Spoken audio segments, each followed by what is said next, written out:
Good morning, everybody, and welcome to our first day session on the good regulatory practices and technical competencies.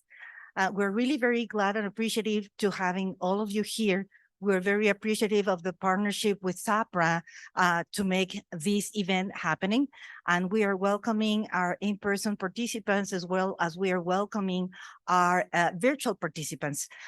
We are really looking forward for this session to be a very interactive one.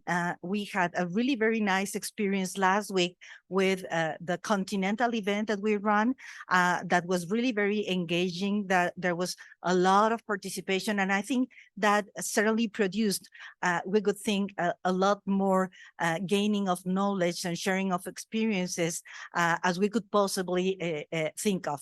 So welcome, and we're getting started. If I can get the slide with some housekeeping messages. We have a big audience connected online, and the way we manage this to prevent background noise is their microphones are closed, and there's a Q&A feature available to post questions for our online participants, and then we will be voicing them to the speakers throughout the sessions. And for the in-person participants, we encourage you to raise your hands and ask your questions, to stand up while you're asking your questions, identifying yourselves. And we kindly ask you to stand up so the camera will follow you, and then the online participants will have a way to identify you while you are asking your question. And it was supposed to be, okay, so here they are. So it is customary for the Medical Device Regulatory Convergence Project to record our sessions and then make them available along with the decks at the MDRC website. So with these, you can always go back, sorry, and get a hold of that material and of that information and bring it to help you while you are working on either putting comments or developing any specific strategy. So with that, you will have access to all those materials. And I think that for both in-person and virtual participants, we always appreciate, especially for virtual speakers, if they can open their camera while they are speaking. So that makes it always much more easier and helpful for the audience to follow the conversation. And we really want this to be, again, a very open, transparent conversation. We would really appreciate if, as we, again, do it in all the sessions that we produce, that we post our questions on matters that are related to the topics that are being discussed.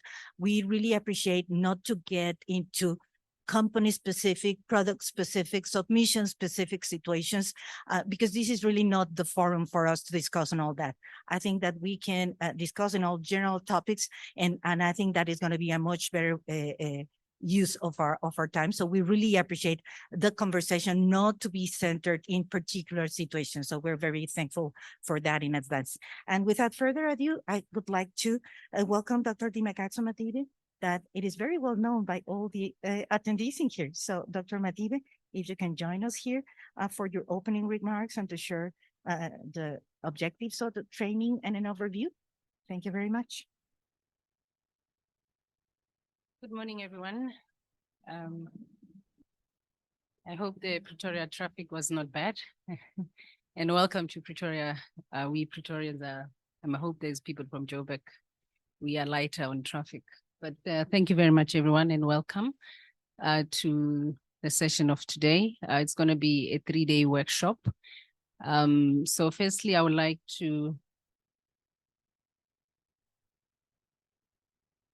Okay, it's fine. Thank you. Thank you very much. Firstly, I would like to thank our sponsors as well as MDRC supporting us and in the industry on this workshop. This workshop is not for SAHPRA, it's for SAHPRA, or National Regulatory Authority, together with the industry and other institutions that are supporting us. So also there are other regulatory authority that will be supporting us during this session. This is kind of a training, not only for the industry, as well as I indicated, for us as a regulator as well. So there are various our regulatory authorities that are supporting us internationally. We have the, sorry, allow him to. Okay, we'll do that. Thank you. So I only have one slide today just to speak to the intention of the coming 3 days of the workshop. The intention is information sharing, it's training. You know, last week we had a same session in Kenya, working together under the Africa Medical Device Forum hosted by our colleagues from KPPB. So we are doing the same process here in South Africa. And we will be supported, as I indicated before, you know, the interjection from my colleague, is we'll be supported by our colleagues from WHO. And I would like to thank them for taking their time as well to present and share information with us, our colleagues from the USFDA, from ANVISA, from the TGA, from Health Singapore, as well as local institutions, government institutions that are supporting us. We have SANAS, we have SABS that are supporting us.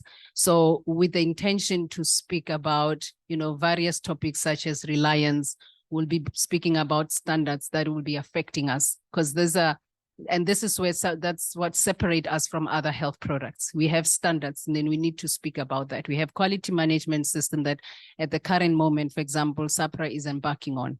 So, you know, it's a lesson for us to understand, for example, how ANVISA has implemented quality management system as a national regulatory authority. And then on the other hand, what are the requirements from the applicant regarding the quality management system in regarding the product as well as the organization itself. So those are the topics that will be covered during this period. Conformity assessment bodies, you know, last week there was also authorized organization, how to be one. So I think this will be a very good lesson to learn from that. It's a little bit different because we wanted it to tailor it for the South African market, looking at where we are at. And as indicated by Sandra, this is an open conversation, a constructive conversation. And as a national regulatory authority, we are here to listen as well. As I might not have all the answers, or the team members might not have all the answers, but we are here to listen, and we can go back and look at all the questions or queries that we receive and look at the impact and the risk of them into the product, as well as, you know, availability of the product to the end user, to the patient at the end of the day. So I think with that said, Sandra, I will hand over back to you as the chair of this session. But I would like to welcome everybody taking your time, as well as colleagues that are online. As indicated, please share your questions and any points that you want to share with us. And as I indicated, we are here to try, it's a conversation and it's a lesson, for us as well. So we'll respond as much as we can and as possible as we can. So I'll hand over back to you, Sandra, but welcome everyone. Thank you.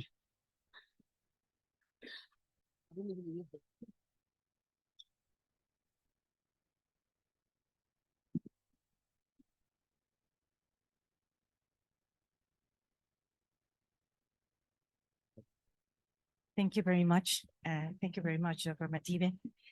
And I guess I didn't even share my name when I first stood up in here. So I'm Sandra Ligia Gonzalez. I am the leader for the Medical Device Regulatory Convergence Project for everything related to medical devices, and how do we deal to help regulators over the globe that are part of the project countries to solve bottlenecks in regards of access to medical devices that mainly may come from misalignments with international standards or with international references. And so that is our role. And for that, we are convinced that the basis is related to knowledge. It's related to really getting to know what is out there that the world has done as to move towards the level of convergence that we are all convinced that is required for patients to be best served all over the globe. And in that regard, a lot of the work that the MDRC team has been performing for now almost 3 years is again related to capacity building, and capacity building related to good regulatory practices, because that is what we understand is the base for getting the best possible regulation available for the countries, again, to better serve patients. And the best possible regulation has to do with the most effective regulation, the most intelligent or smart, I could say smart regulation, the most flexible regulation that at the same time ensures the safety of the patients, that ensures the quality, the safety, the performance of the devices that are going to be reaching the patients in the countries. So we are kind of like a small team under the MDRC. We have Marina Carvalho that is going to be sharing with you on good regulatory practices later today. She's our GRP and trade lead. We have Leticia Fonseca that is connected virtually from Brazil, even though it's very, very early for her down there. She's our expert on IBDs. We have Stephen Bipes from AdvaMed that he's also heavily involved in good regulatory practices in trade. And of course, I'm going to be sharing with you a little bit more on the details about the project, but just for you to know. And we have Veronica McBride that is out there also supporting the efforts of the team. Okay, so the MDRC project started just exactly when the pandemic hit, and it was built as to help. This is very sensitive, my apologies. And it was developed as to help identify, as I was sharing earlier, bottlenecks that would prevent, in this particular situation, patients and the population to gain access to all the devices that were needed to tackle the pandemic. And at the end of the day, to be better prepared to respond to future pandemics. None of us want a future pandemic to happen, but we all know that it will eventually happen. And while transiting this journey, what we have found is that the elements that are required for that to happen does not only affect products that are required during a pandemic, that also affects products that are required on a single day basis, every single day. So for that, we focused a lot of our efforts on working on what is the root cause of these situations and how can we help solving those. And for that to happen, the MDRC project, that is a public-private partnership where we have the support from the USAID, very important component for this because that provides government funding that allows us to be here, having being in a position to sponsor regulators because it is a government to government support and we are 100% working on a compliance basis, ethics wise. And that is a partnership that was established between USAID and ANSI, ANSI being the American National Standards Institute, and having the Inter-American Coalition for Regulatory Convergence that ended up being more like a global team to implement all the work streams that were identified through a dialogue that incorporated the needs that the industry had brought to our attention at the same level as the needs that the regulators could brought to our attention. The MDRC project is supporting countries in Africa, Ghana, Kenya, and South Africa, in Latin America, Mexico, Colombia, Peru, and Brazil, and in Asia, in Indonesia.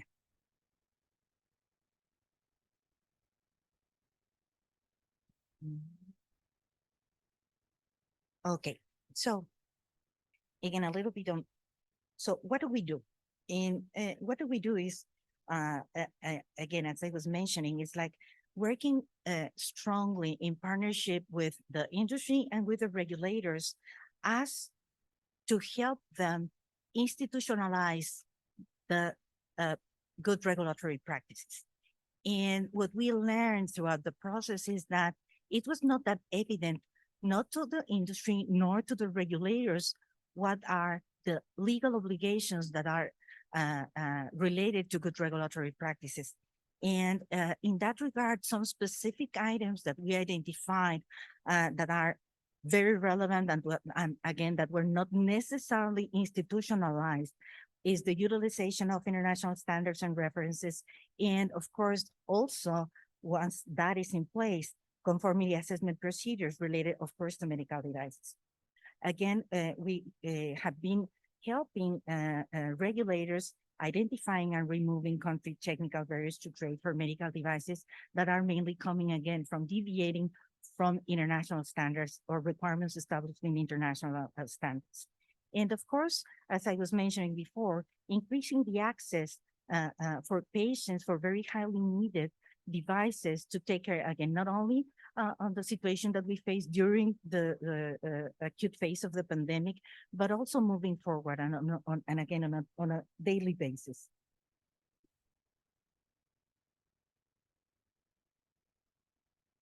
Excuse me, can we just get the screen in full screen mode? Sorry, thank you.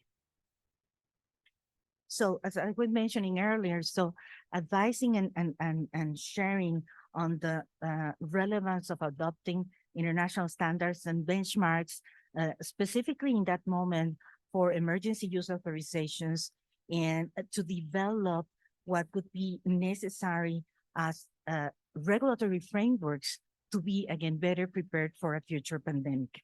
And in that regard, all approval processes and the different criteria that was applied at the very beginning of the pandemic varied a lot from country to country.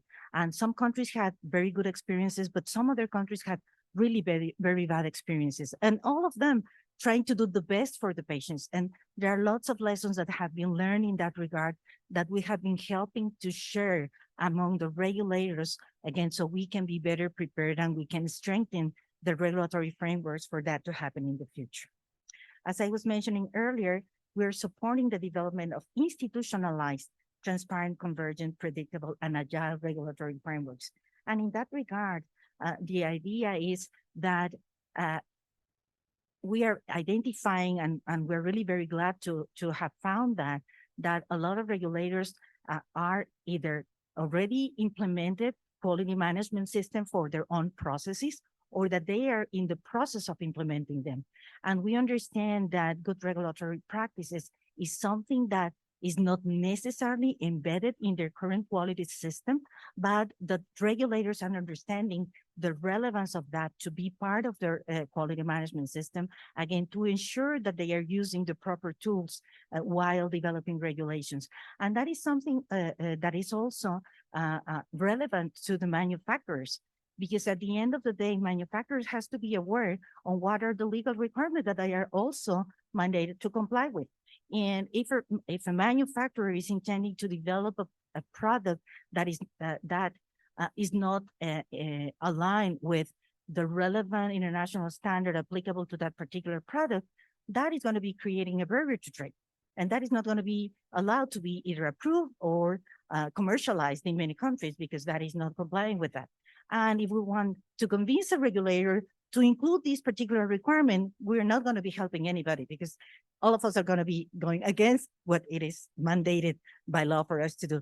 And again, that is also just a waste of resources. So that is part of the conversation that we are having, and institutionalizing those, both not only at the regulatory agency level, but the industry level, are really critical elements for us to contribute to a much more effective system. Of course, customs is also another area that we see that has a lot of opportunity, mainly in regards of communication between the regulatory authority and the customs authority, to prevent like misunderstandings or misalignment of criteria that may eventually prevent products to get into the market. And as I've already mentioned, that engagement from the private sector, this is absolutely critical, that if we are always getting into the regulators for them to do A, B, and C, that is a core responsibility. We're also committed to contribute to what the regulators are doing and to contribute to and help them to make the better possible use and the most effective use of the available resources. I'm not going to read this. You will have the slide available with you, but the intention to share this list is because these are most of the institutions that have been partners with us throughout this journey. And this session today is really was really possible because of the support that we are having from all these institutions. As Dr. Mathieu mentioned earlier, we have the support of very mature regulators. We have the support of not as mature regulators that bring a wealth of knowledge to all of our conversations and share experiences that we can learn from and then apply them to respond to the reality of every country that we're working with. And the beauty of the virtual area is that we're here today, but we have audience that is coming from many different parts of the world, not only Africa, but from many different parts of the world. And we all can benefit out of the wealth of expertise that all these generous institutions have made available to us. So a little bit about the numbers of what we have done throughout 2023. And these are, again, as I was mentioning, that out of the continents that we have been working with, we have had involved 60 countries in a virtual environment, but also during in-person workshops and sessions. We have had almost 700, and right now there are way more than 700 national regulatory authorities representatives taking part on the capacity building activities that we have developed, and over 1,000 individuals from the private sector participating. These numbers are as of August this year. Last week we had we will add probably like another 400 to 500 altogether regulators and regulated sector participants, and we will add probably like another 15 countries. So the relevance of the knowledge sharing within, and I share this very humbly, has been really possible because, again, of the generosity of all of you here that are using your time to be here and get additional learning. And we know that all of us have piles of work back at our office, but you are committed and you are here to learn and share your knowledge. And for that, we are very appreciative. And as I was mentioning, every activity that we produce, every session that we deliver are available at the MDRC website, and you will have access to all the recordings and the materials that are going to be shared during this session. And that is also going to happen for what we did last week. And if you access the website, you will see also all the materials and sessions that we have developed in the past few months. So we really invite you to go and take a look on that. And as Stephen always say, take a big pot of coffee or tea, make some time in your calendar and go through that. You will really learn a lot. Thank you very much.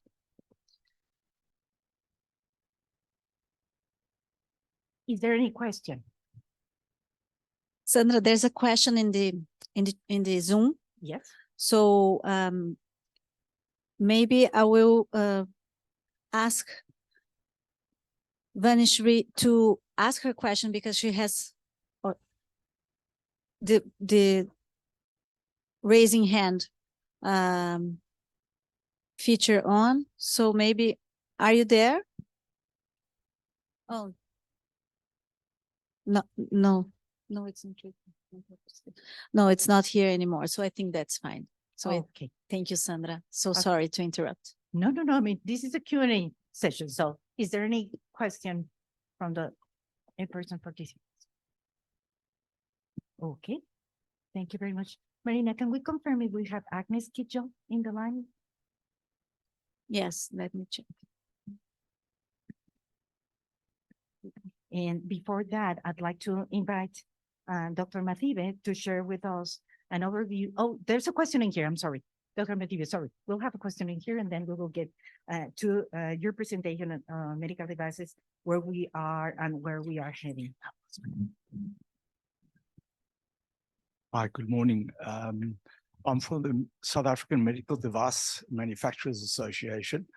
My question is that, first of all, let me say that's a really good incentive, what you're doing. The second one is a little concerning in that I see ANSI being present, but not the FDA. What is the FDA's role and how would we be able to tie this all together? Because it's regulations and it's international. Okay, so that slide was meant just to present the partners in the initiative. So partners in the initiative are USAID and ANSI, but even though it was listed in the very long list of partners that we have been getting support from, the FDA has definitely played a major role. Just as an example, last week we had a delegation of 7 USAID staff that for the first time in the USFDA history had traveled all together for a capacity building session. And we know that it is very relevant to learn about their experience, but we also have to bear in mind that they are an institution that for medical device only has a 2,000 staff. 2,000. And they keep alerting us that they do not have sufficient staff as to do everything that they would be willing to. So that is something that we really need to learn about them. And that there are things that they are doing in a certain way because of their legal mandate, because of the risk management approach that they are taking, because of the level of resources that they do have. And we need to learn how do we leverage all that, and we do not try to do as they are doing, because it's impossible. It's absolutely impossible. I think that if we add up all the regulators in the world, I don't think we can count the total 2,000 that the FDA has. So it's absolutely impossible. So we need to take a perspective on what they are doing and how they are doing. But in the house, that is not related to the manpower, that has to do with the basis on how they are regulating and how they are approving or clearing products, that has to do with the proper utilization of international standards.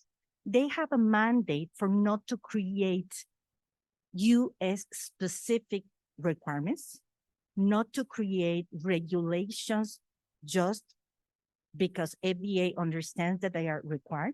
They do have to justify if there's anything that they could do that could deviate from international standards and international references. And as of today, they have not found any. So that is very relevant. And even though they are such a strong agency, they had to apply reliance, and probably the best example or reliance in the medical device sector is MDSAP. They couldn't manage to go and audit every single manufacturer on their own resources, even though they have a financing scheme that it is something that I think makes a lot of sense, but resources are not sufficient. And resources have to be used in a wise manner. And what they have decided is that why to go and repeat over and over again the same criteria to identify that the manufacturer is suitable to produce and to deliver devices. We have 5, 6, 8, 20 regulators going and assessing a manufacturer and having variations probably like 5% of the requirements that they're assessing. What is the point? Everybody's wasting resources, not only regulators, but also manufacturers. It is very costly to run an audit process. So FDA, along with various regulators under the IMDRF, decided to go into this type of experience. And it has proven to be very, very successful. And we will learn from Anvisa the results that they had because of being involved in the MDSAP program. So we have USFDA as a partner, but we also have other regulators with different experiences, and we're also going to be learning about them. As Dr. Matibia mentioned, we will have the Health Science Authority of Singapore sharing on their experience on reliance implementation, and that their model is like two-way reliance. They rely upon other regulators, and they have other regulators relying upon their decisions, and how they have managed to have a better utilization of their resources while applying these mechanisms. They have a very interesting approach to low-risk devices, and they do have just a listing that is a responsibility of the manufacturer, of the distributor, to upload the products that are under this class risk. And they're responsible to make sure that whatever they're putting in there is really in the proper classification. And of course, HSA performs random checks on that. And of course, if they find something that does not work, then it is a big problem for the manufacturer or the distributor that uploaded that product. But they have identified many different ways to focus on what it is absolutely relevant to their responsibility, to their mandate, and have found many different ways through many years of experience on how to get there. What I have learned from them is that this is definitely coming from a risk-based approach, risk management approach. And that can make a big, big difference on the way we all approach regulations all over the globe. It was a very long answer. Hopefully it helped. Okay. Okay. Any additional question? They don't want to have me speaking like 3 minutes or 5 minutes just to reply one question. So no, please don't feel discouraged. I'll try to be short. No, we are fine here. I just wanted to, for those who are connected at the Zoom link, to use the Q&A to write down the questions, and then we can read them out and bring answers whenever we have them. So it's just an advice. And thank you, Sandra. Thank you very much, Marina. Thank you very much. And now I'm welcoming back Dr. Matidi. Okay, thank you very much, everyone, again. I think my topic will be, I'll be speaking to the work that the medical device and radiation control has been doing in the past few years, and just an update of where we are and where we are going. So I will start by talking about, SAHPRA was launched in 2018. And at that point, the medical device regulations and, implementation of the regulations for medical device was in 2017. So last year marked the first renewal of medical device licensing for us as South Africa. So we are on the, we had a little 5-year-old, now he's turning 6 this year. So that's where we are at. So I just want to emphasize, like, we are still at, we are growing as we go as well. So this is this is not sitting well for me because it's in my eyes actually. So the vision of SAHPRA is we are an agile and a responsive African health product regulator that is globally recognized as an enabler of access to safe, effective, and quality health products in South Africa, that including medical device, both IVDs and non-IVDs. And our mission is to promote access to health products and protect humans and animal health in South Africa through making science-based regulatory decisions. And I want to emphasize on the points of that, we are regulating both human and animal health products, not only human. We've been focusing on human, especially medical device. So my focus today is on medical device IVD, and I'll touch a little bit on radiation control, and I'll show you where radiation control sits within the SAHPRA unit. If you're looking at the unit that I'm talking about, the medical device and radiation control, we are governed by 2 acts. We have the constitution, obviously, of the country, but when we're looking at the regulations that assist the mandate of SAHPRA, is the Medicines and Related Substances Act 101 of 1965, as well as the Hazardous Substances Act 15 of 1973. So the act is actually turning 50 years, so we'll have an article coming out with our colleagues and other industry, commented on it. So hopefully you're looking forward to that article that we'll be publishing very soon. So if you're looking at the structure of SAHPRA broadly, I just thought I'd share this, and then where do we belong as medical device and IVD within the institution? If you look at that, we are a Section 3A organization. I think by now everyone knows that. We know we are kind of a parastatal. You're looking at the ESCOM kind of a situation. So we have, because SAHPRA, for example, previously never had a CEO. Now we have a CEO. I mean, MCC previously never had a CEO. Now we have a CEO. We have our, if you're looking at the structure administrative side, we have your HR and you have your legal unit and also your finance. The most important area is the one that is circled in yellow. That's where the medical device and IVDs and radiation control is sitting within SAHPRA. We are reporting to the Chief Regulatory Officer, and under the unit of the Chief Regulatory Officer, we also have various health products under her responsibility. We have complementary medicine, we have your cannabis, we have veterinary, we have vaccines under her leadership, as well as regulatory compliance, as well as medical device and radiation control.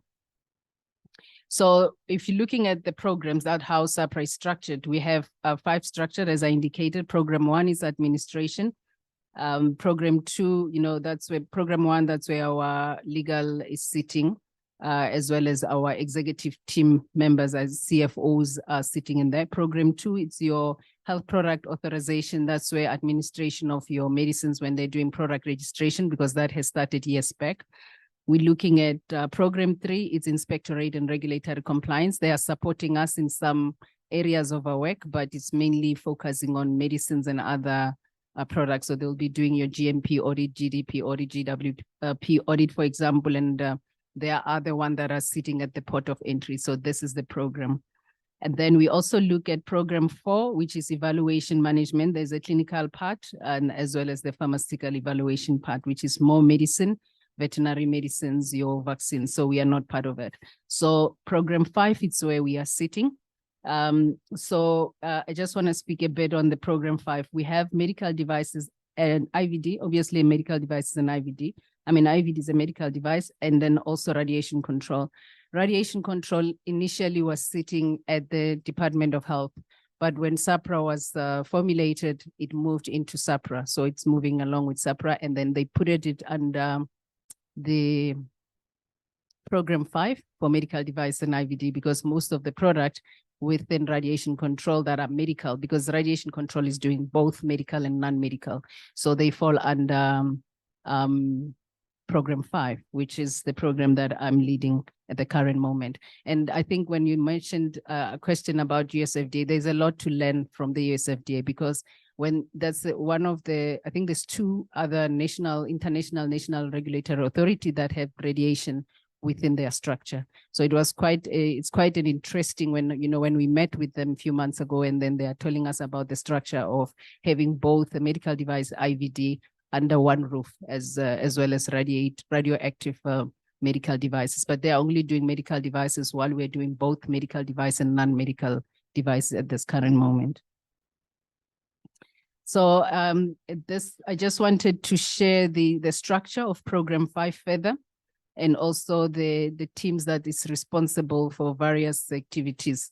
So we have a medical device. So we have 3 subunits under program 5. We have a medical device licensing, which is led by the manager in that unit, is Ms. Puseletso Mohano. She's not here. Her team is not here. So the licensing team is not here. I only brought the registration team. We have medical device registration team. We have Ms. Lydia Motogelwa. She's here with us today. And we also have radiation control. The manager is vacant, but with the structure of radiation control coming from the Department of Health, we have deputy managers. I thought I shared this with you. So under radiation control, we have 4 subunits as well. We have NIRMED, and it's a non-ionizing medical devices, including non-medical as well, actually under that unit. We have the X-ray unit. We have the radionuclides unit, and then we have the inspectorate unit. If you look at the location, so I'm focusing on program 5. If you want to know more about SAHPRA, we can share offline, but I thought I'd be specific to the intention of our meeting today. If you look at medical device program 5, we have 3 locations, with the main office being here not far from us in Loftus, in Pretoria. And then we also have offices, because if you look, it's coming from the previous years of the radiation control. They had offices in Durban, I think in Port Elizabeth, as well as in Cape Town. But now we only have offices in KZN, as well as Pretoria radiation control. We have a unit here, as well as in Cape Town, in Belleville. So I'm going to speak, this slide speaks to where we are coming from, where we are, and where we are going. So the colors are there for a reason. I like using colors for that reason. So we have started, when we're looking at implementation of regulations for a national regulatory authority, we followed the WHO model. We started with establishment, medical device establishment licensing, and the next step will be medical device registration. So just a summary of what has been happening in the past 2 years. When I joined SAHPRA, we didn't have a manager for licensing. We didn't have a manager for medical device registration. So I think the previous slide shows that the growth of the team, technical officers, when I joined, there's 2 of them. Medical device licensing, now we have 4. licensing technical officers, have a manager now. So this past few years, it's about team and also capacitating of the team, recruitment and training of the team members to, towards the licensing team. And furthermore, we are now focusing, we focused on radiation control. I'll speak to that because when radiation control moved into SAHPRA, also required a little bit of resourcing from human resource perspective. So the past 2 years, the focus was on licensing and radiation control. And this coming few years now, the focus is on medical device registration. So in the past years or to date, since 2017, we have issued 3,234 medical device establishment licenses. I put it there plus since 2017, and I indicated that our first renewal was last year, 2022. And out of that, only 55%, do not look at the 3,000, at 55% of about 2,100 had renewed their licenses.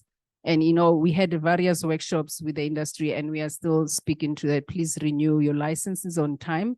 We have published guidelines. We have published, FAQ documents. If the colleagues can please, socialize that and use that. So, but what we have seen is that we've seen an increased number of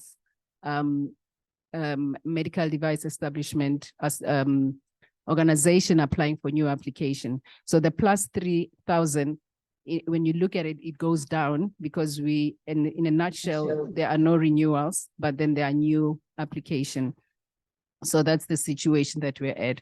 Again, SAHPRA as an organization has been working on implementing ISO 9001. So that's, there will be a lot of changes that I think the industry have seen in the formatting of our guideline. It's because of the journey that is taken by the regulator to be ISO 9001. I have my colleagues in the room from our QMS to support later.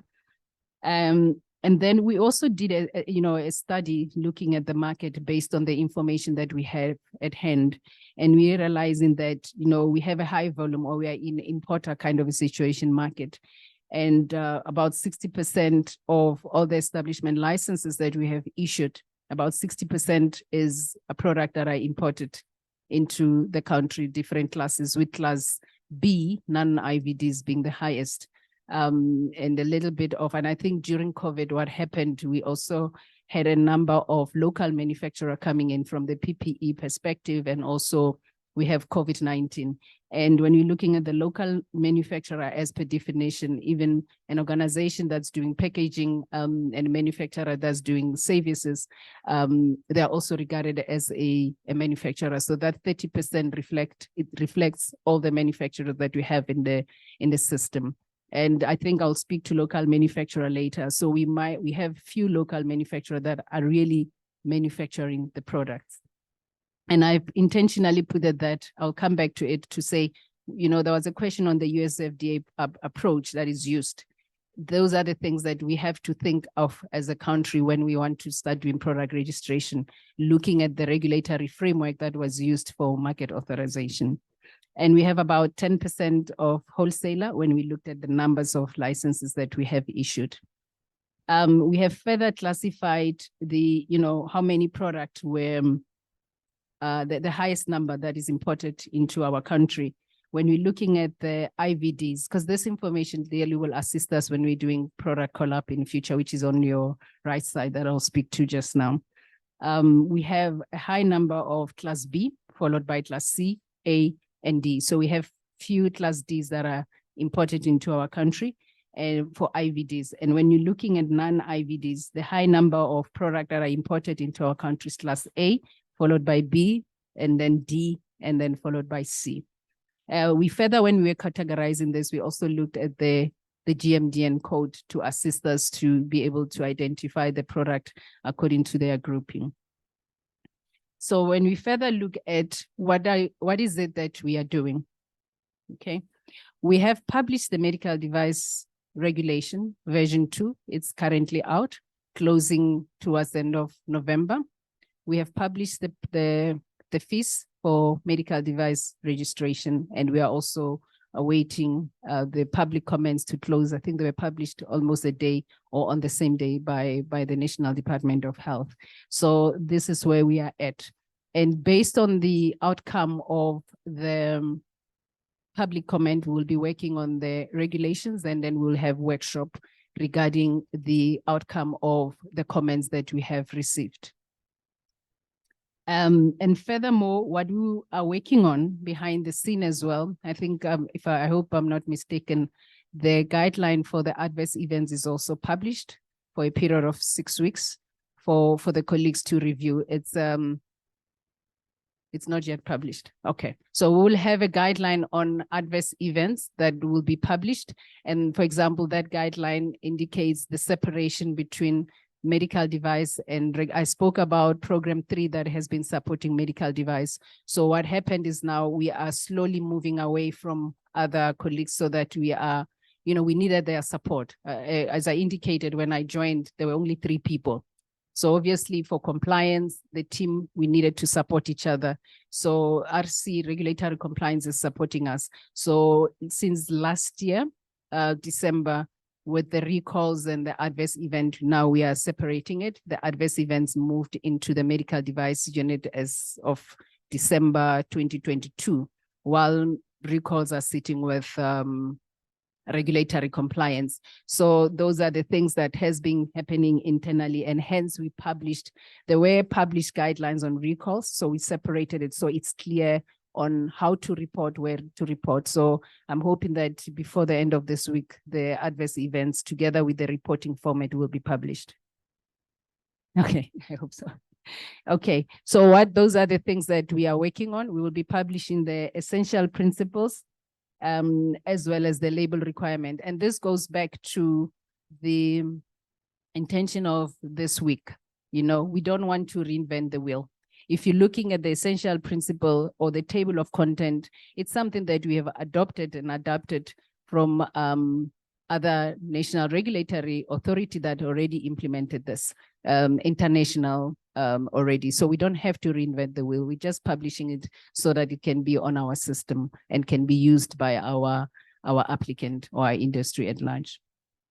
So the other areas that we are working on, the medical device product registration, will be published. We want to do a pilot. So we will be publishing online, requesting, organizations that are interested, is on voluntary basis, who would like to do a pilot with us. It will be on looking at, initially will be high risk product. We're looking at both IVDs and non-IVDs. We just want to see what the proposal that we have in mind, how it will work, and it will assist us with further developing guidelines and SOPs internally before we can do a formal a product collab. Okay, okay, this is standing on my way on my computer. I think the other part at the bottom that is orange is engagement with various stakeholders, especially towards product registration. That is one of the important areas that we are focusing on the past 6 months.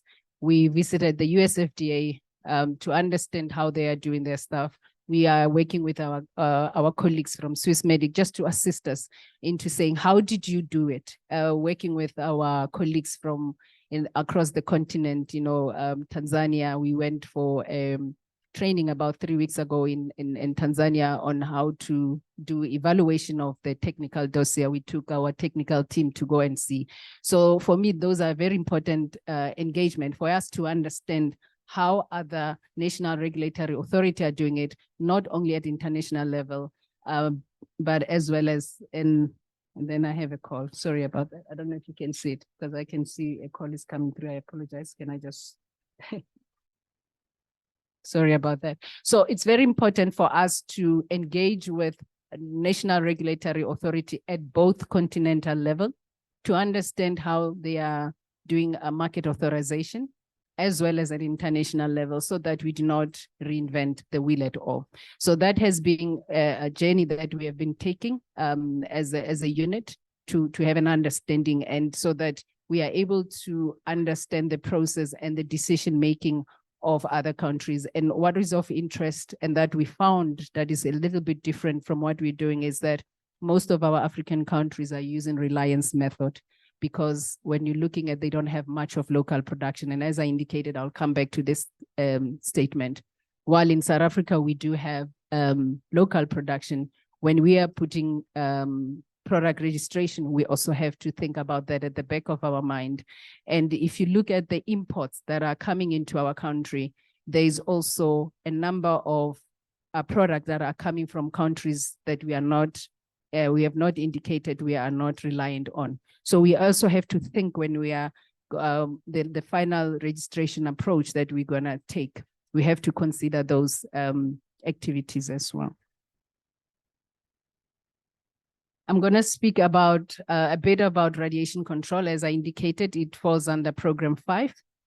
You know, as I indicated earlier, with radiation controls, the focus was also on capacitating the unit. And the reason for that is that most of our colleagues from radiation control worked with radiation control plus minus 20 to 30 years, and most of them retired when they were moving from DOH into SAHPRA. So it left a gap.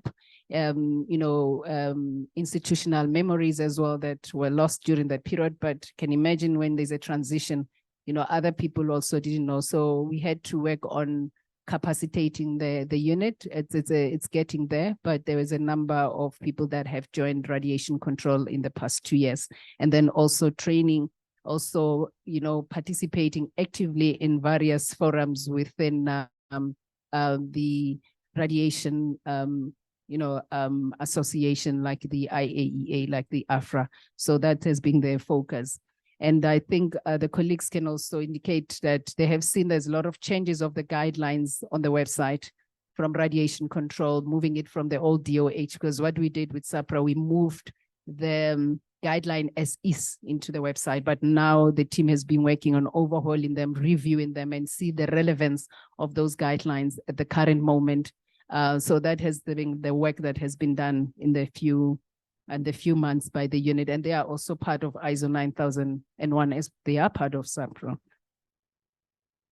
And as I indicated, we are also, you know, a member of the IAEA, and also we need to align our act. So this is one of the activities that we are currently looking into. So the orange is one of those that we are proactively looking into.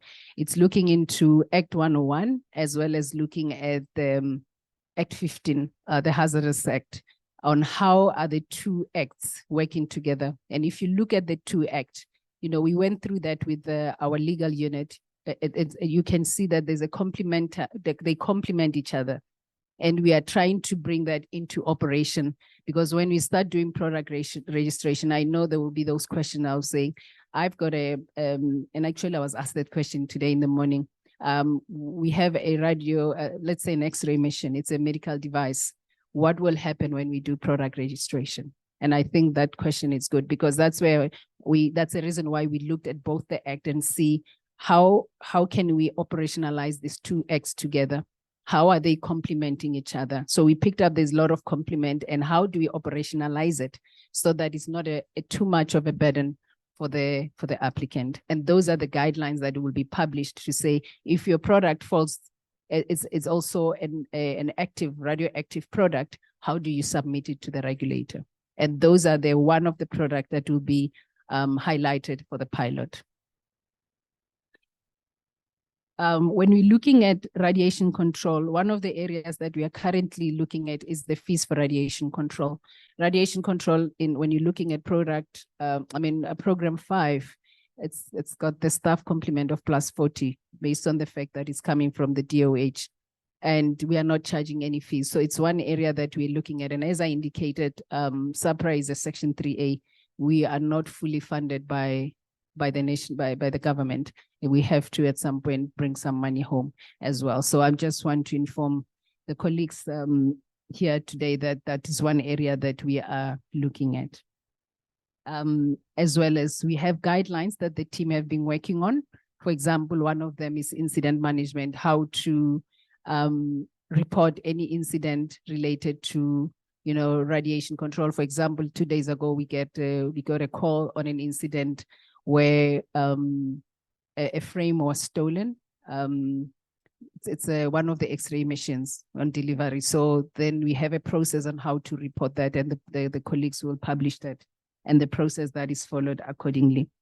If you look at the engagement is also continual. The team is also going out there to speak about compliance regarding radiation control safety for the environment, for the user, and for the patient and the healthcare professionals that are also exposed in using that product. We are further looking into, we are engaging with the National Regulatory Authority. We're working with our nuclear NNR. We're working with NEXA, regarding the product regulation in South Africa. So there's a lot of engagement from our colleagues talking to the National Department or Department of Health at provincial level as well, to make them aware of the requirements regarding radiation control. For example, our colleagues are members, working group members or chair of the SAHPRA organization, as well as the IAEA. I thought I put the slides to speak to how are we doing what we are indicating that we'll be putting in place. We are actively participating in various working groups, in various activities or association regionally and international level, with the intention to promote convergence as well as harmonization. So I'll start with the regional or continental level. I'm a vice chair of the Africa Medical Device Forum under the AMRH, which is led by the Oude NEPAD.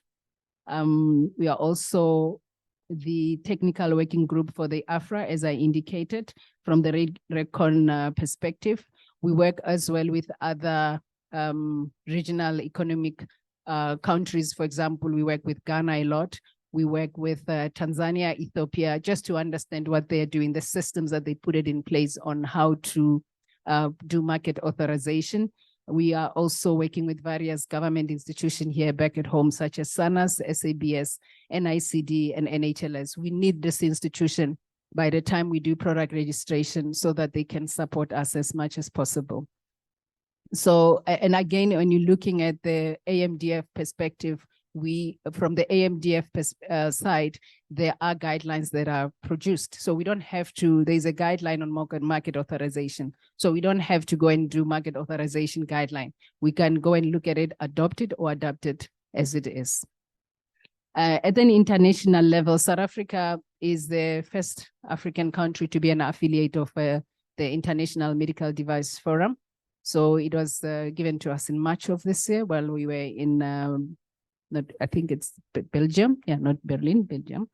And actually AMDF as well, it's a regional harmonization initiative since the last meeting we went to in Berlin. So the intention of us being part of this is to understand what's happening at that particular moment so that we are also aligned. We don't have to be followers. We understand if there's a change in a guideline by IMDRF, we are part of it. So by being an affiliate member, we actually now participating in the 3 working groups within the MIDRF.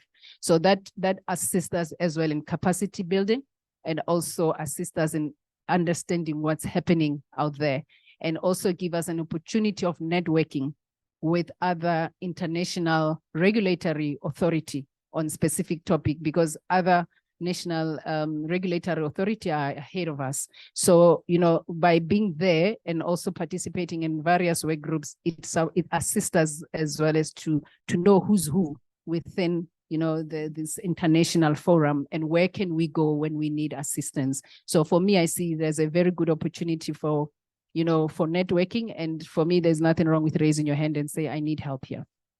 How did you do it? How did it go? Including Botswana, because Botswana is moving now. And, being a member of the AMDF, I had an opportunity last week to meet as all NRAs in Africa to speak about where are you, how did you get there? And that helps us to look at things not only in our little South Africa, but we understand broadly what's happening out there.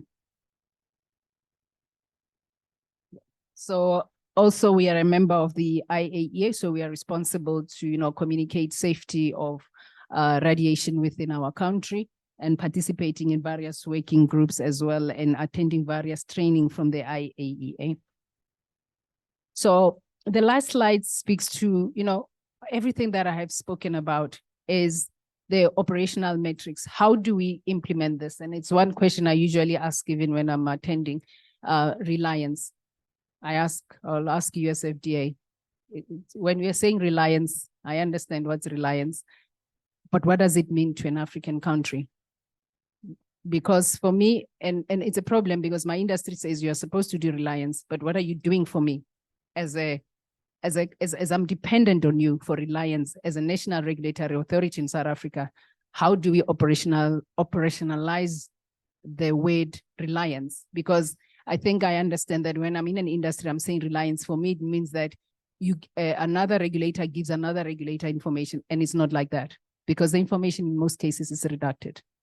So for me, it's a matter of, this is where the opportunity of being a member of MIDRF, it gives me an opportunity to ask USFDA and Visa the information that can assist me as a South Africa, as SAHPRA, to make a decision regarding the safety and the performance and the quality of the product. What information? Because if you give me a redacted document, what am I going to do with it? I still need to make a decision. So that's the opportunity for us to have a voice.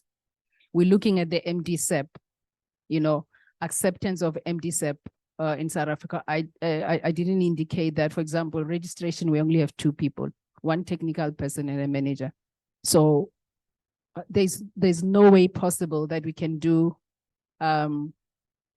technical dossier review. We do audit, and then, for example, do clinical performance and make a decision on an IVD to be placed on our market. We need support from other regulatory authority and other institutions such as NICD or NHLS to support us into making a market authorization decision. So hence reliance becomes very important. Hence joint reviews becomes important. And I gave an example. We went to Tanzania, and the intention is to have from an AMDF perspective, is to have joint reviews in Africa. How can we support each other as African national regulatory authority in putting product in our shows? And that was one of the first thing that we did, or activity we did regarding joint review. We're looking at WHO. SAHPRA is we signed to be WHO CRP. And if there's a manufacturer that is interested to do a WHO CRP, we are listed as one of the African countries that can do WHO CRP. Any manufacturers that wants to do that with SAHPRA, we have signed an agreement with WHO to be able to do that. So I will encourage that we will do that, and that will assist us in piloting it and see how it will work in the future. I also noted the standards. I've spoken about harmonization. I spoke about the standard. Our industry, if you look at the essential principle, it's about standards. We need support from, I had a meeting with our colleagues from SABS. It kind of excited me. How do we make standard affordable for the South African market? And that's why we need SABS. So that meeting kind of excited me to say, there is a way of our local manufacturers, as well as, to have access to systems at our gate. We don't have shows in Pretoria, unfortunately, but at our gate, we have access to that. And that's why when we have such meetings, we need to bring all our colleagues in one room so that the information sharing and lessons we can share with everyone and know where to find resources as well. I've spoken about the reliance of using MDSEP, and I think, I'm not too sure if Augusto will speak to that, because when he presented last week, and I thought I'll just allow him to present on that. It gives you another perspective of possibilities of manufacturer auditing. And as I indicated, if you have 2 personnel in the unit, we have to use reliance. And ISO 13485 CE mark certificate, MDSEP certificate, gives us an opportunity to do reliance on that, instead of us going somewhere in the US, in Germany, to do an audit. If they can share the MDSEP report with us, it helps us. Then we focus on other things in the country. I've spoken about local production as, when we're looking at all this in one bundle, we look at local manufacturers as well. what resources are available to support. And this is where we need industry. So in a nutshell, we need each other. In a nutshell, we need each other. But at the end of the day, we have to regulate. We have to do product registration. So I think before I go to the next slide, in closing, I'm saying, for me, this is an opportunity to speak of where we are coming from, where we are, and where we are going, what activities that we are doing as a regulator towards product registration, because that's the intention and that's where we are going. And there are still some other milestones that we have to achieve before we can do our product collab, but we will do a product collab one day. I have intentionally put at the slides, to know who is who in the medical device. I didn't put radiation control because I think on the other slides I put it the names of the people within each and every subunit, except the radionuclides because they don't have a deputy manager, but Mr. Nico Ace and Andrew Esau has been supporting on that role. So these are the medical device unit. And I've also indicated RC's regulatory compliance. The colleagues to support, if you have a demo, you can consult our colleague. She's not from RC. So the one from RC is the one that's put it in bracket, but demos will be Ms. Ramokhopa. And the recalls is RC. It's Ms. Maputa Hoselekani. Thank you very much. And I will wait for the questions or comments. Thank you. We have questions in the audience. Okay. Hi, everyone. Thank you for the wonderful presentation. I just want to be an advocate for pharmacy here. I'm a pharmacist myself, and I sometimes see you've mentioned a lot of capacity needs and gaps within your memberships or your teams or the numbers and volumes. I just want to see in what way could we create channels for volunteering committees. I, as a pharmacist, have a lot of colleagues in regulatory affairs and some not yet, who have a real great eagerness to enter the sector and contribute greatly, but the channels are not necessarily there. So with capacity, is that because of financial constraints or is it of other nature? And how do we partner with SAHPRA, for example, or with other individual consultants to create those capacities? Thank you. Sorry, ma'am, I didn't get your name. Sorry, it's Patricia. Okay. Patricia, thank you very much, Patricia. I'm not too sure if I understand your question, so I will ask you to stand up again. I just don't want to get it wrong. I apologize. You spoke about capacity. I'm not too sure where. I've got 2 points. You spoke about volunteering and you spoke about capacity and then being a pharmacist. So I'm a little bit lost. So maybe if we go point by point. So I'm under the impression that there's a capacity issue or that there isn't enough people working at the moment. Is that correct? I think Sandra said something interesting. USFDF's got 2,000 people, staff complement. I heard that as well. They have medical device only. I was shocked when I went there. So there will never be enough capacity in all instances. So hence I said we are busy with recruiting. And obviously after recruiting is about training, and the reality of our industry or our environment as South Africa, not only industry, is that medical device regulations, formalizing it is not yet 10 years old. So obviously there is also less capacity, not only from the regulator perspective, but also from the industry perspective. So capacity building, that's why this becomes very important to understand the requirements. So, so at the moment, oh, sorry, ma'am. Can I continue? Go ahead. Yeah. So from a capacity building, we are building as we go because we couldn't have people of registration past 2 years. What will they be doing within the organization? So we have to move according to the strategic plan of the organization. As I indicated, we started with licensing and we are moving to registration. We started licensing, we moved to radiation control. Now we're coming back to registration because the focus now will be on registration. And that's why the importance of reliance, the importance of convergence joint review becomes important. We don't have to have a lot of people within SAHPRA, but we have various tools that we can use to ensure market authorization. So my question perhaps to you is, what do you mean on support on capacity building? So that, because you're saying you can do capacity building, and what can you do? What do you mean by that?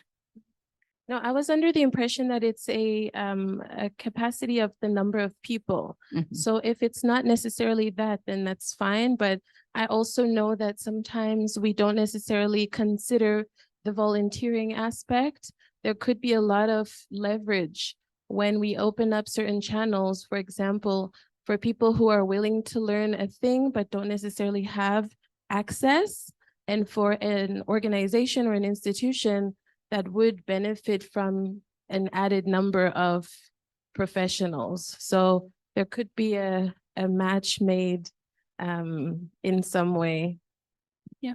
I think that's a good point. We used to have, a pharmacy student doing their intern coming in, but I think based on the fact that SAHPRA separated from the NDOH, that program stopped. But from a governance, from the volunteering perspective, there are a number of things that we can look at. And I think one of them, that can be one of them, on how do we, it's something that we can look at with the various institutions as well, our academic institution or research institution, and how do we capacitate the industry? We want people to work in our industry that has the background. So it's something that we can have a look at, and how can we, socialize it first and see if it's implementable, the feasibility of it. So that's a good point. Thank you.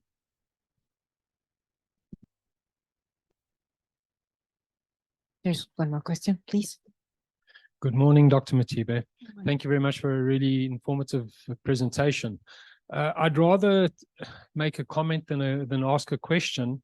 Okay. In that you mentioned that there's the possibility for fees being raised for devices that are subject to the legislation against the Hazardous Substances Act. And the comment is that I think from an industry perspective, we certainly hope that there are going to be some form of an alignment or attempt made in terms of harmonizing this, so that while we do have a double set of legislation, we're hopefully not going to be subjected to double sets of fees payable when we do start to have device registration. Thank you. Thank you. Thank you very much, Jack. That's a good point. I think maybe it was not coming out clear. So when we're looking at radiation control, they have medical and non-medical side. So I'll speak to the medical, because that's where the two acts come together, because the MRSA, the Medicines Related Substances Act, doesn't go to the non-medical. So if, for example, we start product registration, we have thought about that question. When we receive product registration, we have a team internally that have expertise. We have a radiation control team within one unit, because everybody is within one unit. If we receive product registration, I think I gave an example of an X-ray machine. It's an X-ray machine. We look at the product, all right? We look at who can support us in reviewing this product, expertise. We have internal expertise. That means the colleagues from radiation control will have to review the product according to radiological safety. And then internally, a technical officer in the medical device will also have to review. There's a one point of entry, but when it comes inside, how do we operationalize it? And then they bring back the information, and there's one point of exit. So I hope I've explained it and clarified. So, but we will need the fees, for example, for products that are not affected by MRSA. Thank you. I'm sorry. I know we have a lot of questions here in the room, and we have a lot of questions from our online participants, but we already have Agnes Quillo online that was supposed to be starting her sharing like 15 minutes ago. So if I may, I would propose for the in-person participants to approach Dr. Matibe during the coffee breaks and the lunch and continue asking questions. And if it is okay with you, Dr. Matibe, we could be forwarding the questions that we have in the Q&A feature, so you can help us provide answers and share those afterwards with the audience. Oh, if it is okay with you, then we really thank you very much for your sharing. We know that this conversation is really starting, and we appreciate the involvement and engagement from everybody. And then we will get into our next session. Thank you. Thank you.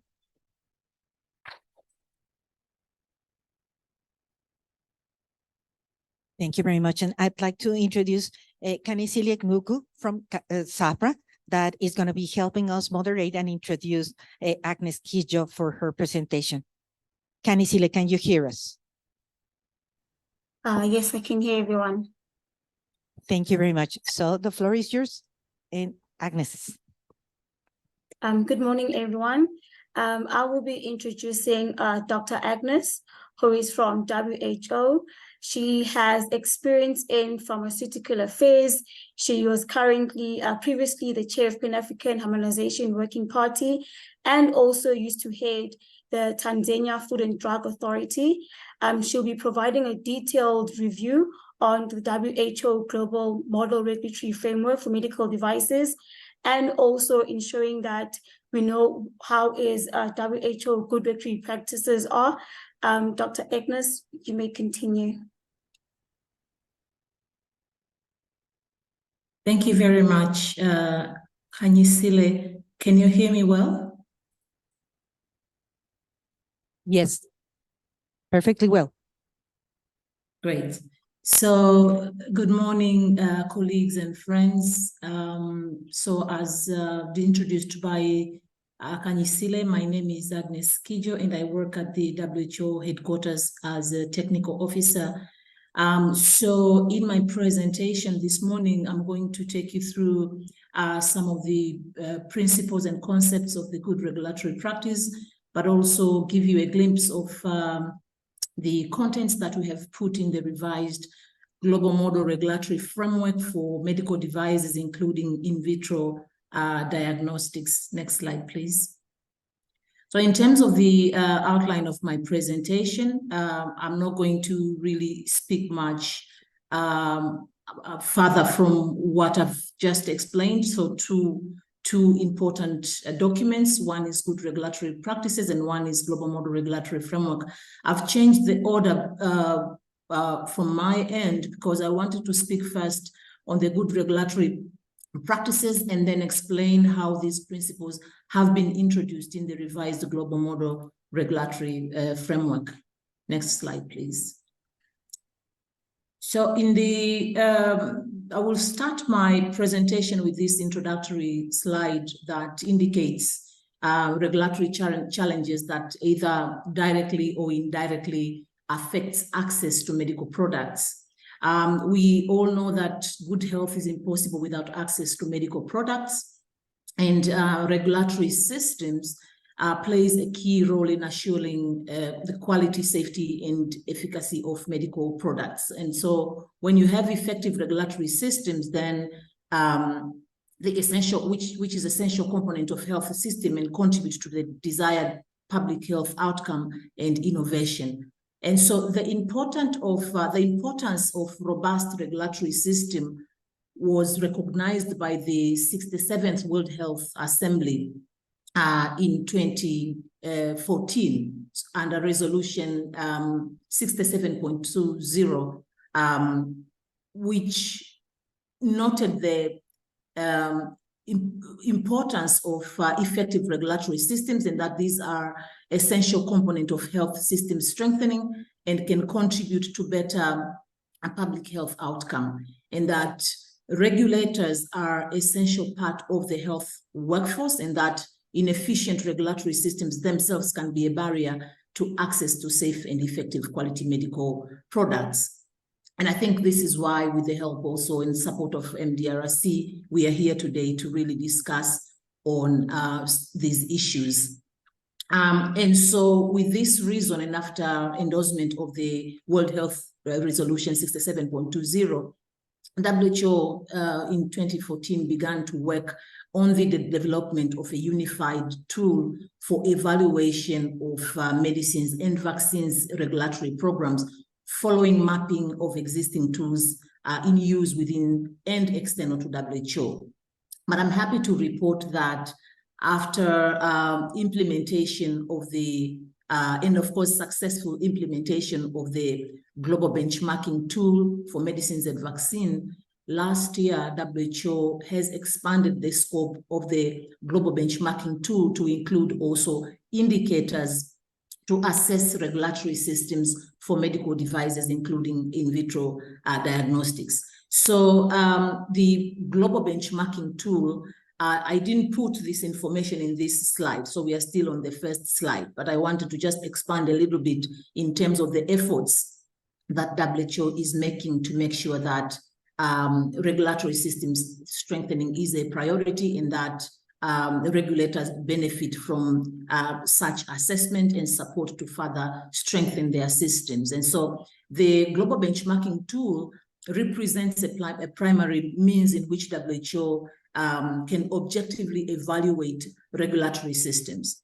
The tool and the benchmarking methodology enables WHO and regulatory authorities to identify strengths and areas for improvement, but also facilitate the formulation of what we call institutional development plan to build upon strength and address the identified gaps. And of course, prioritize IDP's intervention, and of course, monitor progress and achievement. And so this work has begun since 1997, but as I mentioned, in 2024, and after endorsement of the World Health Assembly Resolution 67.20, this is when the GBT tool was further revised and reformulated to unify the existing tools, but also to make sure that it's a reliable tool to measure stability of the regulatory functions. Next slide, please. So what are the objectives of the WHO Regulatory Systems Strengthening Program? So two important objectives as far as WHO Regulatory System Strengthening Program is concerned. So one is to build regulatory capacity in member states, which is consistent with good regulatory practices, but also to promote regulatory cooperation, convergence, and transparency through networking, work sharing, and reliance. And so the objectives also are anchored within the World Health Assembly Resolution 67.2, which also recognizes the importance of strong regulatory systems to a well-functioning healthcare system, and of course, attainment of health-related sustainable development goals, but also universal health coverage. So most of our work, and especially the unit that I work with, focuses more, our activities focuses more on regulatory system strengthening program. Next slide, please.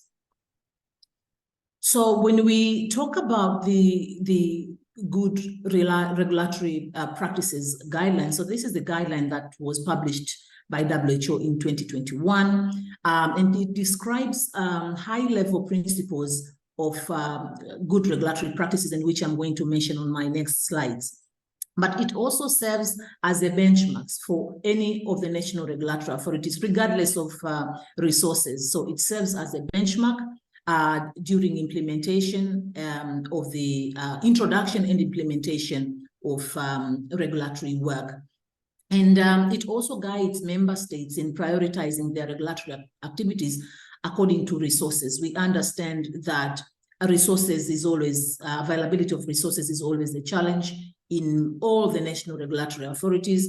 And so very important that member states or regulators are guided in terms of how they can prioritize their regulatory activities based on availability of resources, but also national goals. National goals can differ from one country to another, but also public health policies or public health priorities, medical products policies, but also medical product environment.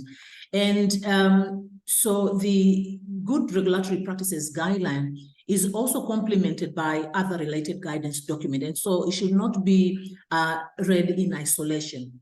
This document is also complemented by other published documents. For example, there is a good governance practices guidance document.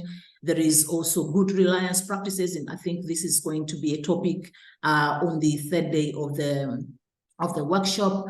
And so this is a document that recommends on principles and concepts in which national regulatory authorities may leverage on the work done by other institutions to improve, of course, effectiveness of their work. There is also another document which is called Good Review Practices. This document helps regulatory authorities to achieve timelines, predictability, consistency, transparency, clarity, and all other principles of good regulatory practices as far as market authorization element is concerned. And then there is also a very good document on quality management systems for national regulatory authorities. So this document helps to provide recommendations to NRAs in developing, implementing, and improving their quality management systems across the organization. And of course, this guideline is also aligned with the principles of ISO 9001, but also the global benchmarking tool that I have just mentioned. So in each of the indicators and sub-indicators, there are specific sub-indicators that addresses QMS-related aspects of appropriate, of course, regulatory functions. So I think key message from this particular slide is to understand that there is a document that guides regulatory authority on how to prioritize their regulatory activities to realize, the outcome of their work, but also there are documents that complement the good regulatory practices guidelines. Next slide, please. So what is the scope? The scope of the good regulatory practices document is, it describes the foundational principles and consideration when developing regulatory systems and also during implementation in order to have an effective regulatory system and to meet the expectation of the public. So main audience of this good regulatory practice guideline is the institutions and policymakers, but also implementers, including industry. And I'm happy to learn that there are also industry representatives participating in this workshop. So the good regulatory practice guideline also touches stakeholders such as industry.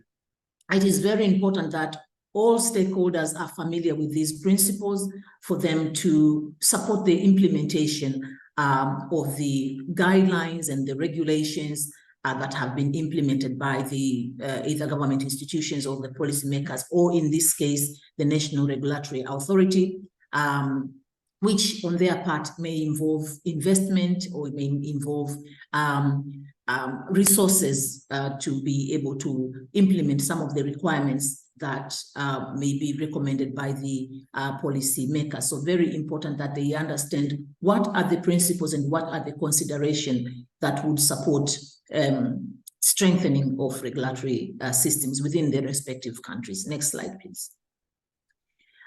So in terms of the objective of the good regulatory practices, the intention is to ensure that there is sound and effective regulatory regulation of medical products, but also maybe to speak to one other important objective, apart from the others that have been reflected on this slide, is to also foster international cooperation. When there is alignment in terms of the requirements, in terms of the approach, there is trust that is built among the different players. And when there is trust, then cooperation and collaboration is strengthened. So the reason why we have put this as a benchmark is to make sure that there is some level of consistency in terms of regulatory approaches or regulatory system strengthening space. And of course, more efficient regulatory systems and better public health outcome, which is the objective of any stakeholders in the health sector. Next slide, please. So in terms of the principles, because I've been referring to principles and principles of GRP, so this is a summary of principles and enabler of the good regulatory practice, and of course the components of regulatory systems. So the principles of good regulatory practices apply to the overall regulatory system. So this is a key message in the good regulatory practices guidelines. And when we say regulatory systems, it means it covers the regulatory framework. The recommendations also touches the institution that are involved in the regulatory work, but also resources that is allocated to implement the regulatory activities. Now, for application and implementation of GRP to be effective, there are several enablers that are recommended also in the GRP document that need to be in place or introduced in order to achieve the desired regulatory outcome and, of course, the regulatory impact. And some of these good regulatory practices enabler include political and government support. Very important that government officials or policymakers are in support of the regulatory systems strengthening strategies, but also very important that there is good organization, governance, but also leadership within the respective national regulatory authorities or any institution that is vested with this mandate. Issues around effective communication and collaboration and coordination. So I'm just going to mention a few because I'm being mindful of the time. So these are some of the enablers, and there are many of them, but these are some of the enablers that need to be in place in order to effectively implement the good regulatory practices principles that are recommended in this important document. So I'm going to speak a little bit more on the principles of the good regulatory practices in my next slide. So there are 9 high-level, next slide, please. There are 9 high-level good regulatory practices principles as reflected in this slide. So I've not put a lot of information because I wanted really the focus to be on these 9 high-level good regulatory practices principles. So one of them is legality. I'm going to speak in each one of them on my next slide. So legality, we have consistency, independence, impartiality, proportionality, flexibility, clarity, efficiency, and transparent. So these are the 9 high-level GRP principles that WHO is recommending to be embedded within the regulatory system framework. And so next slide, please. So I will start with the first 3 principles. So the first one is legality. And I think this is the more, as much as all of them are important, but I think this is the most important. Next slide, please. Yes, so legality speaks to the idea that regulatory systems and the decisions that flow from them must have a sound legal basis. If there is no legal basis, you cannot be able to implement any of the requirements in place. And in order to, of course, achieve the regulatory functions, you need to have a sound legal basis. And so there are specific elements that are expected to support this principle of legality. For example, the authority needs to be clearly defined in the legislation. And then the scope, what is the scope of regulation? I remember when I was working with TMDA, we used to have a big issue with regards to scope, because initially when the legislation was introduced for medical devices in IVD, these 2 products were split. So the NRI was mandated only to regulate medical devices, and then in vitro diagnostics were left out. Let me just put it that way. And so during implementation, it was very difficult because IVDs are actually part of medical devices, but when you look at the regulation, it excluded in vitro diagnostics. And at that time, there was another regulatory authority or another government institution that was regulating in vitro diagnostics. So you can imagine the struggle and the discussion that went through to take these products now to put them back to the National Regulatory Authority. And I think this is one of the challenges that many regulators in Africa are facing, in terms of lack of clarity of scope, which are the products that are mandated to be regulated by the National Regulatory Authority. So very, very important. And of course, the issue of flexibility to safeguard and promote health. So the issue of flexibility was also very crucial during the pandemic. And so if the legal framework is not flexible, it would have been very difficult. And especially during emergency situation, it is very difficult to implement some of the measures or some of the recommendations that may come into the country to facilitate, for example, access of products. So very important that the legal framework is also flexible. I'm not going to go through each and every aspect because of the time, but you will be able to see in each of the principles, there are some of the elements that are very important to consider during development of legislation and, of course, regulation of the products.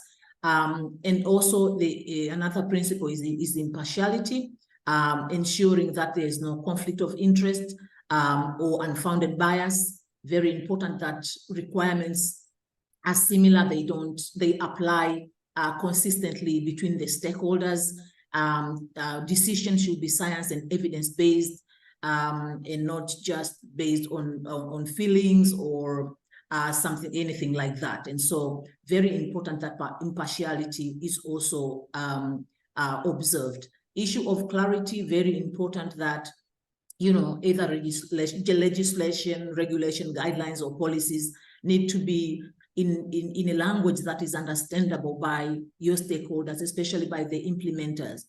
Terminologies, they have to be consistent with the international norms. So these are some of the things that are also emphasized in this particular principle. Next slide, please. Issue around consistency. I don't think I need to explain much on consistency, but very important that the regulatory oversight should be consistent with existing government policies to avoid any confusion and and especially during implementation. So very important that there is consistency in terms of the message from the policy level to the standard operating procedure at the National Regulatory Authority. And then the issue of proportionality, issue around efficiency. So these are the principles that are also recommended by the good regulatory practices in order to realize an effective regulatory systems. Next slide, please. Issue also on independence. Independence is very, very important. NRIs are expected to operate in an independent and authoritative manner. They should be able to discharge their duties independently, of course, away from politicians or any other influence, if I may say so. And so this also is emphasized because there are many cases where lack of independence from the National Regulatory Authority would result to, of course, conflict of interest would result into double standard, etc. And so this is also one of the principles that is highly emphasized in the GRP. Flexibility, I don't even have to speak much about this. We've all witnessed during the COVID-19 pandemic how this particular principle was very, very useful to save lives. And so this is also emphasized to ensure that, you know, the requirements are flexible to respond to any changing environment or any unforeseen circumstances. Transparency also, I think this is straightforward. We need to have transparent legislation, transparency in terms of the information, transparency in terms of regulatory decisions, etc. So this is the 9th principle. So the 9 principles are what the good regulatory practices emphasizes in order for one to be able to attain a stable regulatory system. So I think I'm going to stop here on the good regulatory practices, and now I'm going to speak a little bit on the global model regulatory framework. So this is This is the document that was developed by WHO in 2017. So it has been in existence for about, say, around 6 years. It is a document that provides recommendations to regulators in terms of how they should introduce, or they may introduce, regulatory framework for medical devices, including in vitro diagnostics. So it is relevant to all WHO member states, regardless of their maturity. It recommends two important steps. So one is the basic level regulatory control and enforcement towards an expanded level of control and enforcement. The previous version of 2017 was focused more on providing recommendations to NRI on how to implement and enforce regulations. But the revised version has also included information that will be helpful to industry as well. So in 2022, WHO decided to revise the 2017 version, and the trigger for revision included the fact that, you know, medical devices area is rapidly changing, but also there are some documents, important documents, including good regulatory practices guidelines that were published, post-market and market surveillance for medical devices and IVDs, and of course the discussions during the development of sub-indicators for global benchmarking tool for medical devices, and of course experience during implementation of the 2017 version, but also experience during the COVID-19 pandemic. So these were the reasons why we needed to revise the 2017 version. It was a very good document, but we needed to enrich based on the triggers that I have just mentioned. Next slide, please. So in terms of the new table of content for the global model regulatory framework, the 2017 version had 7 chapters, but the 2023 version has now 9 chapters. So we have included or introduced 2 new chapters, which is chapter 7 on regulatory pathways and chapter 9 on implementation. I will speak briefly to some of these new topics on my next slides. So I've put also a little diagram that indicates the timelines in terms of the revision of the global model regulatory framework. But what I could say maybe on this slide is that there was a lot of engagement in terms of the engagement of different stakeholders during the revision of the global model regulatory framework. We had at least 47 NRIs participating either in morning or afternoon sessions, and we had 15 meetings of discussions and brainstorming and rewriting and writing different chapters to make sure that we really enrich information in the revised version. Next slide, please. So in terms of the expanded scope, I'm not going to speak to chapter 1 and 3 because these are just abbreviations, terminologies, and introductions. So I'll start to speak briefly from chapter 4. And just to highlight some of the new things that have been added in the revised version. So the title of the chapter remains the same as the version of 2017. But what we have done, we have moved a topic on companion diagnostics, and we have moved it to another chapter, which I'm going to explain on my next slide.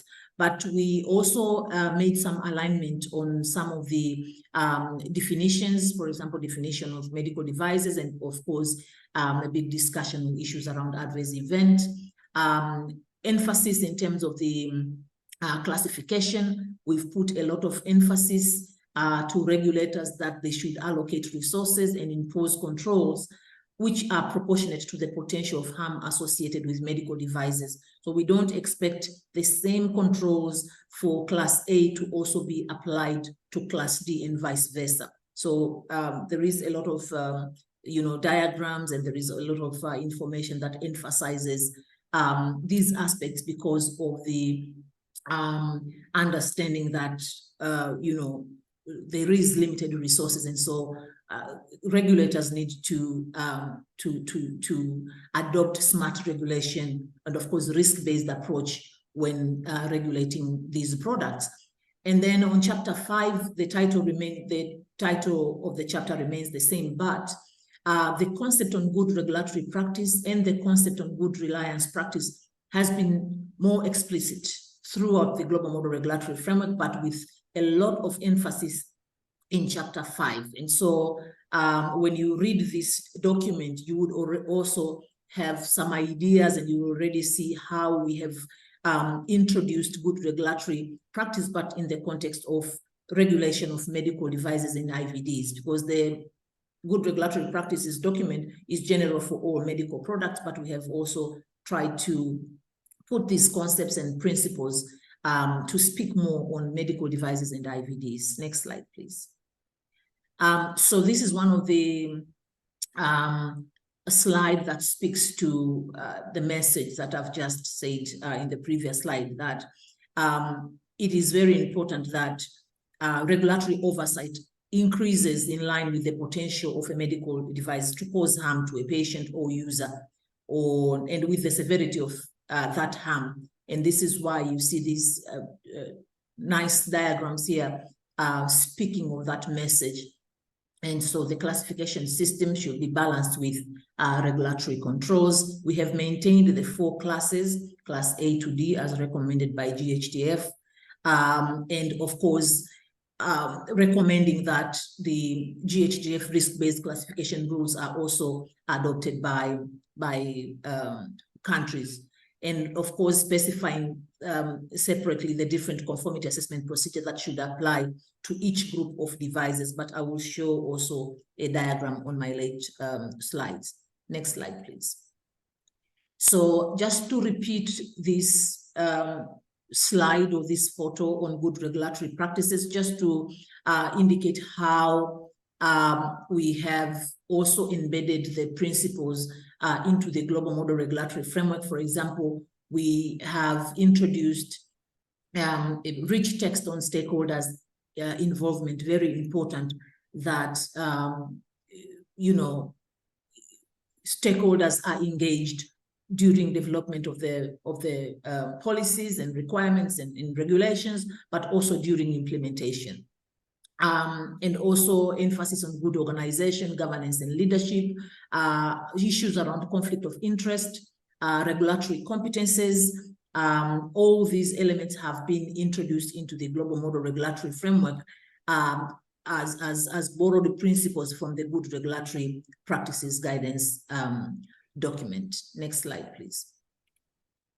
On the issue of reliance, so this is a topic that we are going to speak on the 3rd day, but just briefly, on the global model regulatory framework, we have also included a very rich chapter to speak to the concept of reliance.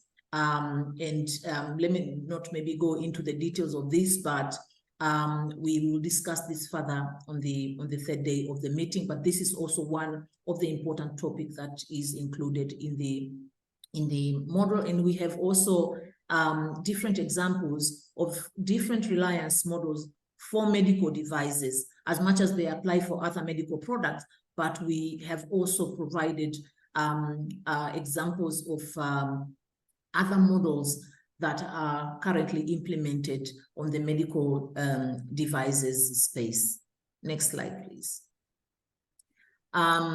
In terms of chapter 6, so stepwise approach from basic level to expanded level, the text has not, the title has not changed much, but the information in this chapter has been enriched. So we have added a lot of information on the existing topics from 2017, but maybe more emphasis and more text on local production in terms of clarity on the policy to support local production, but also recommendation to regulators that they need to have in place a national strategy to support local manufacturers, and of course, discouraging double standards with foreign manufacturers.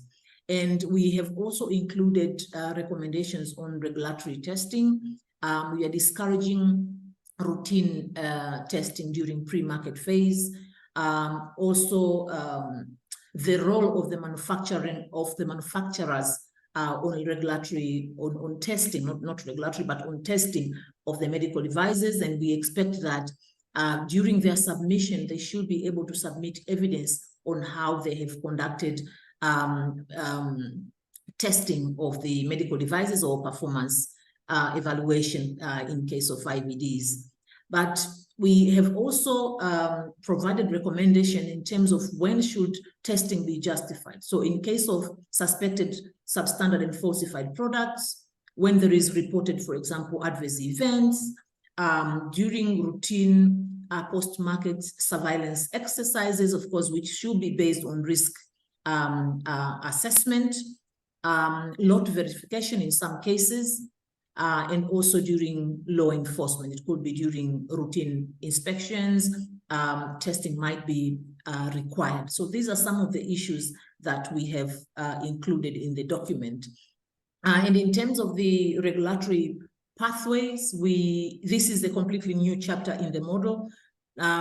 Key message, I think here, I'm not going to go through each one of these, but I think the key message here is we have realized that we cannot adopt a common pathway to all situations. So this particular chapter describes different situations and different ways in which we can manage applications for market authorization for medical devices and IVDs. For example, there are situations during routine market authorization, for example.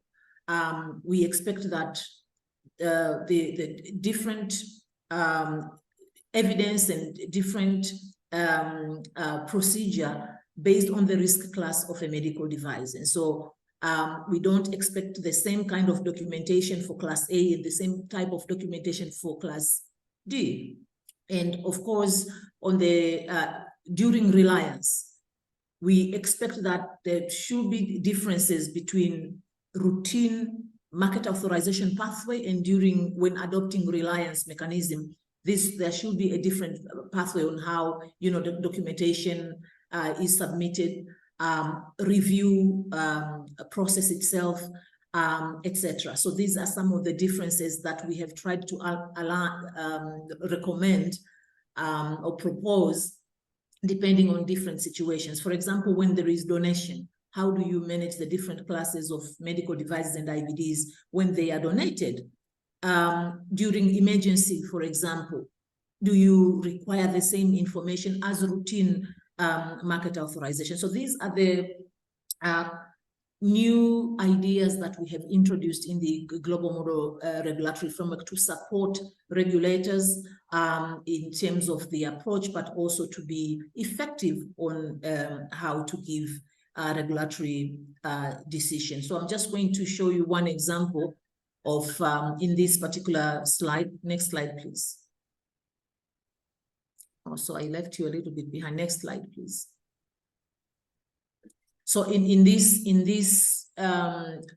particular slide, we have indicated the regulatory pathway according to risk class, and this is during the normal market authorization procedure. So you can see we've separated class A pathway, class B, class C, and class D pathway. And I think the beauty about the revised global model regulatory framework is that we have also provided a lot of diagrammatic presentation, flow charts, to allow ease interpretation and ease understanding, rather than just having heavy text to describe some of these important processes. And so when you have access to this document, you see very beautifully designed or well-designed diagrams that would easily guide you in terms of what pathway you should take based on a specific situation. Next slide, please. And I think it's going to be my last slide. And there are also additional topics that we have included in the revised model, issues around reprocessing of single-use medical devices. I know this is a very controversial, very controversial topic, but we had to address it anyway. We have provided recommendations in terms of when can this be justified, what kind of documentation that needs to be provided to the regulator for such products to be assessed and given market authorization. We have also included software as medical devices in the text, but I think key message here on software as medical devices, we are advocating more on reliance. We understand that there is less capacity everywhere in terms of how to approach these kind of products. And so we have provided recommendations in terms of documentation in market authorization process, but more on reliance. Of course, now that we have the concept, we have the good reliance practices, these are some of the areas where we feel that those concepts can be applicable. Companion diagnostics as well. This is a completely new topic, and we have expanded information in terms of the framework or for specific types of IVDs. And then collaborative registration procedure. I'm going to talk about this, I think, on the third day of the meeting, because this is one of the very popular example of reliance mechanism. And of course, a bit on emergency use listing. So this has also been provided in the Global Model Regulatory Framework. And then the final chapter is on implementation. And this is a new chapter, the same as the regulatory pathway topic. New chapter, and the reason why we had to include this is because we were, during implementation, many of the regulatory authorities requested WHO to also describe the implementation part. As much as you may have all these recommendations in the chapters that I have taken you through, but the question sometimes will be said, how do I start? I have my legislation, I have my regulation, I have my guidelines. So how do I start? And so on the implementation, we have included these three important topics. One is the involvement of stakeholders. So I'm still emphasizing on the engagement of stakeholders.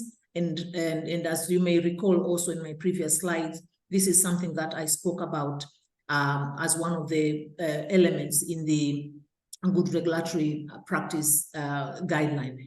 And of course, development of a roadmap. So we have also provided recommendation in terms of how you can do a systematic planning and follow-up when you have introduced a regulatory framework. And of course, the issue of regulatory capacity building. I also mentioned as one of the important part of good regulatory practices, the importance of having, competent human resource to support regulatory work. So with that, I thank you, and I hope I was able to be on time. Thank you very much, and I'll be happy to take up any question that you may have. Over. Thank you very much, Dr. Agnes. I think with South Africa, who was about to start registration, the new chapters definitely do provide a lot of guidance from our side. I mean, looking at the regulatory pathways as well as the implementation, that will definitely assist South Africa. We'll take a few questions. We are running a bit out of time, maybe 2 or 3 questions, maybe 2 from the physical participants and 1 from online.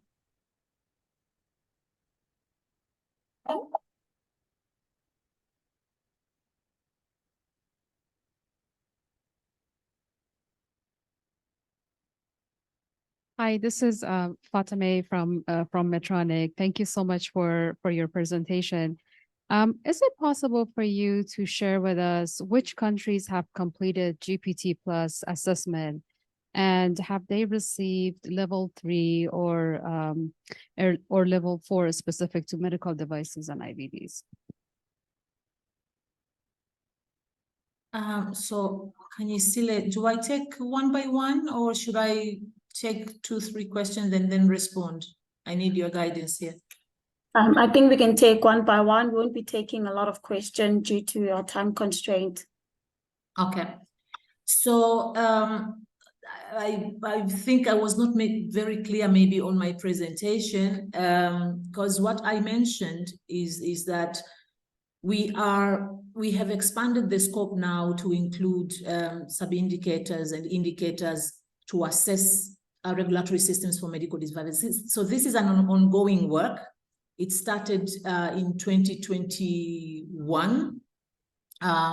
So there was work that was done last year, and we plan to sort of finalize in December. We are reestablishing a working group to finalize the sub-indicators, and we should be able to have it ready for implementation in 2024. So there is no regulatory authority that has been benchmarked using the global benchmarking tool plus medical devices. But maybe just to say, we have published already this good document in WHO website, and maybe I'll be able to share a link before I leave the meeting so that you can be able to go through this draft just to familiarize yourself with some of the recommendations that we have put in this important document, but no implementation yet. Thank you. Thank you, Dr. Agnes. We'll take a second question. Thank you. I actually have more of a comment than a question. Hi, Agnes. Tammy Storwald from Roche. It's good to see you again. And my comment is, in case there are people on the call or in the room that have not read the Global Model Regulatory Framework, I would just really encourage you to take the time to look at it, because the WHO has really made remarkable progress with this particular document. And as Agnes mentioned, they're even pointing to some of the IMDRF documents. So it creates an incredible amount of synergy and convergence for regulators to develop their framework and for industry to be able to predict what's expected from those frameworks. So I just wanted to take a chance to thank you, Agnes, for the work on that. I know it wasn't easy, and to all the other regulators that helped with that. It certainly is a very helpful roadmap. Thank you. Thank you very much, Tammy. Appreciate it. Thank you, Tammy. We'll take one last question, if there is. I do not see any additional questions in the room. We do not have any question in the Q&A specific for Agnes, but I would like to add a little bit on the comment made by Tammy, and that is in regards of the good regulatory practices document. And I think, Agnes, thank you very much for your support throughout the journey to share the guideline that was developed by the WHO, because we think that it came kind of like in the very perfect moment. Translating good regulatory practices from the trade language to the health language might be difficult. And I think that WHO did a great job in that translation. And I think it made it kind of like, and I'm sharing probably about my personal experience, and I'm really not willing to underestimate anybody else.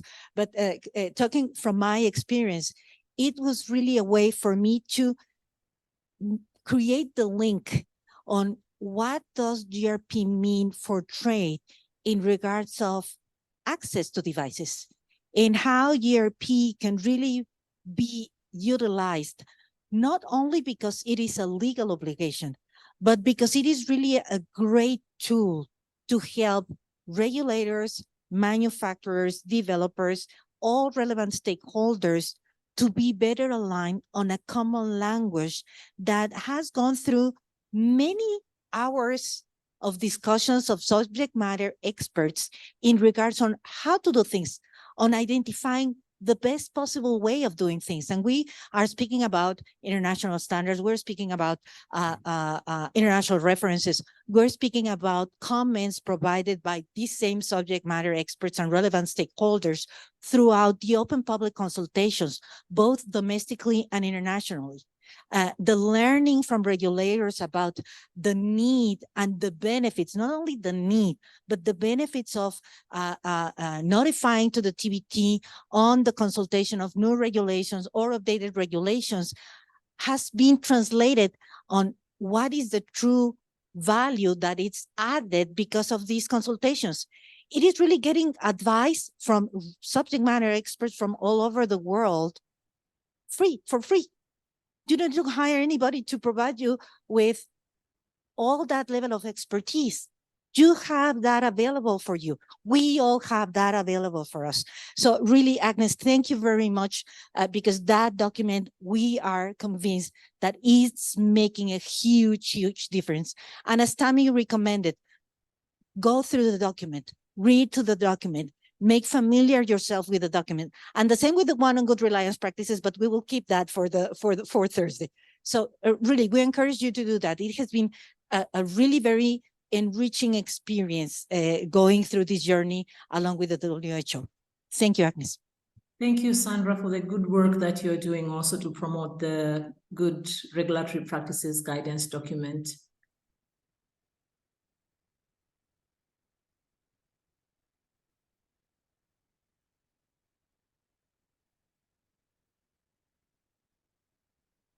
Thank you, Agnes.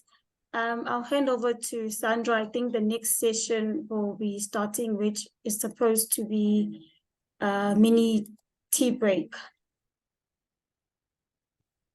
Yes, thank you. And probably just to give a chance to our online participants, we finally got a question in here, and it starts with a comment that is from Dr. Mark Bodley. Thanks, Dr. Agnes Kijo, for all the great effort put into this. Question, for Class A devices, is pre-approval testing required in the global model regulatory framework? And I don't know if we still have Agnes with us. Oh, yes. Yes, I'm still here. So it's no. So based on the recommendation from the global model regulatory framework, we are discouraging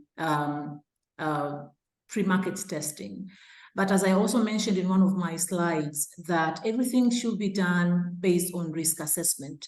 There could be circumstances, and I may not have come across such situation, but based on your individual risk assessment, you may decide to do testing. I'll just give you one example. In my country, there was a time where we imported a lot of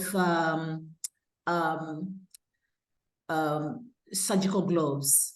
So in these surgical gloves had a lot of not surgical gloves, sorry, it was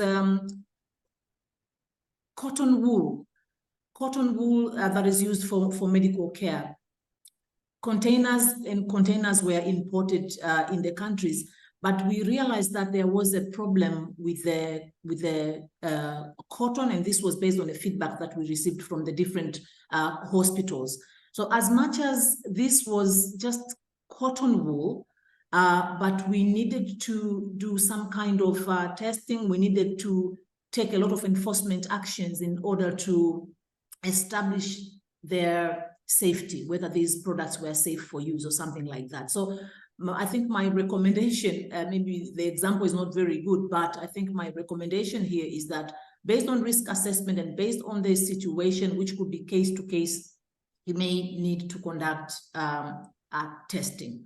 But the model discourages, especially for Class A, it discourages testing of especially Class A, but even for even higher class devices. Over. Thank you very much, Agnes. And thank you very much, Canisiele, for having moderating this session. So we're ready for a tea break. We could probably do it like 10 minutes long, so we can continue with our sessions for the rest of the day. And thank you very much.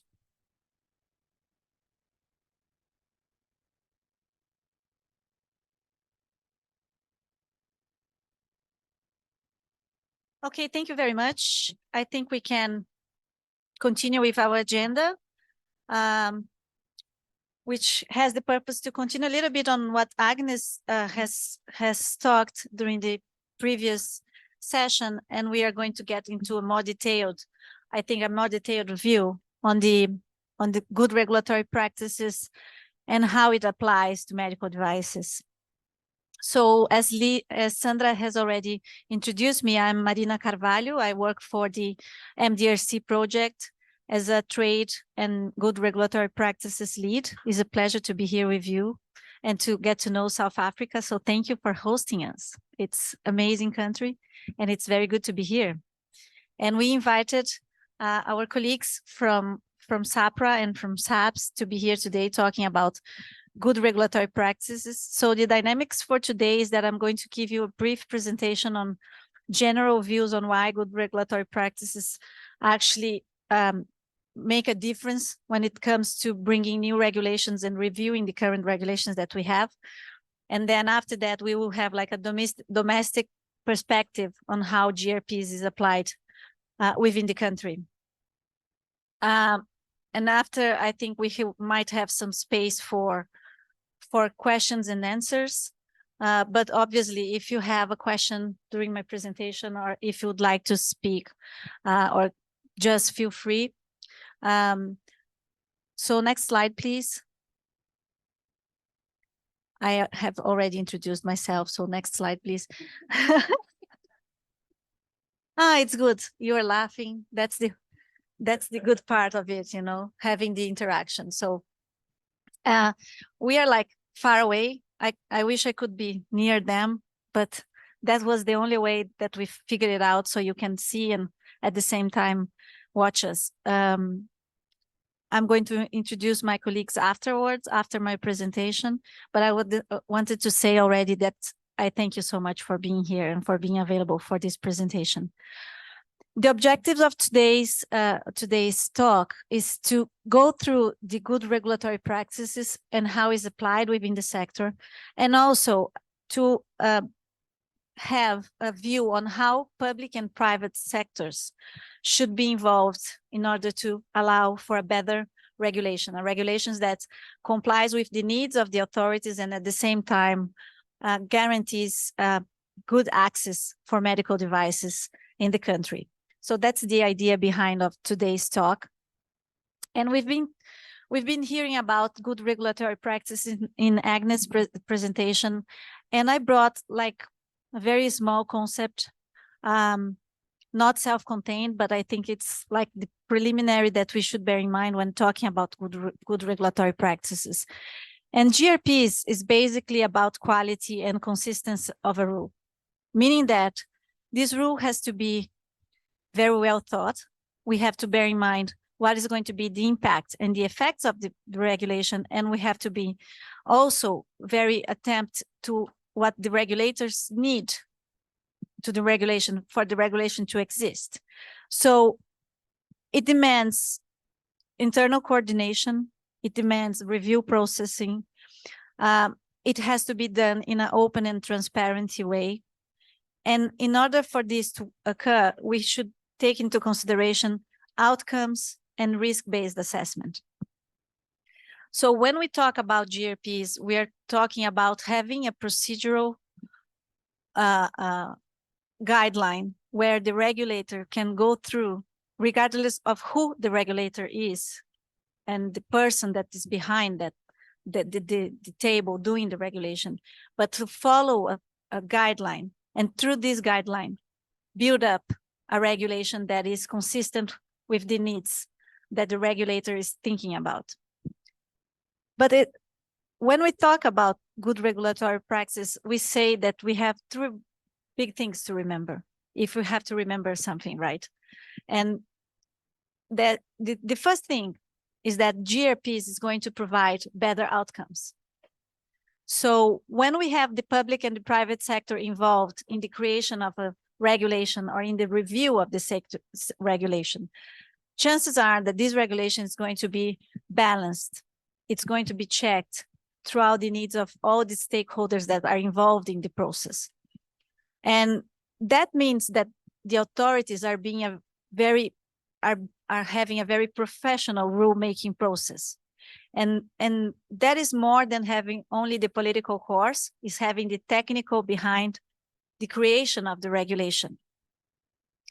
So a very basic word of GRP is cooperation. Without cooperation, without having the ability to discuss, to dialogue, and to bring to the attention to the authorities all the needs and the attention that should be taken care of during the process of creating a regulation, there might be very difficult for a regulator to understand what's the impact of it. So without cooperation with all the stakeholders involved, it's very difficult to have a well-balanced regulation. And this is not something that is coming from me. This is coming from the international organizations that actually thought about it, negotiated and ruled about GRPs in the past. So I brought you like very quick guideline that we should take into consideration, which was not brought in the previous session, which is the OECD guidelines on GRP. So the OECD has also a guideline. They have 2012 recommendations on principles and tools for regulators and policymakers when they're developing GRPs.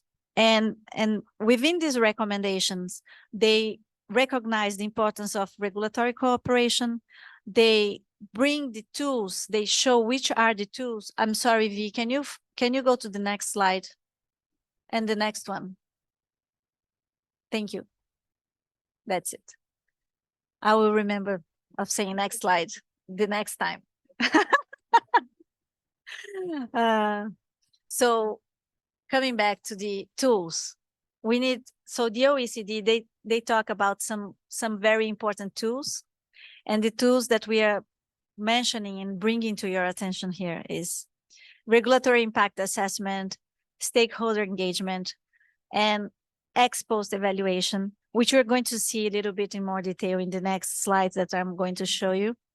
And we are also going to think about the benefits and the costs related to the regulation that is being taken into consideration.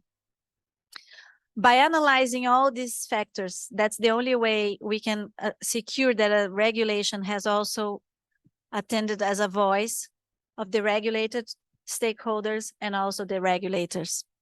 Next slide, V, thank you. When we talk about going through good regulatory practices and we talk about cooperation, then we have to think how regulatory cooperation might work. And that's basically what we're doing here. When we have, for example, other regulators coming in to discuss a little bit on how they build their own rules, how the private sector abroad is taking those rules into consideration, and what are the efficiency mechanism that we have in order to provide a good rulemaking process. So this is all behind regulatory cooperation. And then as a second step, I would say as an advanced step of regulatory cooperation, we're going to go through convergence.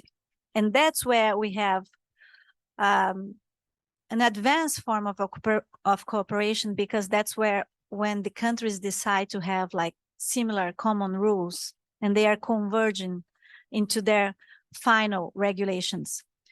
We know this is difficult. We know that means a closer alignment between countries, but in the end of the day, that's going to make products being in a free flow from a country to another. So it's a better way to access markets. So when we talk about GRP, the first step is that we're trying to cooperate, but the goal would be to have convergence and to have like aligned regulations throughout the countries. So we have like free flow of goods and medical devices. Next slide, please. And it's very important because when we look at the GRP and the life cycle of a product, we will see that all the regulatory life cycle and the life of the product have go together. So we have the need to assess the impact of a regulation from the beginning before it's drafted. We have to notify the stakeholders and understand how are they seeing those rules. We have to understand how this is going to provide for the results after the regulation is already in place. If there's data that can support why the regulations are being settled and why the regulators chose to go into that direction, there's also something that the regulator should be taking into consideration to justify the needs and why the regulation are being drafted in that manner. So when we think about the regulatory process, and we have to see that the GRPs are supposed to be a tool that goes throughout the entire process. And it looks very far away from us, but actually when we have like an actual regulation coming to be drafted, that's where we see the need for this kind of procedures. So next slide, V, please. So what are the key components of a good regulatory practice process? And I really like this slide because if I could have my entire presentation on this, but then probably I'll take like the whole day explaining every one of those boxes. But this is like a good sequence of how a regulator could think about employing GRPs within the regulatory process. And the first thing, it begins with a central regulatory coordination body. I mean, every country has may have within their agencies a central coordination body within the agency to produce the rules and to think about the rules. But the best scenario would be, for example, that the whole government had like a centered body that deals directly, usually with the presidency. And this body takes care of all the regulation process that is going on within the country.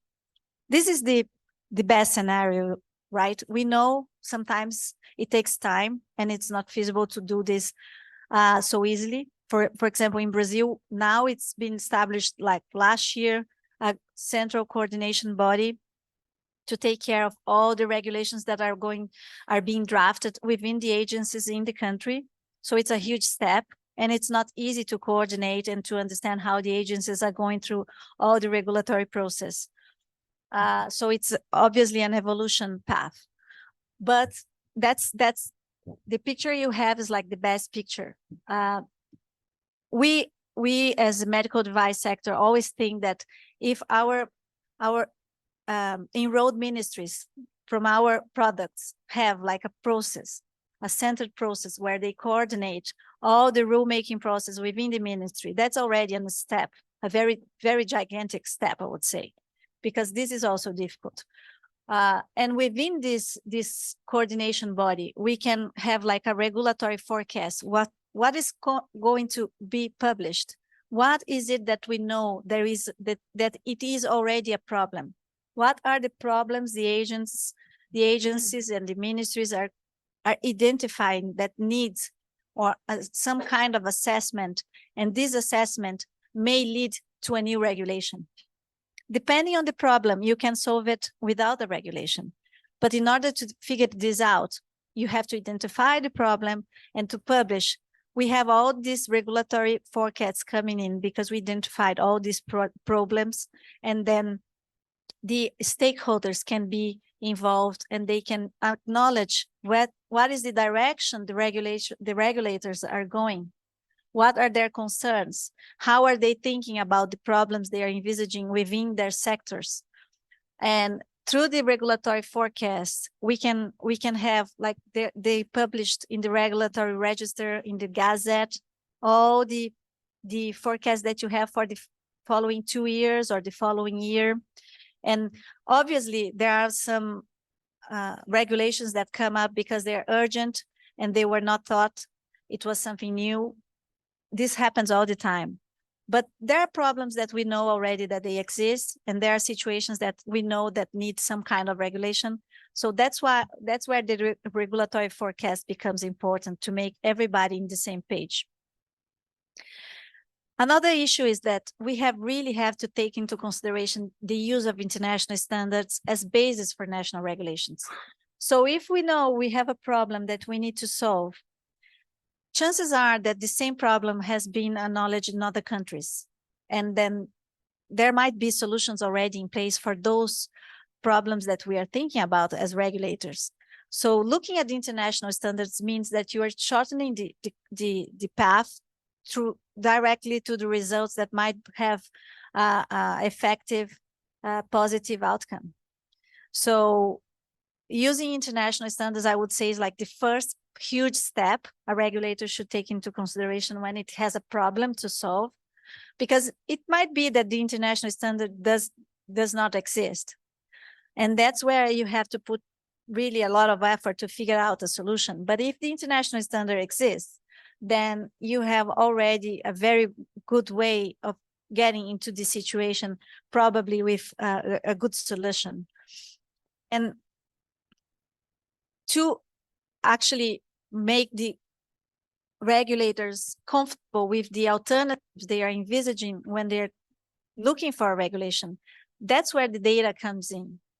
I mean, in order to justify a regulation and the path the regulation is taking, you must have data that supports the alternatives that you chose and the ones that you are not choosing to solve that problem.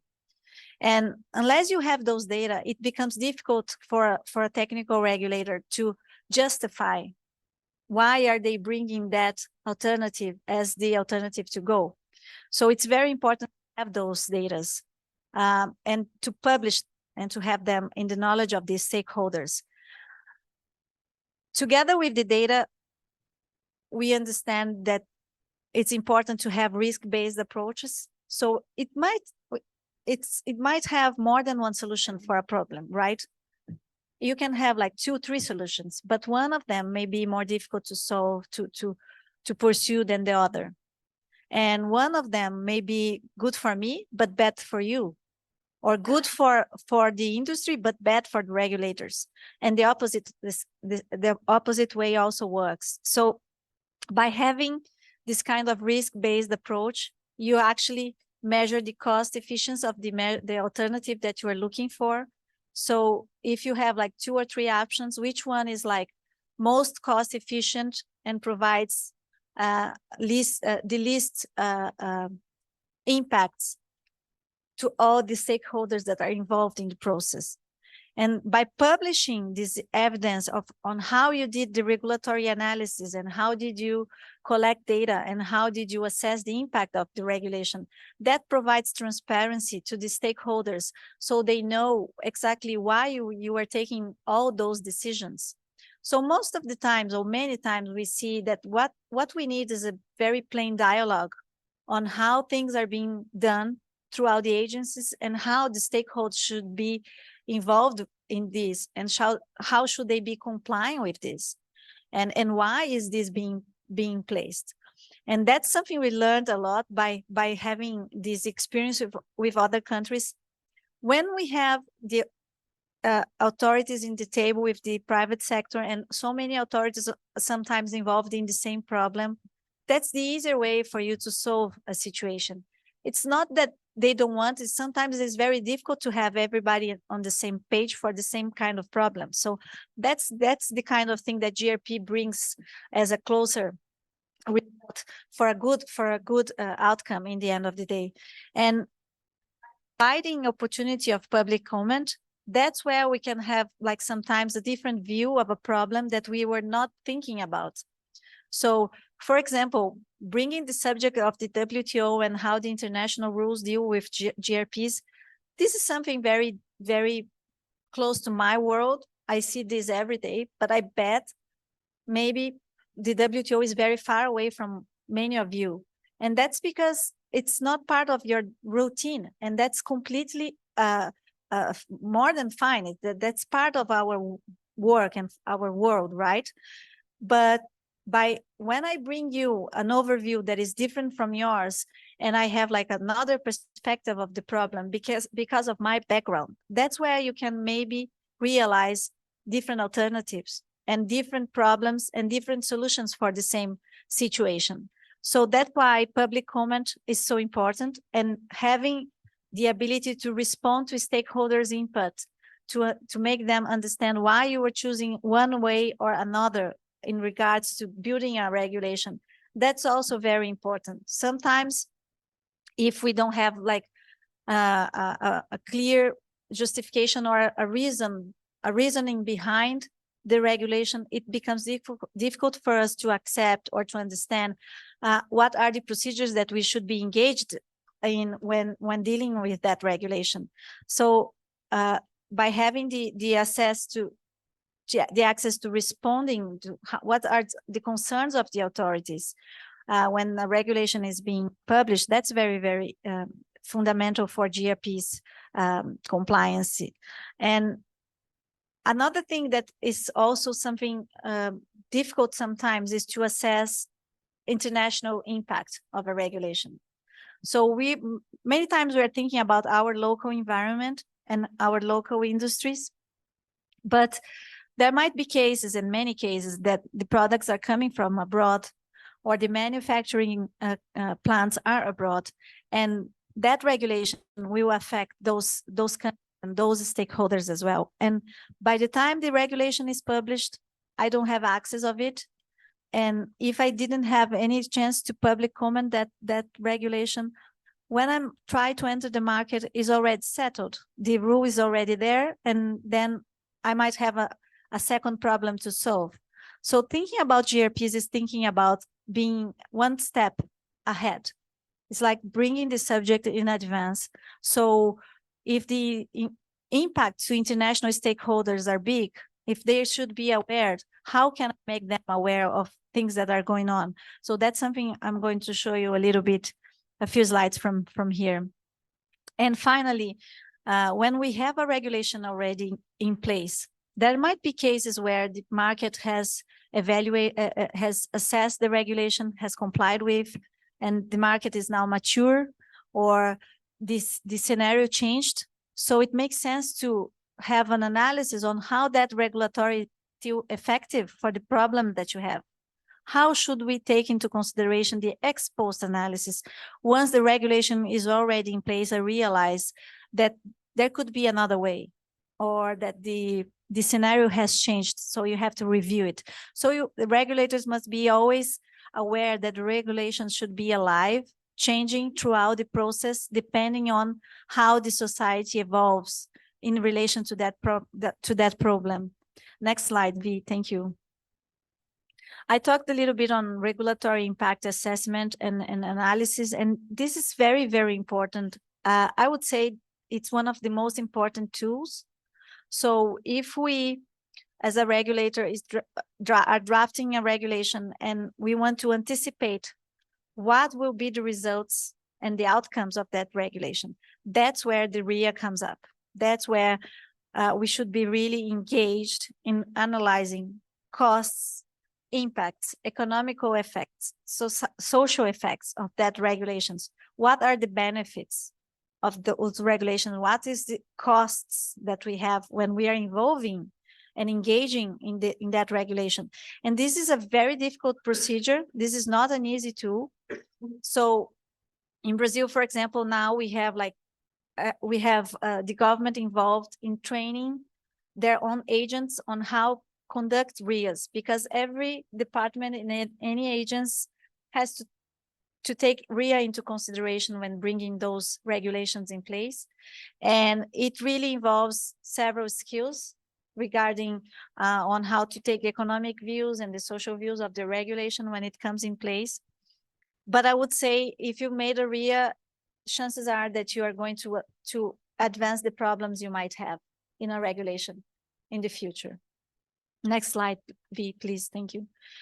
And when we talk about GRPs, and now I'm going to enter a little bit on the international rules, where is this coming from? Where is this based? So I'm going to give you some examples and some international alignment on why we are going to GRPs after all. I mean, it's not only the WHO that deals with GRP. So the World Trade Organization also provides rules on GRP.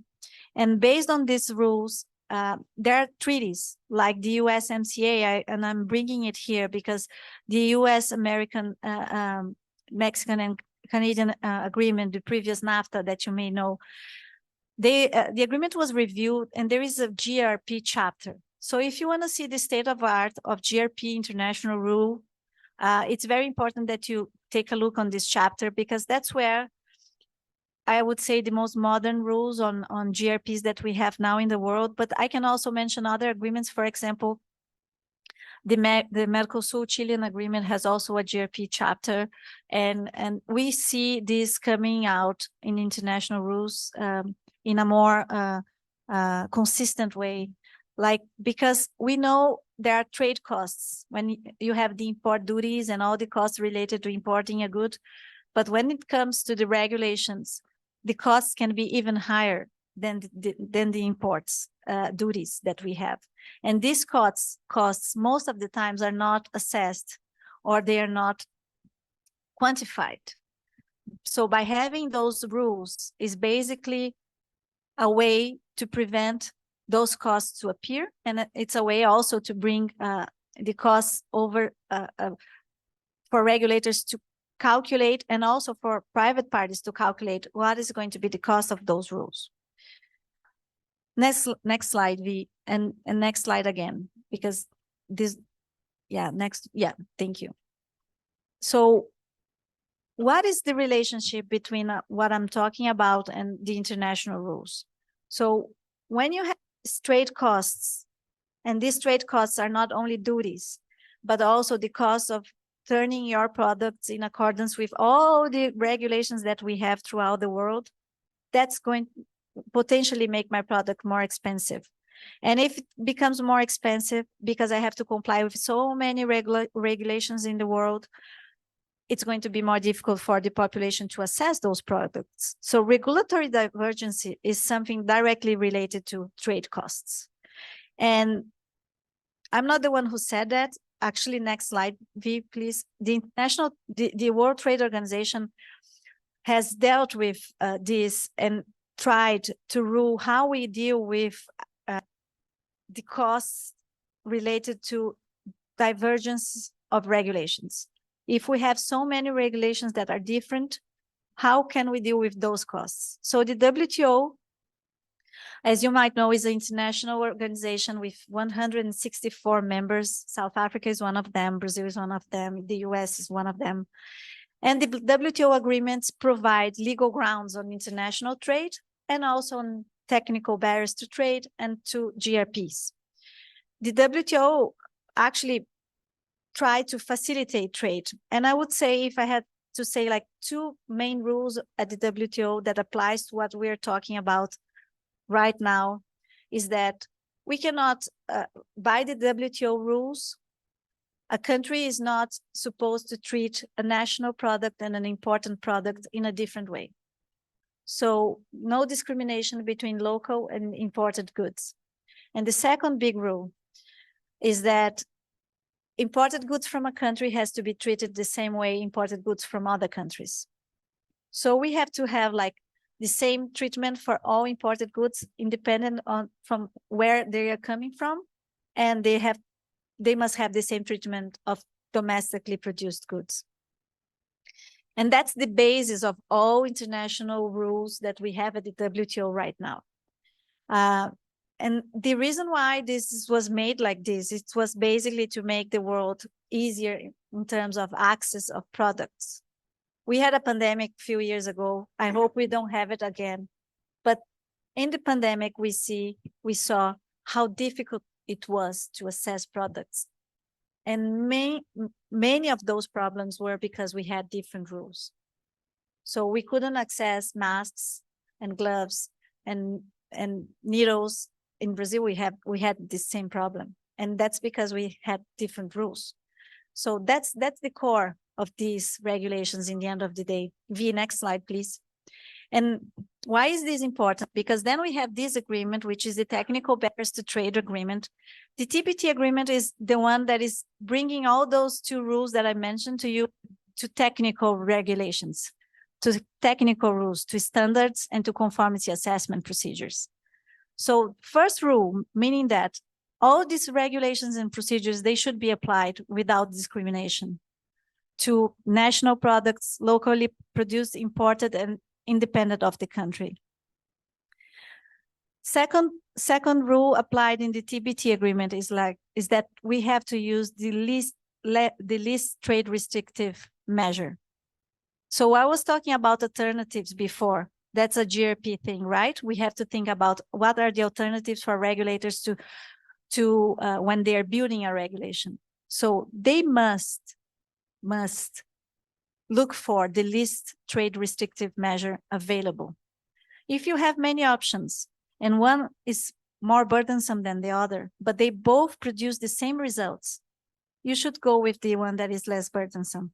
And I think that's that's a very important subject, and that's translated in GRP as doing regulatory impact analysis and going through all the alternatives you have in place.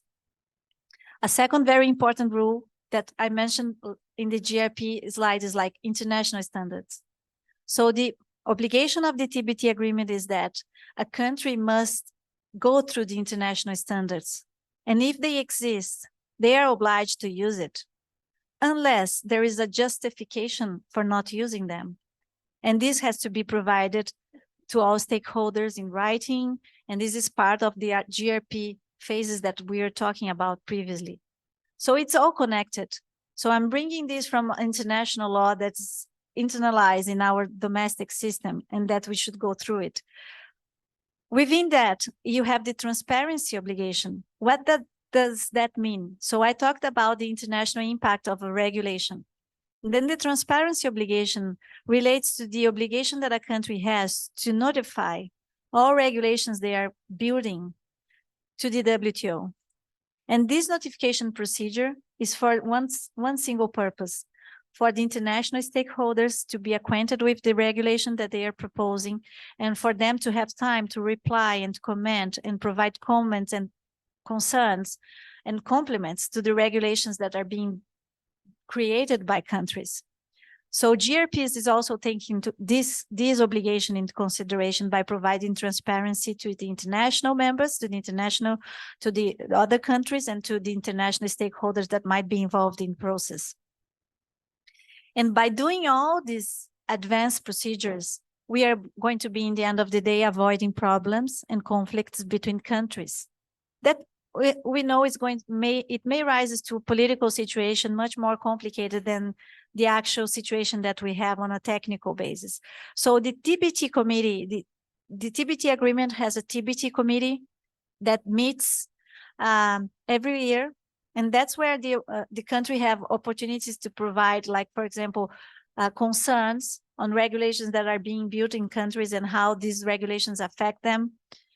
There's also a triennial review of the TBT rules. I think Dineo is going to talk a little bit maybe on that, but the triennial review is very important because that's where the TBT committee actually has a time to assess the rules, the TBT agreement, and how the countries are evolving in the rulemaking process. So they're also doing the self-analysis on how GRPs should change and how GRPs should be reviewed. And that's where, for example, it came the advice that all technical regulations should be put into public consultation for 60 days. And then for this to have time, for the stakeholders to have time to comment. And then after that, the authorities must comply and respond to the stakeholders, to the public comment that was made. So the TBT committee has a very important role right now. And we know that some of you may say, for example, that the WTO has so many issues right now, but this is actually one thing that still works and works very well. So I would say it's one of the biggest teeth right now of the WTO. And I'm actually proud because we work so much on the GRPs and the TBT issues, and this is still very, very effective. And when we look at the next slide, V, thank you.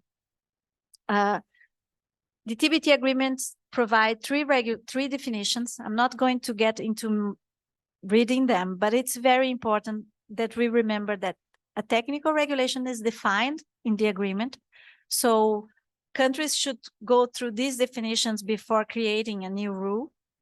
Standards are also defined, and conformity assessment procedures are also defined.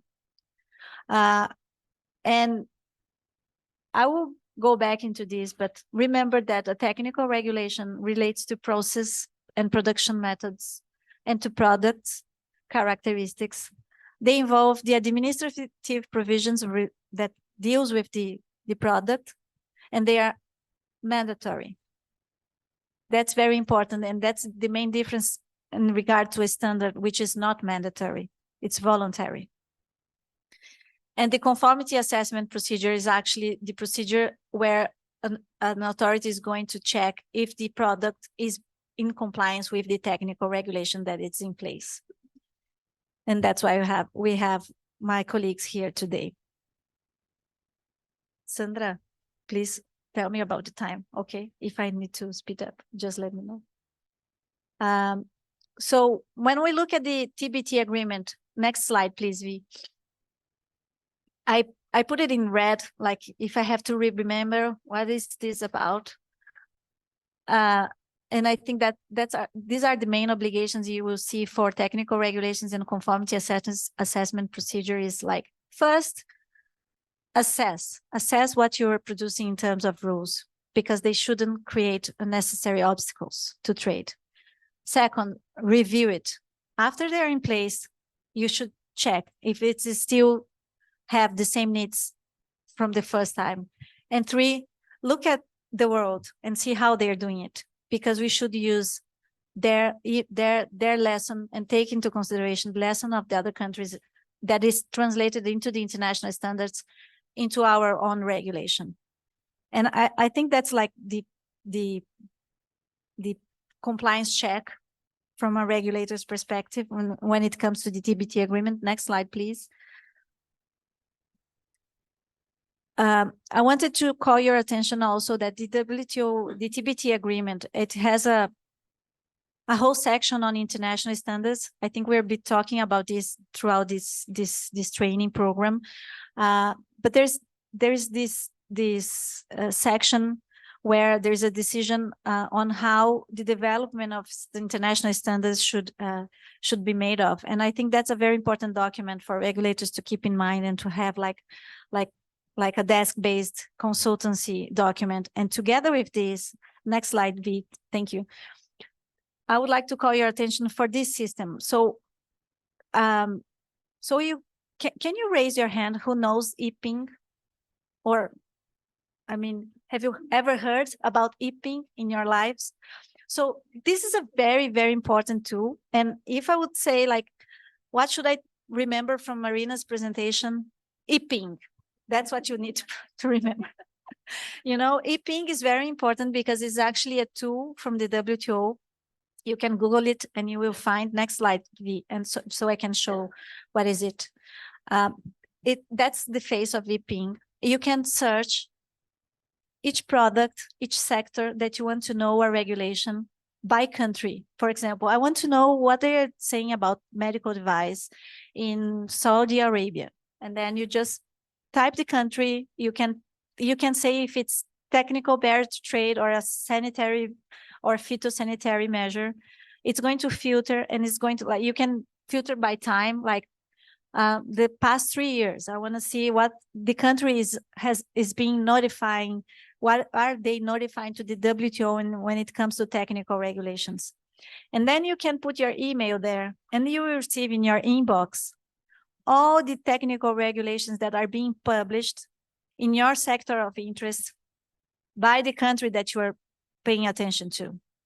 So this is very useful from a regulation from the regulator's perspective, but from the private sector as well. So I get every day, every technical regulation that is being notified to the WTO on a particular product from all these 164 members of the WTO. That's why it's so important, the transparency obligation I was talking about previously, because that obligation actually comes into this. If a country does not notify to the WTO, then EPING becomes more difficult, because in the end of the day, the country is not complying with international obligation, and I'm not assessing the international impact that regulation might have in my product, in my market.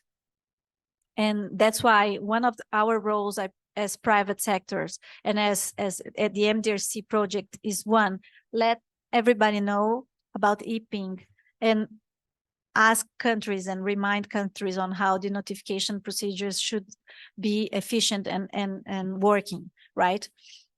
Next slide, B, thank you. So that's the way it shows up, for example, like Afghanistan and the rules, and I just put something that you could just take a look on how it goes, and then you have access to the actual regulation and in the website. So this is very, very important. Next slide, V. Coming to the regional experience, I want to recall you that the African Continental Free Trade Agreement has actually brought from the TBT the same objectives on transparency and the international rules that we have on technical barriers to trade and technical regulations. So I know the importance of this agreement for the continent, and there's a very big effort now to make it very efficient and working in the free flow.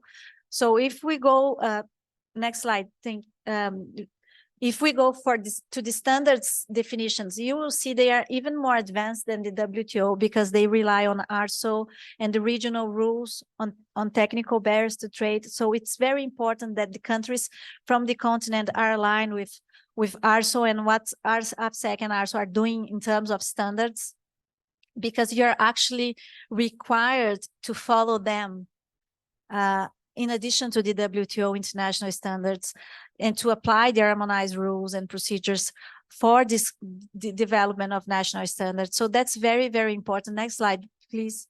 And when we look at the technical regulations and conformity assessment, I really like the African Continental Agreement. It actually says in writing application of good regulatory practice. So it goes even beyond the WTO, making express that countries in Africa should rely on that. And that's really huge, because it puts the WTO and the good regulatory practice in the same page. And when it comes to conformity assessment, basically brings the international standards again, how mutual acceptance of conformity assessment should be a way to go in the continent. So we are very aligned with the most modern rules when we say that there's no way about talking on creating rules if we don't have GRPs. They cannot be separated anymore. Next slide. Thank you. So I'm finishing my presentation. I have like some challenges and some takeaways. So what we see as challenges right now is that most medical device regulators are not aware of the TBT agreement, or they are not accompanying what is going on in the international level. And this is very important right now. And medical devices sometimes are also not within the IMDRF. I'm really glad that South Africa is now is following through this as well. And this is like the way to go. This is the path, right?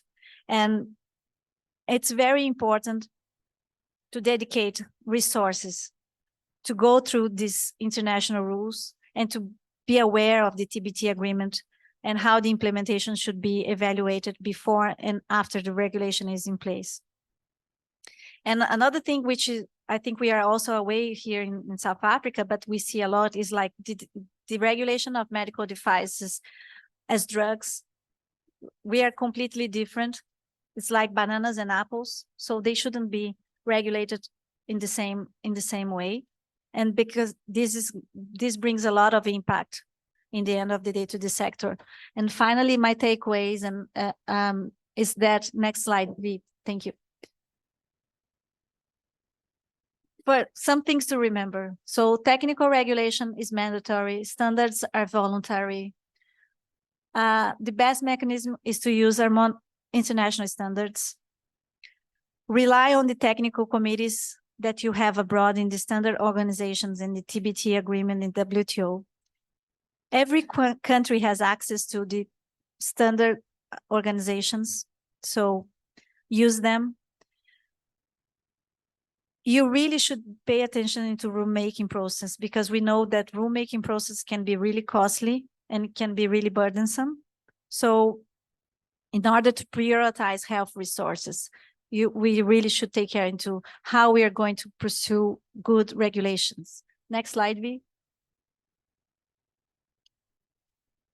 And then a question for you to keep in mind when you're dealing with a problem. What is the likelihood that an agency working alone will identify a regulatory issue that was not ever identified globally? Chances are low that this exists. So pay attention to what is going on to the world and develop a policy that does not conflict with the existing global policies. That's the message behind GRPs, right? GRPs is the compliance system for a regulatory process.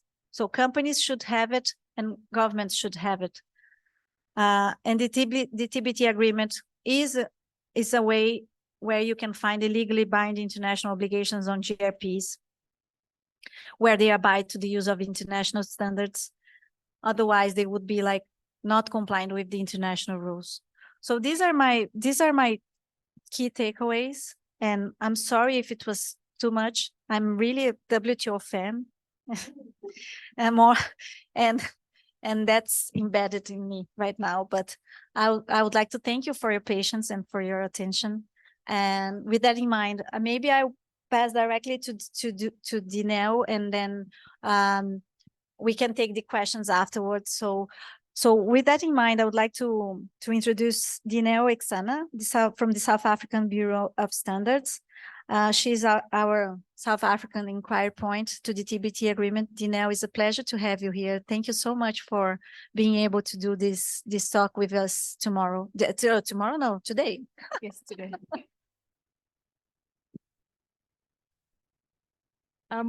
Thank you so much. As she's already introduced me, I'm Dineo Hexana, and I manage the South African WTO TBT inquiry point. She is clearly a fan of the WTO because she's already done half my presentation, which is good given the time. But I think what I will do is I will give the South African experience in terms of how we manage the WTO inquiry point and how we collaborate with industry and as well as regulators to ensure the implementation of the agreement domestically. She's already introduced what the WTO is, but what I would like to emphasize is that its main function is to ensure that trade flows smoothly and predictably. That is the main function. That is what we are trying to achieve in all this work that we are doing, in all these regulations that are being developed. And actually, governments are binded within limits in terms of trade policies. So all these policies that are agreed to, they're actually binding because member states actually have a platform at the WTO to actually discuss, come to consensus, and also vote on certain elements and how they wish to actually implement the agreement itself. I'm going to jump right into standards because that's where I'm based, standards and how we fit in. And I think maybe one thing just to emphasize again here is that all signatories to the WTO TBT agreement are actually required to host an inquiry point. So it is by requirement that we have the inquiry point to ensure that there is transparency. And in South Africa, the inquiry point is housed under the SABS, but in most countries, you will find it under their trade ministry. It just depends on how different countries manage their affairs. And what is of importance to also note in terms of our South African experience is that most of our technical regulation actually makes a reference to a standard. So the regulation itself is not going to have all the technical requirements, but it will make reference to a South African national standard. So it's not all, but that is how we've structured the majority of our technical regulations, which also makes it easier for us because should there be any technical changes, only the standard changes, which is already referenced in that regulation and not any wording within the regulation. So it's just also a management thing for us. And of important to also note is that in our national technical committees that actually develop standards, we actually have our regulators participating in those forums. Because remember, the previous speaker has already mentioned that there's a difference between a standard and a regulation. A regulation is compulsory and a standard is voluntary. So in South Africa, a standard only becomes voluntary when it's referenced in regulation. And what we try do when we collaborating, obviously, with our regulators and industry who sit in our national committees, is to ensure that they are aware of the code of good practice for the preparation, adoption, and application of standards. And this particular code can also be used in the development of regulations that are not referencing as standards, which will actually have technical requirements within that regulation. And basically, all it does is that it lays down the disciplines in respect of central government, local government, non-governmental, and regional standardizing bodies developing voluntary standards. So South Africa is also a member of ARSO. We also participate in a lot of technical committees there. We facilitate the participation of our industry experts in ARSO's technical committees that develop, obviously, the standards at that level. And participating at that level, we also participate at ISO and other international standardization platforms. And that also is strategic in that we want to ensure that at the development stage, the South African views are also heard. They are taken into account when all of those standards are being developed, because this actually is a circle. You have your national standard that you use when you go and you participate at a regional level and also at an international level. So by the time we actually have an international standard, which may form part or a basis for your regulation, South African comments have already been taken into account. So participating at all these levels also, we are trying to save time and cost, and we also don't want to be caught up in a situation of repetition of information and research as well. So when we look at what are the essentials for our standards developers that they need to take into account when they develop these standards, or rather, what does the code of good practice say? Well, standards are not to be prepared, adopted, or applied with a view of creating unnecessary obstacles to trade, which we've already emphasized that we want to ensure that we have smooth trade, which is going to save everybody costs and everybody gets to save on time as well. Products reach where they need to reach timelessly. Standardization bodies shall use international standards as a basis for standards developed where applicable. This also just goes to say we are not everybody has resources. If research has already been done, you already have a basis. The only thing that you are taking into account is, how does this international standard fit within my climate, within the country, technological developments within your country, and also issues of national safety can also be taken into account. Yes, the WTO says that international standards should always be looked at first, but it does give certain leeway in terms of your climate or technological developments. There are certain countries that are not ready for certain technologies, and that's where you can deviate. She's already emphasized that every time you do deviate, you need to state it in writing, and it needs to be notified at the WTO so that all members are aware of why you require that difference in terms of an international standard that has already been agreed on. I mean, we have over 160 members at the WTO, and I know, I'm not sure in terms of the numbers at ISO, but a lot of countries participate there. And that is just to ensure that there's enough research. It takes into account different climates of different regions and so forth before a standard is actually concluded. And I think also to just add there that the WTO also has an element of transparency. You are required to be transparent in terms of your regulations and your standards that you are developing. So once you've got a regulation that you want to implement, you've got a 60-day, best practice is 60 days. to notify to the international community so that they may submit comments or any concerns in terms of how it will impact their trade. And as a requirement, every country is required to actually respond to every comment received. And at this stage where you've got that 60 days, it's also to avoid any dispute. Sometimes countries will submit comments that will actually alert you to things that you had not taken into account. And it gives you the platform to actually resolve it before the regulation is also implemented. Of course, there are times where there will be differences between countries and it will end up at the WTO for further negotiations. I mean, trade is also a bit tricky. Countries also want to protect their markets.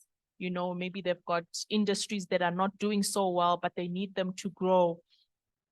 So you've got that leeway to sort of negotiate before it actually becomes a formal dispute at the WTO as well.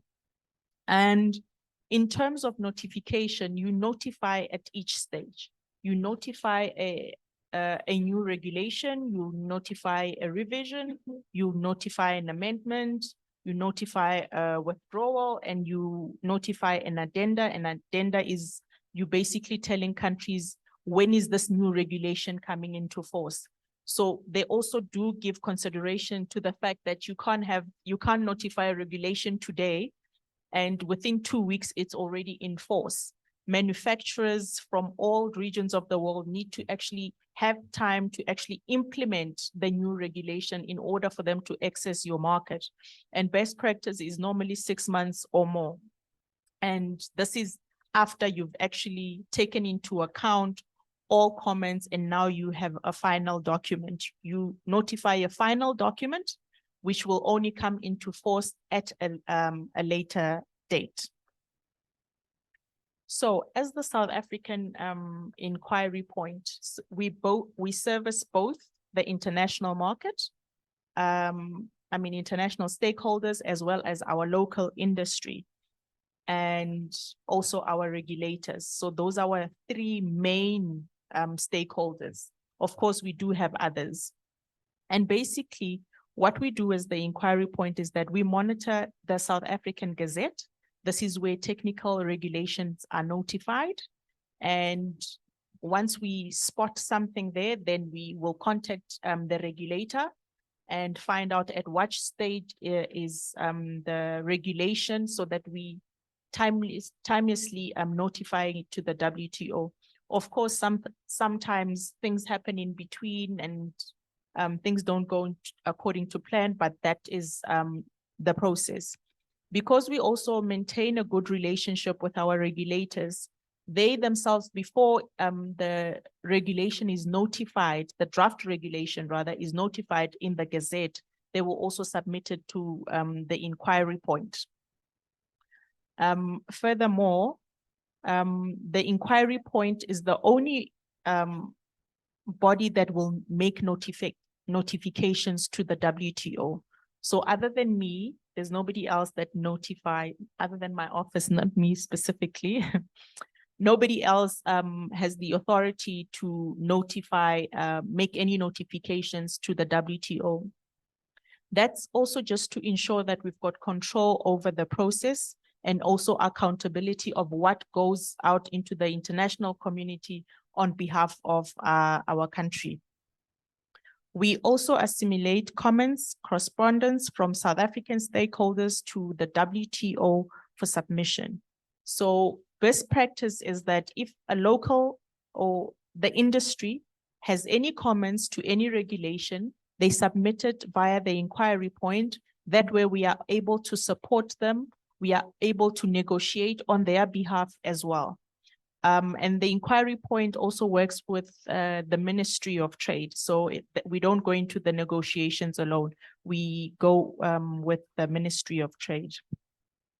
And basically, we serve as a post office two-way between our industry, between our government, the WTO, and other WTO members. And we provide general information and guidance to our local industry and the WTO members in terms of, you can send an inquiry in terms of regulations that affect or may impact a product that you want to send to our country. Our industry will also call us if they are looking for a certain regulation in relation to a certain product that they would like to export and so forth. Other services that we offer, and these ones are specifically to our industry. On a weekly basis, we send subscribers, and these are our local subscribers, notifications that were submitted to the WTO so that they are kept abreast in terms of what new regulations are out there in the market. We also allow stakeholders to submit regulations, comments, or procedural questions, or any other information that they require that is related to trade and regulations. We will also submit and monitor any comments from South Africa to other inquiry points. We will also try and assist as far as possible in terms of getting them information from a country that they would like to trade with. And all this is within the realm of technical regulations. And yes, there are benefits to using your local inquiry point. And as an inquiry point, we also have access to other inquiry points. Once every 2 years, all the inquiry points of the world meet at the WTO, and this is where we sort of have a session where we also exchange information, we build on new relationships as well, and basically we just share in terms of how we each manage our inquiry points, what challenges we are facing, what are the new requirements that industry require, what are new services that industry is requiring from the inquiry point. And we also go through training from the WTO as well in terms of how to better manage the inquiry point. But these are the general benefits that we offer to our industry. Coordination, awareness of any unintended consequences of regulation and possible defensive concerns. They can gain understanding on what exactly is the WTO agreement and its obligation. We also connect them to trading organizations and also just to maintain reciprocity of comments. So Marina just showed us the e-ping system. On the e-ping system, that's where you can actually register as well to receive whatever regulations that, in this case, we're talking about medical devices, where you can choose how often you want to receive regulations. You can even be specific if you only want regulations from a certain country. Even on that e-ping platform, there are contact details of all the inquiry points of the 164 countries. So it's really a platform where you can communicate outside your email. Everything is done on that particular e-ping website. And for us as administrators, we even submit our regulations on that site as well. And there's also a site, there's also a platform for regulators as well, where they can have their discussions about certain things as well. So there was an old system. This one is quite new, not really new, maybe about less than 10 years, the e-ping system. But that's the platform where we are all moving to. That's the platform that we are all encouraging our stakeholders to start using, because it just makes communication easier. You don't have to log into your email. Everything stays on that system. You can even get stats if you would like in terms of who's notifying what, how much is being notified as well. Just before I conclude, we also have a national TBT committee, which is chaired by the Department of Trade and Industry. And basically the main functions of this committee is to come together and advise each other as regulators and other bodies that are affected by TBT. And we advise the government on issues related to TBT. And this committee is basically also made up of regulators, because they are the people that are always first in contact in terms of regulations. I think that's all from me. I don't know if we want to take questions at this point, because my presentation was adding to yours. I think it was spot on because you had the South African view, so I think we complemented each other. I would save the questions after Lydia's presentation, if that's fine for the audience. So I would like to call Lydia Motlohewa. I did my best here to make her presentation. She's an officer from SAHPRA. Thank you, Lydia, so much for your time and for being here. The floor is yours.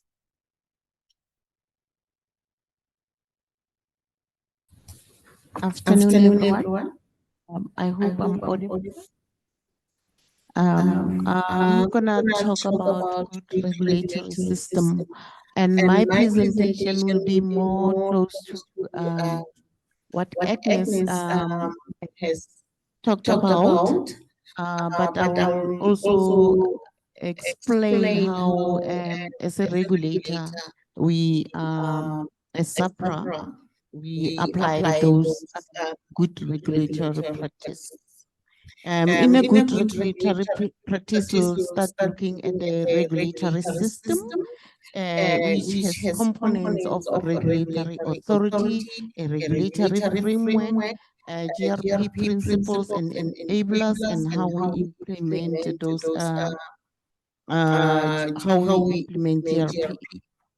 Slide, please.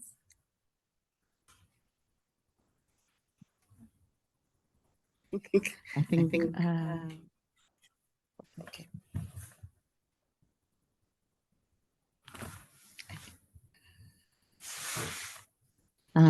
Sorry about that.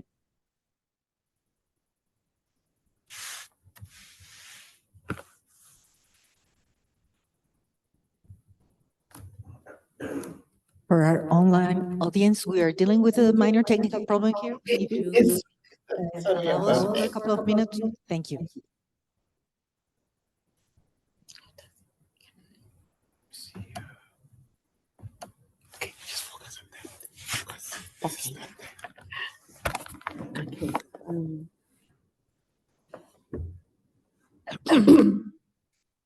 So in a regulatory system, we are looking at having affordable health products that are safe, effective, or perform as per intended use, and assured quality. And most of the healthcare products are for prevention, diagnosis, and treatment of diseases.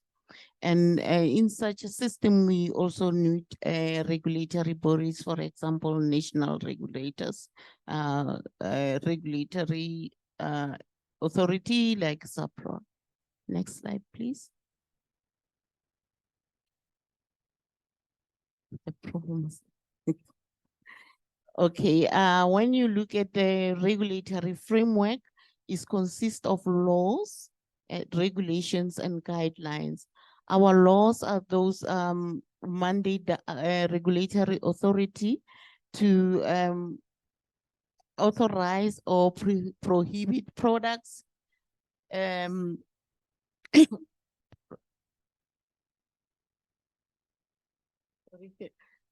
sorry about that. Product, persons, or action to be controlled.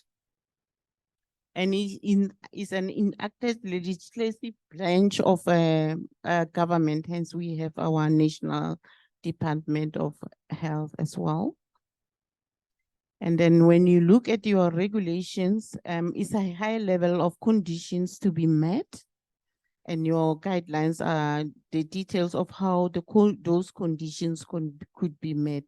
Both the laws, which is our act, and the regulations are less flexible, very prescriptive, more difficult to change.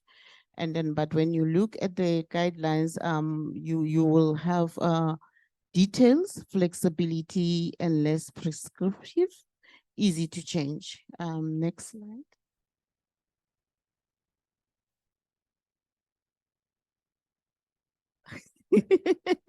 Oh, okay, I'll do that.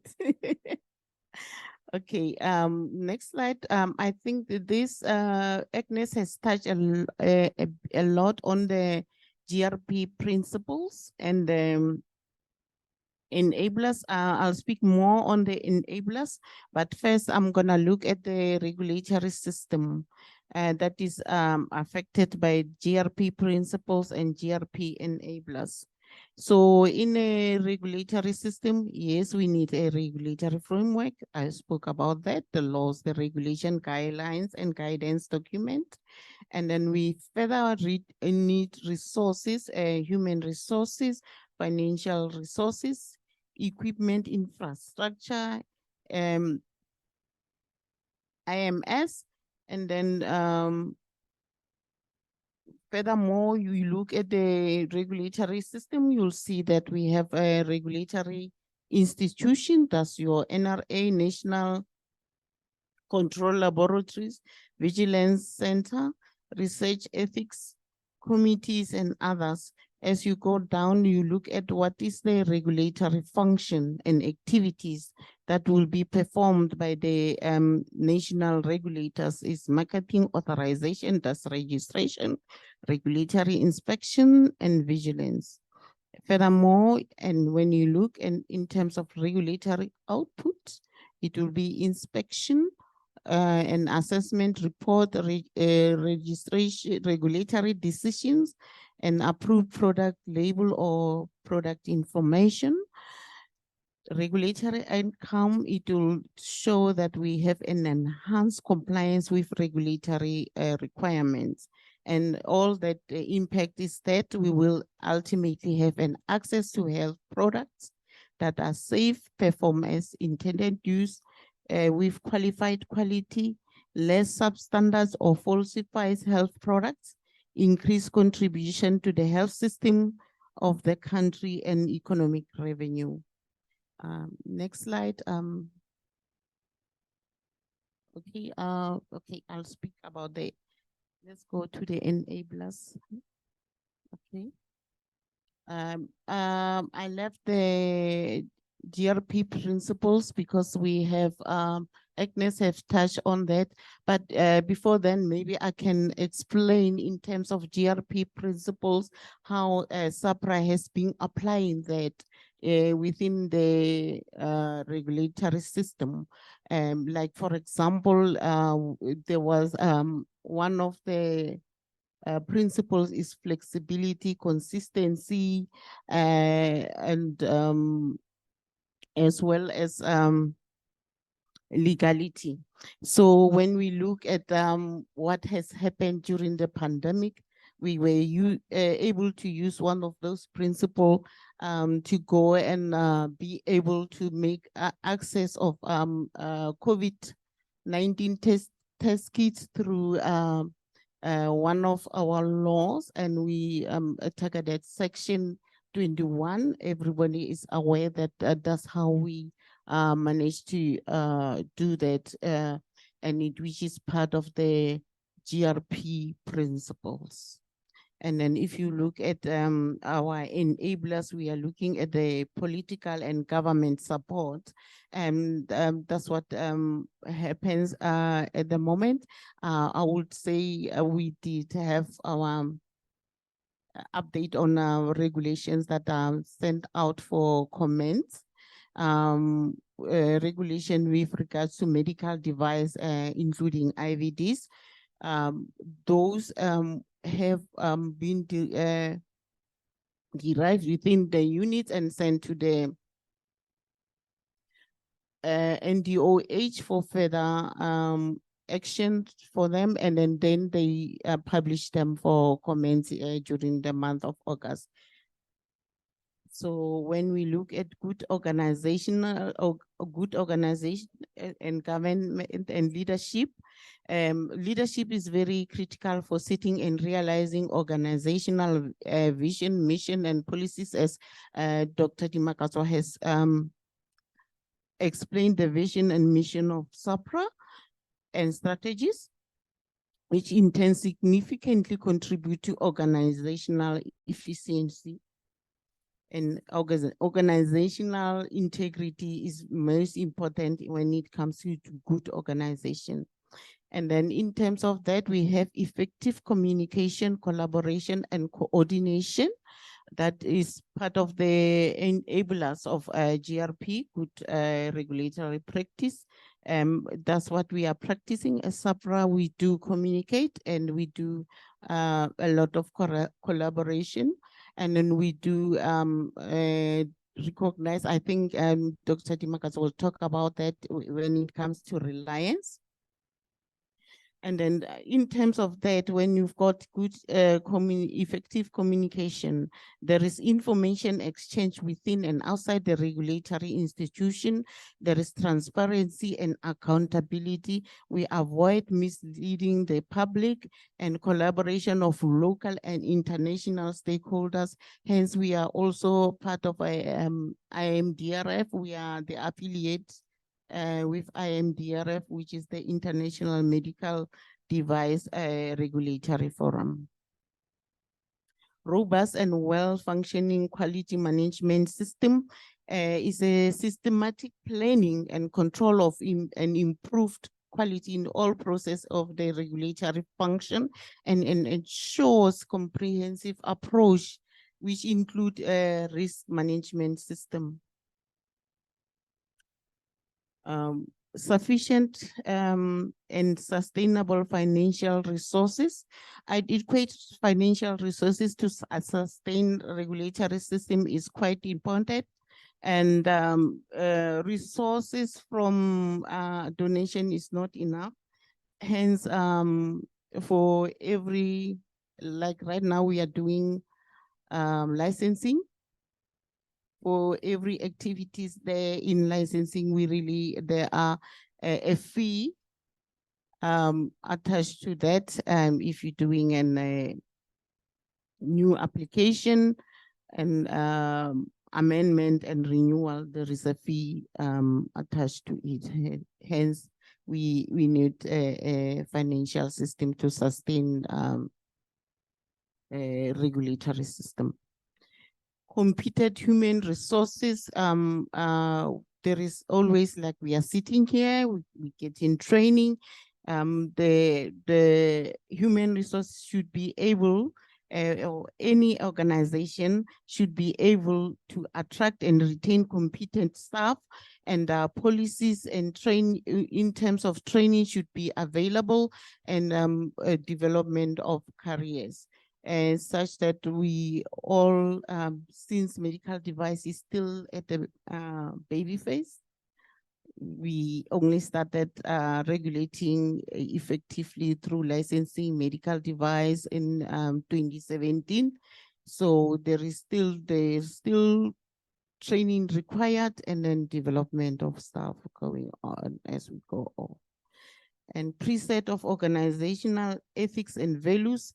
There must be ethical principle, value of professionalism, and a code of conduct. People should be trained of code of conduct and how to communicate with internal and external stakeholders. And everything that we do should be based on scientific and data-driven, and decisions should be based on that. So such scientific and data-driven enabler ensures that there is consistency and predictable outcome adherence to also international standard, as my colleague has already mentioned. Next slide. So this is my last slide. When we implement GRP, consideration should be realized, should be done in terms of the reality of individual legal and regulatory system. That is when we doing that, we need to look at South Africa and SAHPRA as a whole, what our realities what can we be able to implement? It should be transparent as part of one of the principle. Predictable processes should be used to ensure quality. Regulatory oversight that have an oversight that achieve the intended objective while minimizing negative impact and cost. Regulatory system should be sufficiently flexible for the process to be applied proportionally. And then we need to sustain support at the highest level with adequate resources, and as it is essential.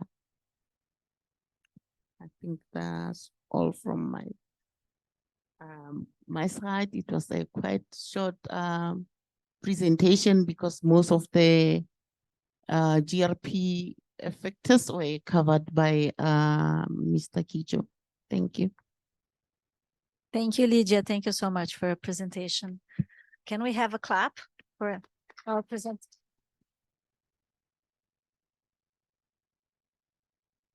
Okay, Sandrita, do we have questions in the? We have some questions from our online participants, but if it is okay, Yeah. we may probably start with questions from in-person attendees. There's one over here. Just give me a second.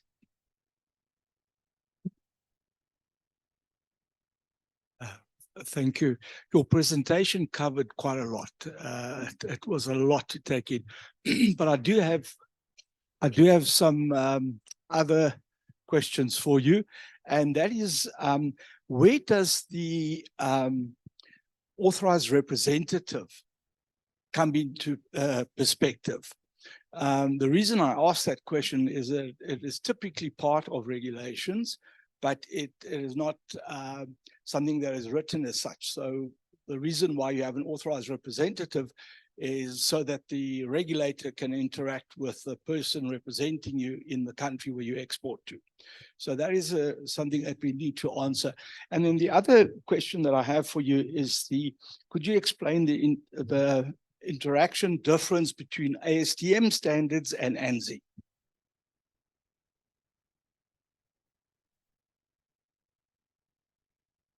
If I may, I will take the second part of the question, and we will have a session on standards. So if we could wait until tomorrow, I get to say this, so we can get into the standards portion of your question, ASTM, ANSI, and the role of all the standardization world, including, of course, SAPs in their role on standards. Is that okay? Thank you very much. As for the first question. Sorry, what's your name? Anton. So thank you for your question. I think it's interesting that you bring this, because when we are talking about the transparency mechanism and how the stakeholders should be interacting with the authorities, this is applicable to every stakeholder. So if you have a company here, if you are an authorized operator here, you are the stakeholder, the domestic stakeholder, to talk with the authorities here. But you might be in contact with your peers abroad, and they are following the regulation through you, but also through the international organizations and through their governments abroad. So when we have a public consultation here in Africa, in South Africa, you are the one that is going to be paying attention to that. And then you should align with your peers abroad on how is this regulation operating here, and what is the comments that you should provide when you were in regards to the public consultation, for example, that is happening here. At the same time, this same public consultation is going to happen in the international arena at the WTO TBT committee. So it is possible that your peers abroad will provide the same comments that you made in the international arena, but there might be also additional ones. The importance is that we can embrace all the concerns that you might have here and abroad, and that you can have an interaction between your peers outside and also here. So if you are having the interaction with the authorities in the country, you are supposed to be aligning what are the concerns that you have here and what's the concerns they have there that you might also address it. It doesn't have to be a separate communication process or a separate submission. You can have into your interaction with the regulators all the concerns of your peers outside. And if not, there's still time, because usually, as I understood, in South Africa, there's the period within the country, and then there's an additional period abroad in the international, at the WTO. So if you provided comment and interacted with the regulator in the country, but there are still concerns that your peers abroad might have it, they can still bring this to the authority attention in the WTO. Is that addressing your question? So I think you need to. The question is really, in terms of medical device regulations, if I export to another country, Europe, US, all African countries, you are required to have a representative in that country. Now that representative can be your distributor, or that in most cases, the representative offers a service. And the reason for that is so that the regulator understands who is bringing products into the country.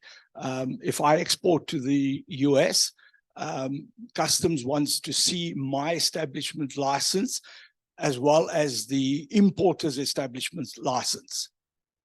And that is something that obviously then adds to the cost, because there's an annual fee that the bodies charge simply to be that. And even your notified bodies, they even if you have a class 2 or class 3 medical device and you have CE marking on it, you still need a authorized representative, even though you've got a notified body. So it's more around where does the authorized representative come into effect in terms of the good regulatory practices. So let me take it in parts.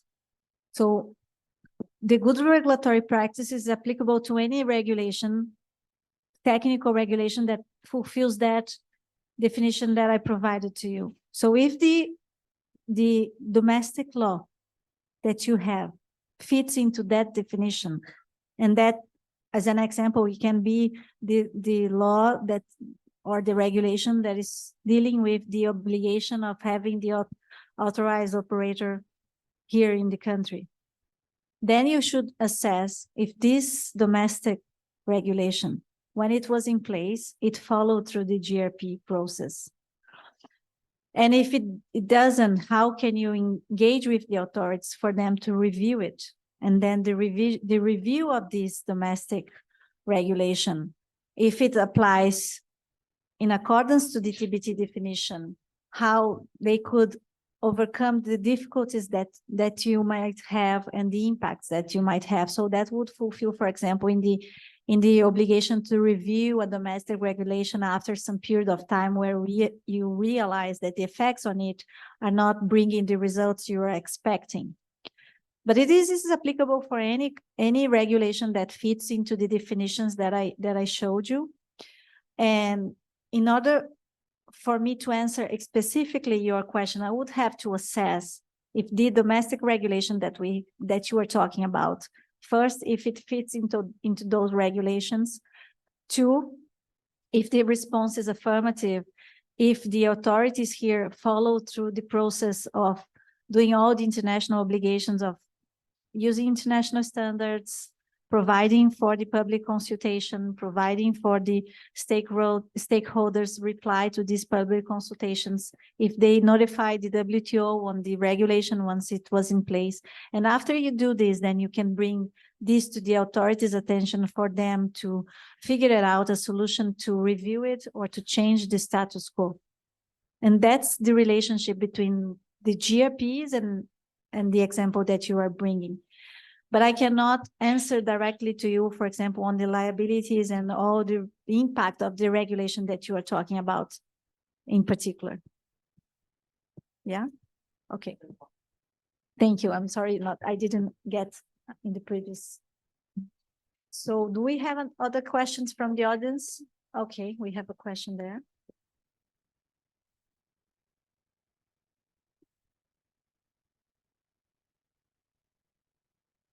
Hi, good afternoon. It's Khadija Suleiman from Becton Dickinson. I'd really like sorry, can you speak a little louder, please, for our online participants? Thank you. I'm Khadija Suleiman from Becton Dickinson. It's a question regarding SABS standards that are made compulsory or mandatory via regulations. So I'll take an example of, say, the NRCS. One of the concerns we have in industry is that a requirement from the NRCS is to get your international conformance assessment body to give you a declaration that this international standard conforms to the SABS standard. And we don't really find that a very practical and feasible approach. Should it not be the other way around, that SABS actually gives it or basically aligns with the international standard, so it removes that obligation from industry to actually get a declaration of alignment? Good day, colleagues. I'm Mapaseka from the SABS, and I work in the Standards Division, responsible for medical devices, working in that committee. So with regards to your question on how SABS, or rather SABS should align to the international standards, we are basically guided by the industry and the regulators with regards to which standard needs to be included in the regulation. For instance, 13485 is the QMS standard widely used in the medical device space, and that is regulated. But then when it comes to all the other substandards, not substandard, but the SANS standard, that I think in tendering processes, most of the time they tell you that you need to or conform to a SANS standard. So these standards are actually adopted by the SABS. So an example I'm going to give you here, like the sterilization standards, most of them have been adopted, and we make an identical adoption. So even the 13485, we took it as it is from ISO, and we made it into a SANS standard. So also looking at the ISO, let me open it here quickly because I was looking at these documents and just to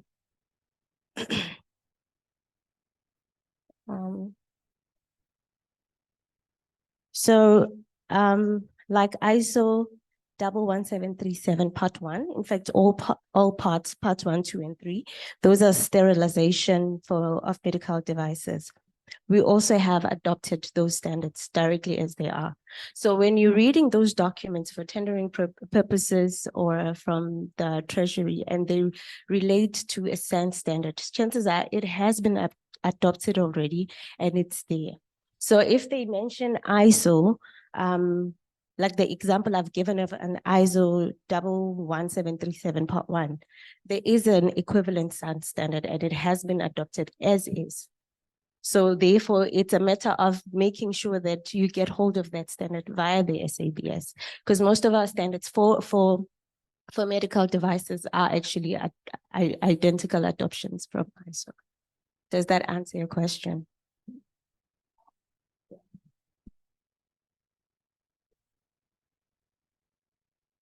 If you can give us a second, because the online participants will not listen to you. No, absolutely, and we commend that, right? The alignment that you adopt exactly as is, because that would definitely decrease the barrier to trade. The question comes in, why are we being asked to provide a declaration from your international conformance assessment body that it is in fact identical? That is the barrier that we want to have removed. So yeah, that's my specific question, because that's the request from industry. Okay, I'll give that question to Dunel to answer, sorry. I don't exactly have an answer for that because it's the first I'm also hearing of. Maybe you can send us an email, then we definitely need to follow that up, because even on our standards, it will tell you if it's a direct adoption or an adoption with modification. So that shouldn't be happening. And it's not unique to South Africa. It's not something that's unique to South Africa. It's how all countries adopt international standards. Thanks. So we have a few questions online. I'll post like a couple of them, and we have several comments. We know that we are kind of like very late for lunch, so we won't keep you much longer. But if you could allow me.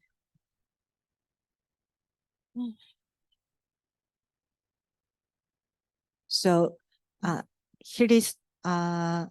This is very important. The impact of GRP on international stakeholders is overlooked, and pro-competitive analysis and ex-post assessment is almost always never done.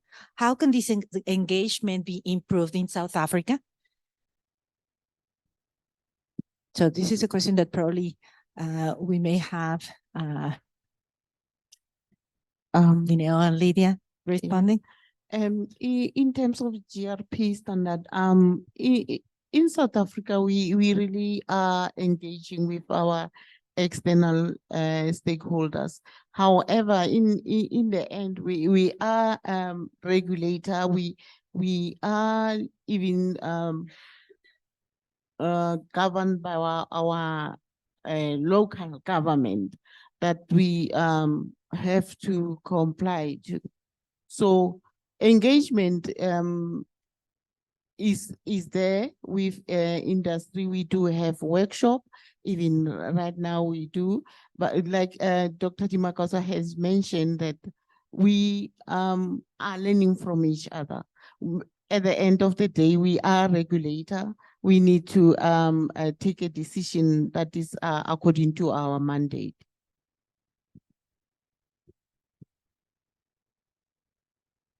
Thank you. So regarding SAHPRA, and I know that, that you're already typing an answer, but could be interesting for the live audience. SAHPRA, thank you for this good presentation. How is SAHPRA actively trying to ensure greater public awareness of the standards and requirements? Many companies are not even aware of which specific standards apply to their companies. How is this being remedied, the lack of awareness? I think this is also a difficult one, because awareness is also a two-way street. But taking accountability for our part as the SABS, we try and engage stakeholders within their respective environments. So we've got programs which are specifically targeted at SMMEs. We will go where they gather, whether they are having their sort of AGMs, and we'll do presentations. And we also offer other support in terms of standards implementations within their different spaces or manufacturing. We even partner with the DTI to assist them in their production processes in order to comply with standards and also access international markets. We do also go out on call to invite industry to actually participate in our technical committees, because without industry, there's no technical committee work, and there's actually no standards that's going to be developed. And those standards, industry actually develops standards for itself. That's how the nature of standards are. But we do take recognizance of the fact that we need to be out there more.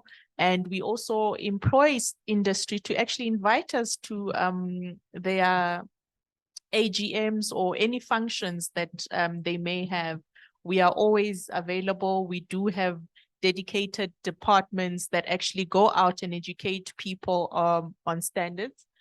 We've also partnered, for example, with UNISA, which is a university, to include certain aspects of standards within their curriculum. They do offer I think it's a 6 months course on standards.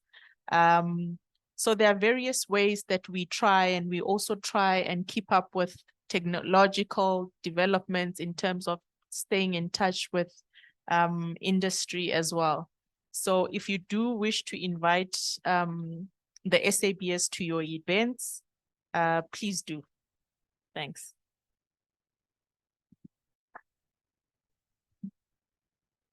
So I think there's a question there? Oh, no. Oh, there's a question there. Okay.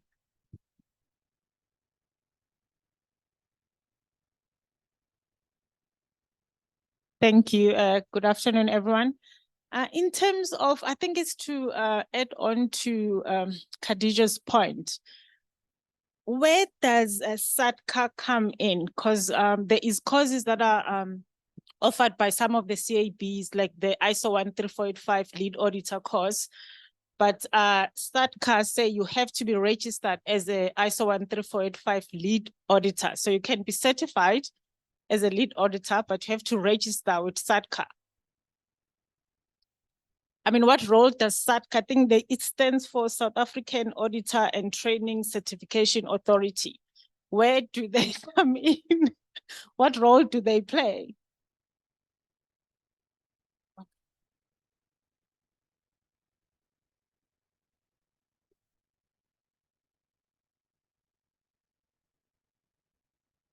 Thank you.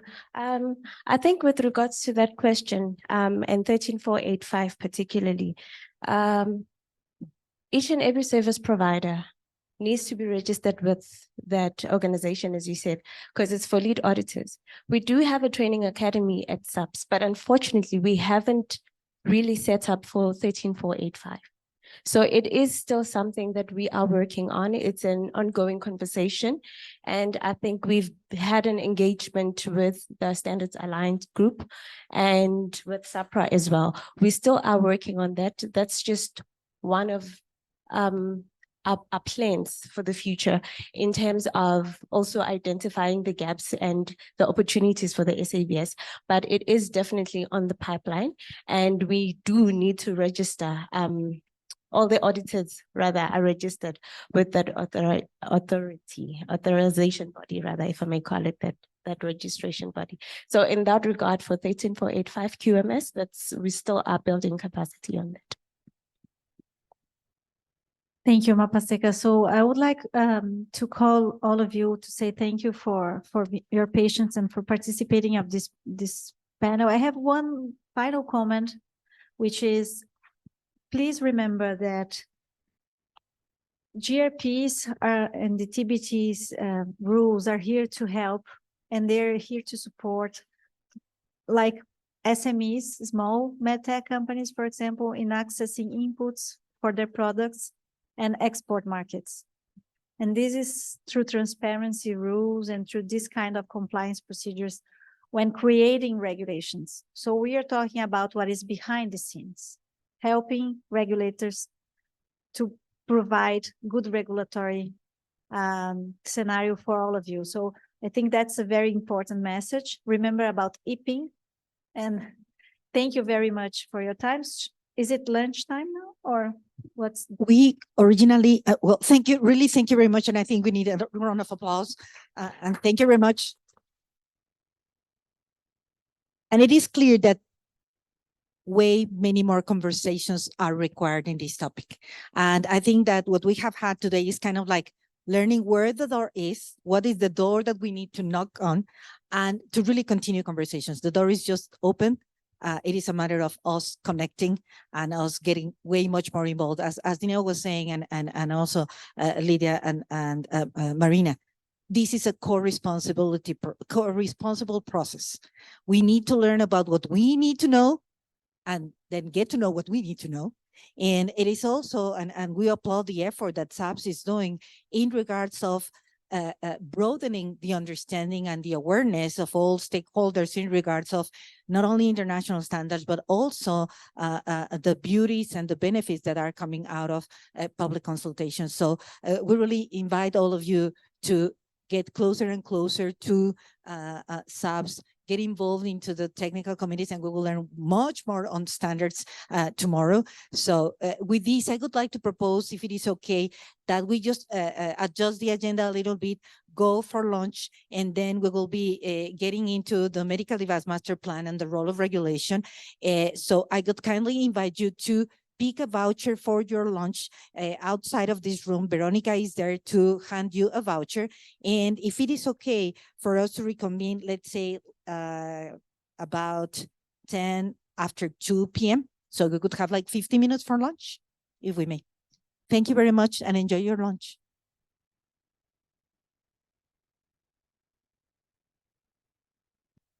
Thank you very much. And then we're restarting our program. I'm really very happy to share that we have over 120 online attendees. So we are like a big crowd gaining a lot of knowledge out of this session. So now I welcome Victor van Vuren for him to share. He's director at Halovic, and he's going to share on the medical device master plan and the role of regulation. Victor, the floor is yours. Okay, that's better. Thank you. I'm just going to give a short overview of what I'm doing and where I come from and regarding the medical devices master plan. The government okay, all right. The government a few years ago decided to divide the country up into 28 sectors.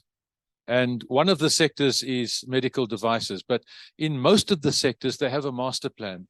And these master plans are put together by business, by government, business, and the trade unions in terms of a negotiated process, with the idea of revitalizing some of the sectors and just growing the economy of South Africa. And these master plans, some of them have been up and running for a while, but one of the sectors that doesn't have a master plan is the medical devices sector. And so when I came back from overseas, I worked in the UN for many years. They are running a global portfolio on enterprise development. And the DTIC asked me, can you please come in and help facilitate the master plan on medical devices, which is what I've been doing since May this year. So a lot of work had already been done in the sector, and I just picked up from there in May, working with Swasti and Claudia Stein at the DTIC. Now, the master plan, the minister's request is that 90% of our medical devices are imported. 10% are locally manufactured. And we need to grow the industry, that's the idea, to more local manufacturers, to more export products, to reduce the trade deficit and create jobs. I mean, those are the bottom line of what we're talking about. And the other part of it, which is the elephant in the room, is how do we look at Black economic empowerment? Because only 3% of this industry is owned by Black business, and that's putting it at a stretch. And so one's got to look at a way of introducing new entrants into the market and changing the way we look at medical devices going forward. In my research and working through the industry, there are 5 pillars that I've identified of areas that need to be looked at or that are important to the growth of the industry. And the first pillar is that of the regulatory environment. It goes to say, and this is why discussions like these are so important, because without a regulatory environment that is enabling, you can forget about growing your industry. And then that's what I've learned by looking at the Irish model, by looking at all the different models across the world. Those that are leading the game in terms of manufacturing have got a regulatory framework that is an enabling one, whilst at the same time protecting what needs to be protected in terms of patient well-being and the like. And it's that combination of that needs to be put together. And so when we talk about what goes into the master plan, and I'll be meeting with the SAHPRA officials soon on a more formal or on a workshop basis, and thank you, Dimakatsu, for that. But we're going to talk about, what is it that can go into the master plan that will create this enabling space. Now, when I speak to the international and the multinationals, they come up with a number of very key statements about investing in South Africa. And they're saying to me, okay, number one, we need energy because we've got an energy crisis, and then water. And we look at the macro factors that are impacting on manufacturers generally in South Africa. In the space of medical devices, they're saying, well, we need to have a look at where the regulation is going and how it's going to impact on the markets, and that will determine where we're going. But most of all, we want to watch one space, and that is, how does South Africa and the rest of Africa start aligning their regulatory frameworks? Because in order to do good business, you cannot only function in South Africa, you've got to look at the African market, because the South African market is not big enough to run a viable enterprise. And so the whole African continent now becomes an important, particularly East and Southern Africa, and maybe the Middle East. And then we start looking at what other guys are doing out there. And that's where I'm interested to find how the regulatory framework, is there going to be alignment? And the meeting in Kenya was of great interest to me about the work of how we're going to align this. Because in Africa, we shoot ourselves in the foot, and we continually do so. When I represented BUSA many years ago, I used to head up Business Unity South Africa. We'd go to our trade negotiations with our European partners. And it was like a pre-primary school going to hit a university student kind of discussion. Because I'd arrive at the airport and meet my Kenyan counterpart, my Botswana, and so on.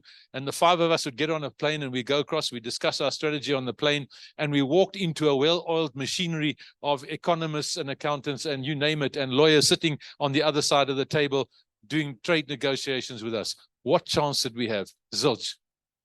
And so in Africa, we have an opportunity in the medical devices sector, if we get this right, to look at the African markets for Africa. Because in the European Union, when you do business, you don't pay fees in each country to go across the borders. You one sort of unified block. And unless Africa gets to the point where we become this one unified block, and instead of charging each other the prices of who's moving where, we then can start becoming competitive. And this is the kind of discussion that's got to be had in the master plan as we look and go forward. So the master plan at this point in time has got 5 pillars: the regulatory framework, market access, globalization, skills, and then innovation, research, and data in one component. And looking at how can we put this together. The minister has asked me to approach industry to say, what commitments can industry bring to the table that's going to facilitate growth? And that's a hard discussion, because when I speak to industry, they tell me we'll create jobs and we will increase our manufacturing base. That's too broad. Minister wants more detail. And so I'm going to see how we can find some more kinds of deals to put on the table. But then obviously, what does government put on the table is the question that the private sector asks. But it doesn't help that we have this tete-a-tete the whole time. We need to start putting something concrete that we can work off. And so the first steps of the master plan might be a little bit sort of small but incremental, but somehow we've got to create an enabling space. And that's why I'm so interested in the discussions today, tomorrow, next day, about the regulatory space as to what is it that can be put in place that doesn't detract from governance and the importance of regulation, but at the same time creates an enabling space for business to do business. One of my last points is the SME environment. This is an SME space. And when we're talking about SME space, costs are a big factor. And if we increase costs without doing, and that's why I love the presentation here on all the what the WTO is doing and what international standards are, the kind of regulatory impact assessment. Like we did at most of the laws when we came out of 94, when we negotiated the Labor Relations Act, the Black Economic Empowerment Act, the Skills Act, all of these acts, we did a market assessment and an impact assessment to determine what's the impact going to be on business. And that was one of the key elements that led to the Black Economic Empowerment Act not using quotas, but using targets. Because if we hit quotas, it was going to destroy certain parts of industry. Using targets was a different ballgame. And then we broke it down to sector targets, the financial sector, the mining sector. And that's the kind of approach that the regulatory impact assessment enabled us to take an approach that was doable, that didn't knock down some of the businesses that we were trying to build. And I think the worry out there of the SMEs, and I've been inundated with requests to say, please, if we're talking about regulation and any other kinds of governance, bear in mind that any costs that hit us, we could close. Now, the other point is the entry point. The minister's asking us to grow business. So what I've done is I've gone to the medical hospital groups and I've gone to the medical aids and said, where can we increase? Where's the low-hanging fruit? Well, we can manufacture category 1 and category 2 products, which are not so technical, to provide for local and African markets.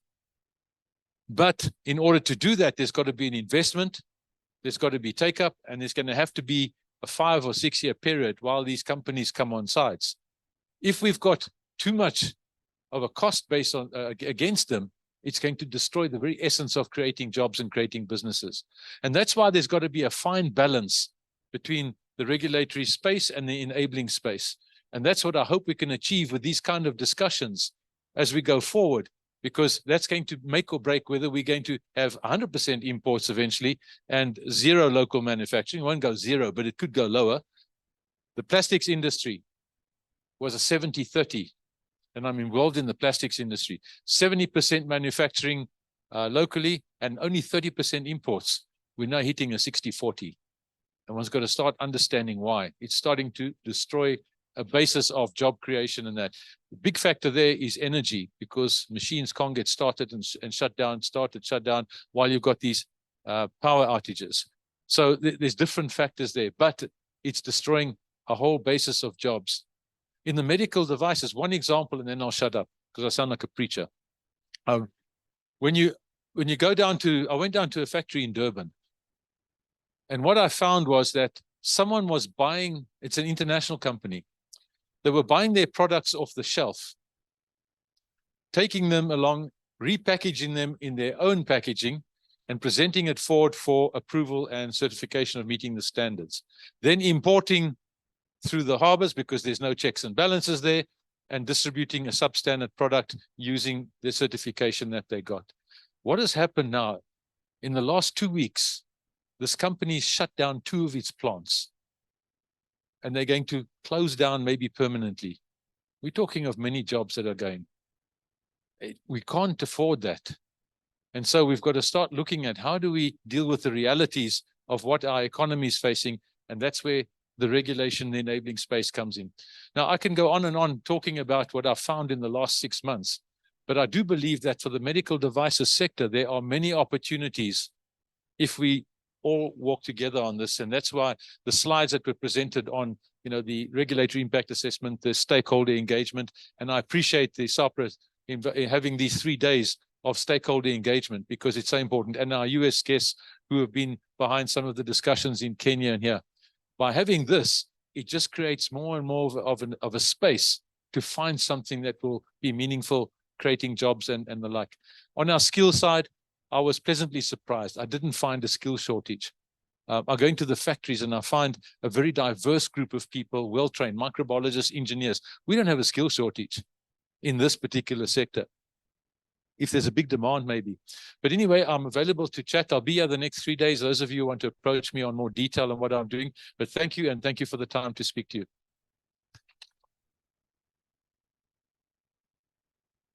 So thank you. It seems that we're kind of like running a competition on who is able to deliver much more information in the shortest possible time. And really, thank you very much, because I think this adds a very practical perspective. Of course, we have been talking from a very practical perspective related to patient access to medical devices, but you're bringing another area that is equally relevant for what we are talking in here. So how do we all together work towards benefiting the whole community? It is not only the patients, but it is also creating jobs, creating wealth, creating a much better environment for the well-being of the society. So I would like to open it for questions from in the room or comments. Okay, thank you very much. So we have a slight change in the program. We have a last minute situation. So we're going to have a pre-recorded message from Nancy Breyer from the US FDA. She is going to be addressing a very relevant topic for all of us that has to do with the implementation of quality management system for the regulatory process. And we will have the example of the US FDA in that regard. And we see this as a very relevant topic also to our discussions, because it is kind of like we are used to talk about the quality management system for the manufacturing processes, quality management system for warehousing and distribution. But we generally do not speak about the quality management systems within the regulatory authorities to develop all the regulatory processes. And it is equally important. And we have been talking about co-responsibility, and that is not an exception for that. So in this regard, we will have this video from Nancy Breyer sharing what is the experience, the what's and the hows from the US FDA. And if it is okay with all of you, we would like to collect questions that you may have for Nancy, and then we will bring them to her so she can provide answers that we will be sharing with all the attendees, both in person and online. Thank you. Can we have the video going? Morning, Please. good afternoon to you. Thank you so much for having me today with you, sharing the experience of our organization, CDRH, the Center for Devices and Radiological Health here at the U.S. Food and Drug Administration. And I will be talking to you today about our journey towards quality management and organizational excellence. Next slide, please. The discussion today will cover three topics, and it's from the point of view of our center, CDRH.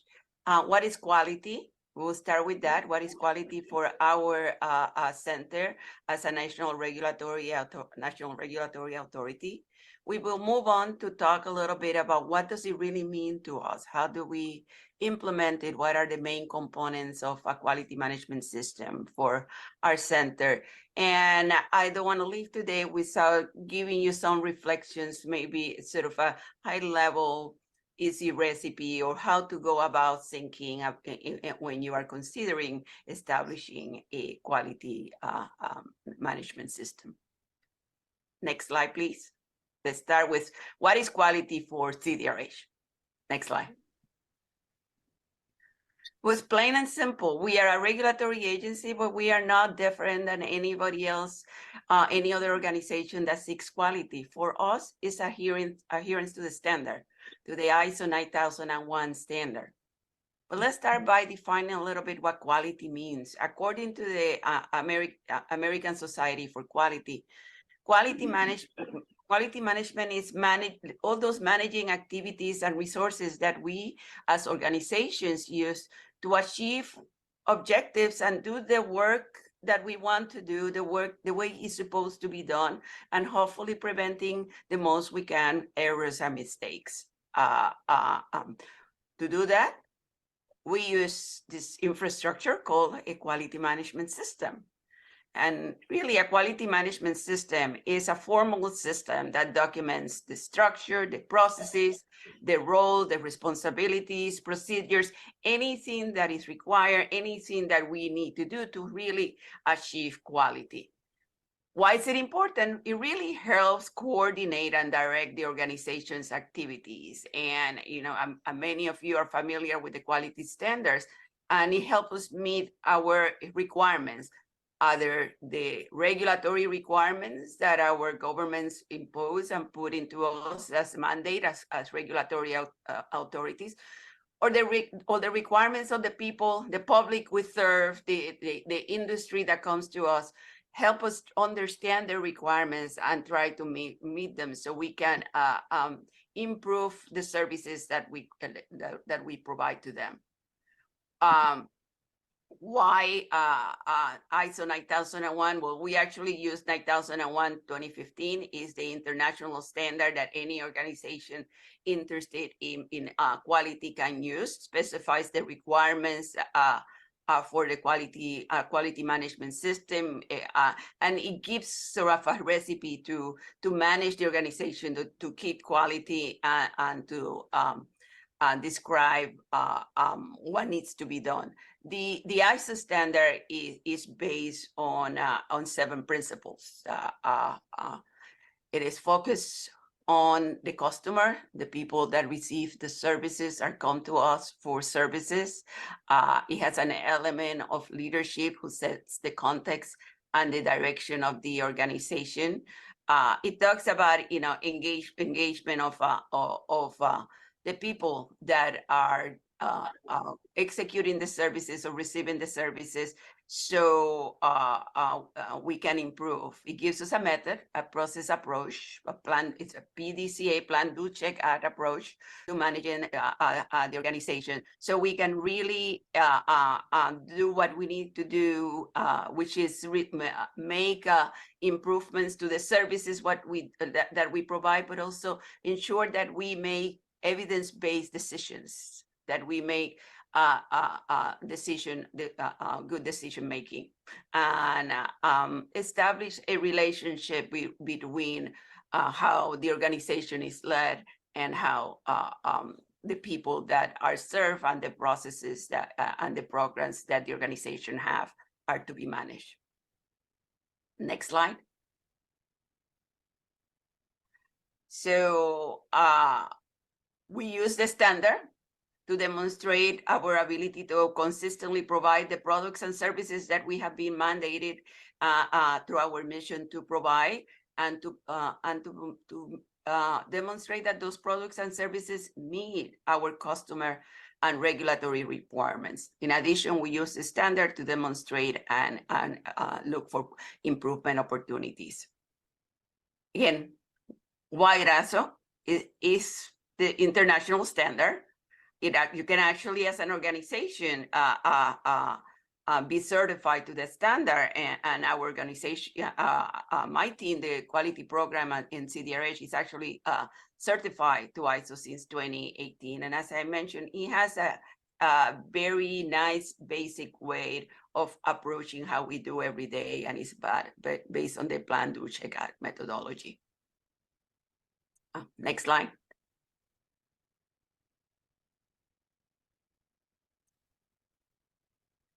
So how do we, as a regulatory authority, translate the ISO into what we do? So for us, with quality means doing what we are supposed to do, ensuring that patients and providers have timely access to continue access to safe, effective, and high quality medical devices and radiation emitting products. That is the mission of CDRH.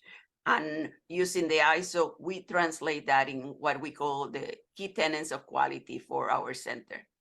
Transparency and standardization. This is about making sure that what we do is spelled out either to our customers or internally to our staff. Customer focus. As organizations, we always need a way to listen to our customers, either to meetings like this, to customer service surveys, to other kinds of focus. At CDRH, we have a customer service survey. Predictability that comes with documenting and providing instructions of what it needs to be done, what everybody needs to do in the easiest way possible. Always keeping an eye for innovation and improvement, and trying to make things simple. Simplifying is really trying to harmonize, trying to make the work that we do and the work that our staff and employees in the organization need to do simple, but also the processes that our customers experience also, and it's in a way that as simple as we can, and so to enhance their experience of the processes that they need to go through. Next slide. Well, with those tenets, what does quality actually means for CDRH, and how do we define quality? Next slide. Well, let's go through a high-level overview of what can be managed through a quality system, the way we see it and use it and experience it at CDRH. Let's start by the highest sphere, which is let's look at what are the quality principles that guide what we do every day.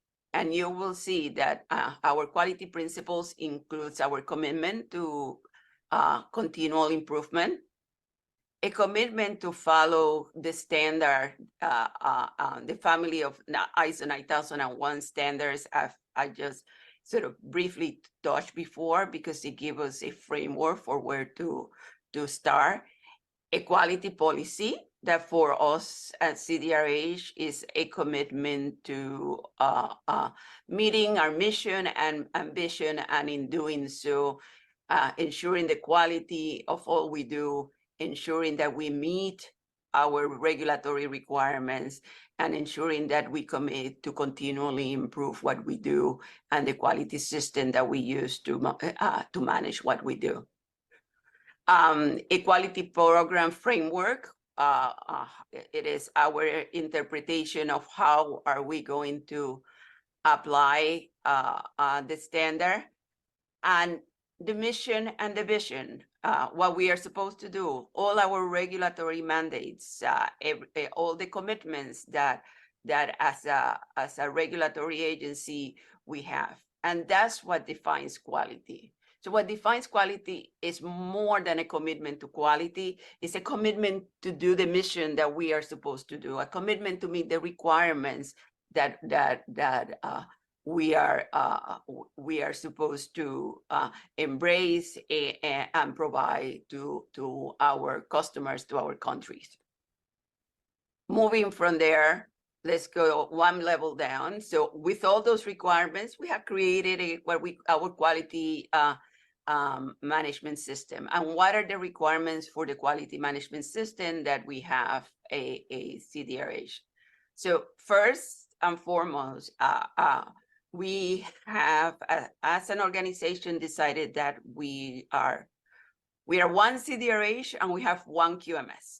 Those of you familiar with quality systems, you know that you can have quality system within components of an organization, within programs in an organization. But at CDRH, we have made a commitment to have one center level quality management system to support the activities of the entire center. So our quality system, should be traceable, collect the evidence that we need to prove that we are meeting the quality principles, including adhering to our certification, and it's based on data and customer input. There is no quality system out there without a document control system. So we used a document control system, but in our commitment to quality, our document controls, we also incorporate customer feedback in all that we do. And those are two big tenets of ISO. Our QMS uses process improvement, manages when we encounter issues, or in the lingo quality, non-conformities, has an internal audit program, and we'll talk a little bit about that later, uses and incorporates risk management systems. And for us to be able to have a thriving quality system and really look towards organizational excellence, our infrastructure also provides and documents training capabilities, ensures that the people that we serve can do their jobs, not only because they have instructions of how to do their job, but because they had the training and all the other and the capabilities and the resources to do their jobs. And if you are all aware, managing records is also part of a quality system. So, having the principles and setting up the requirements that we set up ourselves for the quality system, then the next, having the infrastructure, the next stage is to actually bring the programs in, bring what we do at. So that infrastructure really help us look at the programs and help them. And they're basic questions that you can make yourself when you are using, a quality system. a framework to manage the organization. And, let's go down to the program level. We look at, does the program has documented technical requirements? You heard about good guidance practices, which is even on a level higher, is at the agency level. So what we need to do that matters. Do we have it documented so people understand how to do it? How do we show that we are doing and meeting our requirements? Do we have business requirements at a level that the people who are executing the job or that they're providing the information to us understand it? And is there evidence that not only that we spell out that we want that we want what we want to do, but that we're using that? How many of you have experience in your life that there is a place that you go and there's a lot of documentation, but when you really ask what they're doing, that nobody's using the documentation or everybody's doing their own processes. So that's part of the QMS. It gives you that formality to help you out all those questions and being able to check the program and the processes that supports the program. One way to do that is going to the first level of a QMS, which is, now that you have spelled the principles, put the infrastructure, and gone back to the programs, and the program have look at what they have and try to meet the requirements, is where you sort of check and act, and we go down to the measurements and improvement. This is where, based on the everyday evidence that you collect, based on the experience of the user, based on the data that you use to monitor your performance and the programs, you look at the programs and you ask yourself, does the program have clear, attainable, and measurable metrics? And with that, and only with that, then can I improve it? Because under a quality system, when you go to do quality improvements, those need to be justifiable. It is fantastic to have a great idea, but that great idea needs to improve something, needs to solve a problem, and hopefully you can have the data to demonstrate, to make the business case that is worth the value and the time and the resources that it's going to take to implement the changes that you need to implement. Next slide. So how do we do that at CDRH when we are an agency and a regulated agency? So our quality system is again, it's a formal system that documents what we do and we are responsible for. It is essential to manage and improve our process, supports our public health mission, and our commitment, again, to deliver high quality products and services to our customers in our way to do the job that we are put to do, which is achieving the mission and the vision and the mandates of our center. So we have established a QMS. And as you saw in the previous slide, it's a formal system used to review what we do, our products and services, and really to help us identify opportunities for improvement and areas in which we can make changes. Our QMS complies with the ISO standard that I briefly explained a little bit before on this talk, and we have been successfully certified since 2018. At first, we are not in sort of our world, meaning that as an organization, we do not need to be certified, but we all know that many of us require from the people that come to us to either to have certain types of certifications to prove the quality of the work we do. So as a center, we decided many years ago to lead by example. And our journey has been quite for quite some time. I mentioned we were certified in 2018. We started implementing quality and our commitment to quality slowly in 2012 with our commitment to listen for our customers and establish a customer service program. How does an entire organization fits in equality management and an ISO 9000 framework? Well, in Dearly, we call our framework the macaroon. It's what you see on the left here. It begins and ends with customers. And we are committed to listen to our customers, so we know what our requirements are, and we are committed to listen to our customers to make sure that we're meeting those requirements and they're satisfied with the products. But then our entire organization can be seen in this chart. How? Well, let's start. For every organization has a group of people who leads and sets direction to the organization. And those processes that are used to lead and set direction to the organization are what we call the organizational process. And they align with the ISO clauses 4, 5, 6, and 9. And here are some examples of the kind of processes that organizations have, and probably many of your organizations have, if you are thinking about managing on their ISO organization. You have a way to describe how the organization is managed. We all have a way to describe the structure, the organizational structure, the mission, the vision, and our requirements. There are processes and programs to help plan, set the strategic direction and the future of the organization.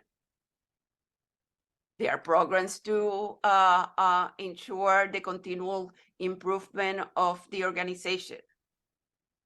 And many of us have performance evaluations, dashboards, balanced scorecards, mandated metrics from commitments, and many other performance evaluation methods to help assess whether the organization is doing what it was supposed to do, is doing it efficiently, and where it can improve. So those processes in the organization are what we call the organizational processes. Let's go to the bottom of the chart. This is what we call the enabling processes, and those are related to ISO clauses 7, 9, and 10. And what are those all about? Well, those are all about making sure the work happens. It's about managing resources. If our IT, it's our human resources, it's our money, it's the training and developing organizations that we have to ensure the employees are able to attain training, maintain the training, and gain the skills that they do. Mentoring programs, seminars and webinars to help our customers, all those kinds of programs. There are the buildings, the infrastructure, the ITs, the locations, remote work, or these capabilities that needs to be managed to have the organization thriving and working. The way we communicate, either internally within the organization or externally. And really, if for organizations interested in having a quality management system, we, the quality management practitioners, are also part of enabling the overall organization. But where is it what we do? Well, that is under clause 8, is what I call our bread and butter, what we do every day. So all those processes that we do are what is managed, through this supporting QMS infrastructure. And what are we talking about? Well, in CDRH, our pre-market, post-market review processes, our research process, our policy development processes, our compliance processes, and all those core processes that are really directly aligned with the mission and the vision of the center. So for us, this is what quality means, and this is how CDRH has put in place one and only one quality management system to really help manage the entire organization. Next slide. So how does it really look? There's a lot of principles and practices. How does it really look? So let's look at the main components of our infrastructure. If I mentioned, we can get external customer feedback through our customer service survey. We get internal feedback through mechanisms that we have established CDRH. I mean, they are remote ways, and there are even direct ways. We have boxes in our buildings where people can do that if they wish to. We have a remote force. We have also, so we have ways to provide feedback internally. And what do we do with that? So let's keep on the top, because there's another way to get information and gain insight about how your processes and programs are working. And that's through the audits. That's why we have an audit program.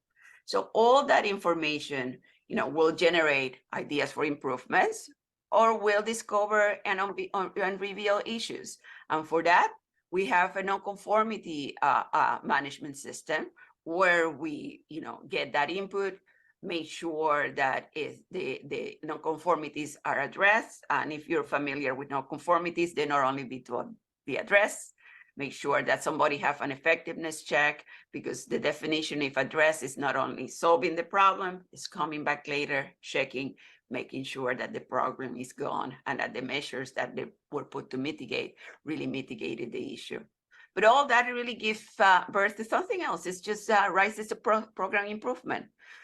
We can, with all the information that we get from our customers and for our internal checks and balances, really reveal opportunities to improve our programs.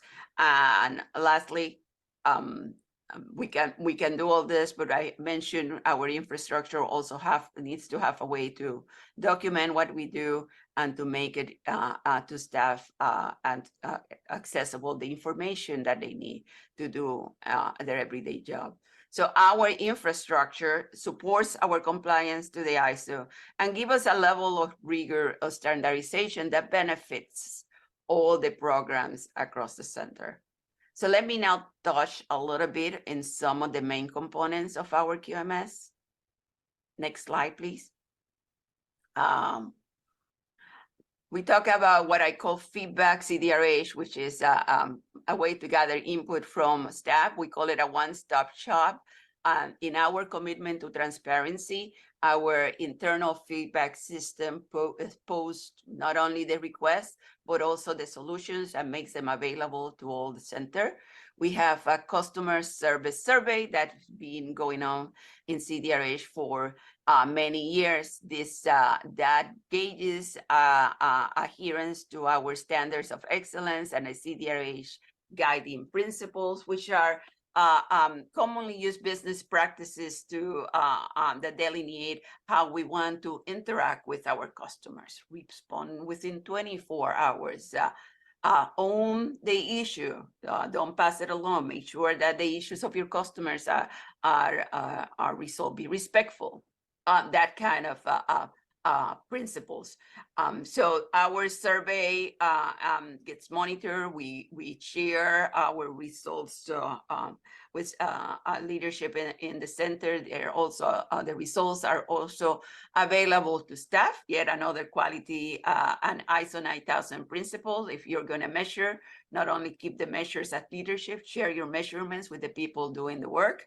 So we share the survey results with them. And, I'm happy to report we've been tracking this for many years. Our goal is to have at least a 90% plus satisfaction from our customers. And we routinely in the past few years have been obtaining for many years that customer service rating. That doesn't mean we just sit there and are really happy with it. We have a team of people always reading the written feedback, and when a customer have issues or problems, they are shared and they are resolved and the customers are contacted. How have we implemented the customer service survey? I actually put my signature box on the left to show you.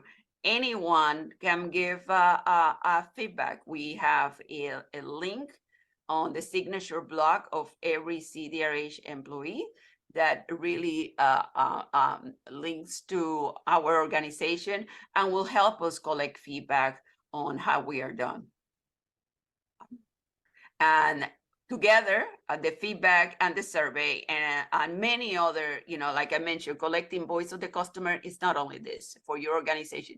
You can think about focus groups. You can think about meetings where you talk with your customers and you gather information and you keep meeting minutes. There are many ways to collect the voice of the customer.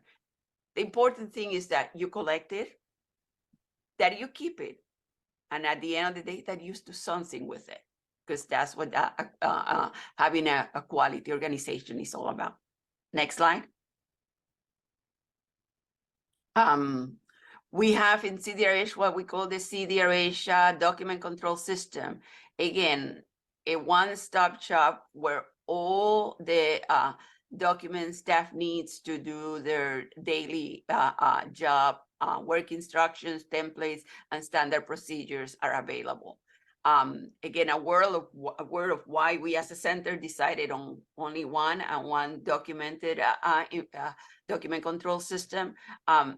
Before we started our journey with quality, trying to find instructions, they were always there, but you need to know your program, you need to know your people, because everything was in, we're all in the age of computers, everybody had their site and everything was on their site. So if you come from a different program to look information, you needed to know how to navigate somebody else's space. So with the document control system, everything is in one space. We haven't taken out the ability to have the documents on their side. The requirement under the quality system is that you don't have the document. You have a link to the document. So while the document is in the document control system, people can have links to that document anywhere they want to. What they cannot have is a duplicate copy. That really have helped the center keep consistency and standardize the way we do what we do. In addition to document control, which houses, like I mentioned, the documents to do their work, our organization, our agency, our government, like many other government, have established record management guidelines, and the quality system and all the programs in CDRH definitely follow those guidelines. Thank you. The last element I'd like to talk about in the quality management system is continual improvement. And thus the little nuance, this is continual improvement versus program improvement. And what does that mean? Continual improvement means finding ways to be continually improving, checking. So continual improvement is not about a process improvement project. It's really about the group of tools that organizations have to do their checks and balances. It's our audit program at CDRH, where we go and audit not only the quality system, but core processes. It's our quality management reviews or those program review meetings where leaderships at different level means to assess how their programs are doing, if they're meeting their targets, if they're meeting their metrics. Is our non-conformity system where issues, problems that need to be addressed. Sometimes systemic issues are put in, are checked, a plan to solve them is put in place. The plan is executed, and at a later day, validation, verification techniques are used to ensure that the problem was solved, and the issue is closed. And it is really what we call our program improvement versus process improvement. So our way to, determine our capabilities, the tools that we use to design processes, to set metrics, our dashboard, to do visualization, our Lean Six Sigma, design thinking, and agile program improvement processes. And at CDRH, we sort of move from process improvement to program improvement, because we realize that when you're doing improvements, it's not only improvement to the steps and the process that you do, but sometimes improvements also are in the way we interpret how we and how do we put in place a policy? You know, sometimes when organizations take a look at themselves, we realize that the way we interpret our mandate may there be different ways to interpret, and maybe ways to simplify it. So we try to look not only at the steps we execute, but what we are really required to do, how we have interpreted that policies, how we have interpreted what we need to do, and figure out if there's easier ways or more simple ways to do it. And that's what, you know, we call our programs program improvement. And what there are many, you know, other components. So those were the main components to our quality system. Next slide. Well, before closing today, I'll sort of wanted to give you a little bit of our journey and how we sort of implemented a quality system, and how you may want to consider going about doing this. Next slide. Well, I mentioned our QMS follows the ISO, which follows the Plan, Do, Check, Act methodology. And by the way, in our journey, we did not create a quality system on day one. We took us 2 or 3 years to actually be in a place to achieve certification. And we started our quality system even before we knew we wanted to get into a QMS, developing, you know, and understanding the quality, our customer requirements. So first, collect feedback. Listen to your customers. You do not need a quality system to, you know, have maybe a survey, has some internal ways for your staff, for employees to give you feedback. Could collect their ideas, make them public, make sure they know you're listening, make sure that you are that we are responding to their ideas. I share with you, some ideas are great, some ideas are like, really? But if there's always a good idea, there's always ways to improve. People need a voice, and the first thing we started with was giving everybody a voice so we can hear what their needs and their requirements were. From that, it's something that many of you are already doing. Document the information, document what needs to be done. And the clue here is what needs to be done, not everything you do. Document what matters, know the people who are executing the job, and document it at the level they need. So sometimes you just need some 2 or 3 instructions. Sometimes you need, sometimes it's better to have details, but that depends.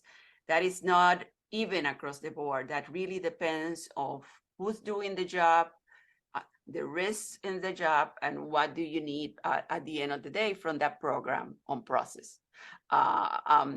For us, the transition was that not that we did not have documents, but establishing, you know, revision dates for all our internal documents, put them all in one place, making all the requirements to make sure that people have access to the most. Every time people link on a document, we can assure that they have access to the most recent information. Now, if we are doing the job, if we all need records. And those is the evidence of what really matters, dictated by our governments, dictated by the practices that your organization wants to do. But make sure that you keep what really matters, and that you know where it is, and that you know what their retention schedules are. Next thing is track performance. Many of us goals that we need to meet. This is something, again, that many of us do. Track the performance to make sure that you're meeting that we are all meeting our goals, but track performance also to monitor for signals. At CDRH, we are looking at metrics, and we had started recently to do that beyond the metrics. It's great that we have a metric. It's great we pat ourselves in the back if we are meeting the metric, but also when you develop a metric, really make a story around the metric. What is this metric? How do I measure it? What do I do if I am not meeting it? And what is that inflection point? What are your triggers? And that which really give you a very different way and a more holistic way to manage, because it's great to do a metric. And have you ever seen the situation? Oh, maybe I'm trending down, I'm trending down, I'm trending down. And without a set of what we call triggers or established signals that tells you, yes, you're trending down. And when you're getting to this point, hey, here's a yellow light or a red light, do something. Maybe by the time we realize we had to do something, it's too late. So performance is not only to make sure we're doing what we're doing, to really a next generation use to performance is to really figure out, am I going in the right direction, and try to make changes and course corrections at the right time. So once you get input from your customers and you document you have your records, you track performance. Now you can go in and check. And there's two ways to check. There's the internal audit program, and at CDRH we have an internal audit program that not only audits our quality infrastructure, but also audits core processes. And this program for us is actually supported by our industry. So we create our audit schedule in consultation with our regulated industry every year. And if you're aware of our user fee program, some audits are actually listed that we need to do and committed through in our commitment letters for our user fee agreements. Internally, we do management review. They're also known sometimes as program review. It's a strategic review of the activities, of the resources, of the organization. It's measuring action plans and strategic planning. Because with all that information, it's really when we can act. We can go in, address issues, correct issues, but better yet, move the organization towards the future, really have a thriving improvement program to improve the programs and procedures. Because this is really what we want a quality system, to do, is to give us a way to achieve excellence, take us through a journey of excellence, and yes, solve issues, but better than that, try to not have issues, because we can look at our programs and processes early enough to figure out, having signals, how to, that something may be looming and we can address it early, or to figure out how to move it towards the future and improvement. And that is my summary today of our quality system and how we have implemented it in CDRH. So if I can have the next slide. Thank you so much for allowing me to share our journey. So I wish that you have found it as an informative sharing. And as we do not have opportunity to pose questions to Nancy at this point in time, I still would like to learn whether there's any question that you would like us to capture and send to her. We have already checked from our online participants, and it is only a question on where they can access the recordings and the materials of all the sessions that is going to be published on the MDRC website. But beyond that, is there any question here in the audience? Okay, then I'm going to ask a question. Would anybody like to share kind of like a key takeaway of this presentation? You do. Thank you. Thanks. So what's rather confusing is that after our FDA audit, we dumped ISO 9001. And the presentation mentioned nothing about 21 CFR 820. So that's basically the question. I was always under the idea that the FDA regulations was based on 21 CFR 820. And then there is a transition period where FDA is going to adopt ISO 13485. I'm 60 years old. Will that happen in my lifetime? Well, of course, I cannot respond on behalf of the US FDA, but let me bring the microphone over here. Or not? Okay, perhaps they can answer more, but based on the question on the 21 CFR 20, that is the audit that they do to the manufacturer. That's the system that they use. So it's like an ISO 13485. And your question on ISO 13485, they're actually going that direction now, added some of country-specific requirements. So if you look at the ISO 13485 standard, it also indicates to the NRA that you can add more. So they are moving towards ISO 13485 for auditing of manufacturers or distributors. The reason why it's not reflected here, it's because it's a internal ISO system for the National Regulatory Authority. So they are audited against ISO 9001. Thank you. Thank you very much for the clarification. So we'll have one here and then we'll pass over. Yep. Thank you. With regards to the key takeaways, I think from this engagement, from my part, I think the SABS part, we realize the gap there is within SAHPRA internally to support the medical device industry.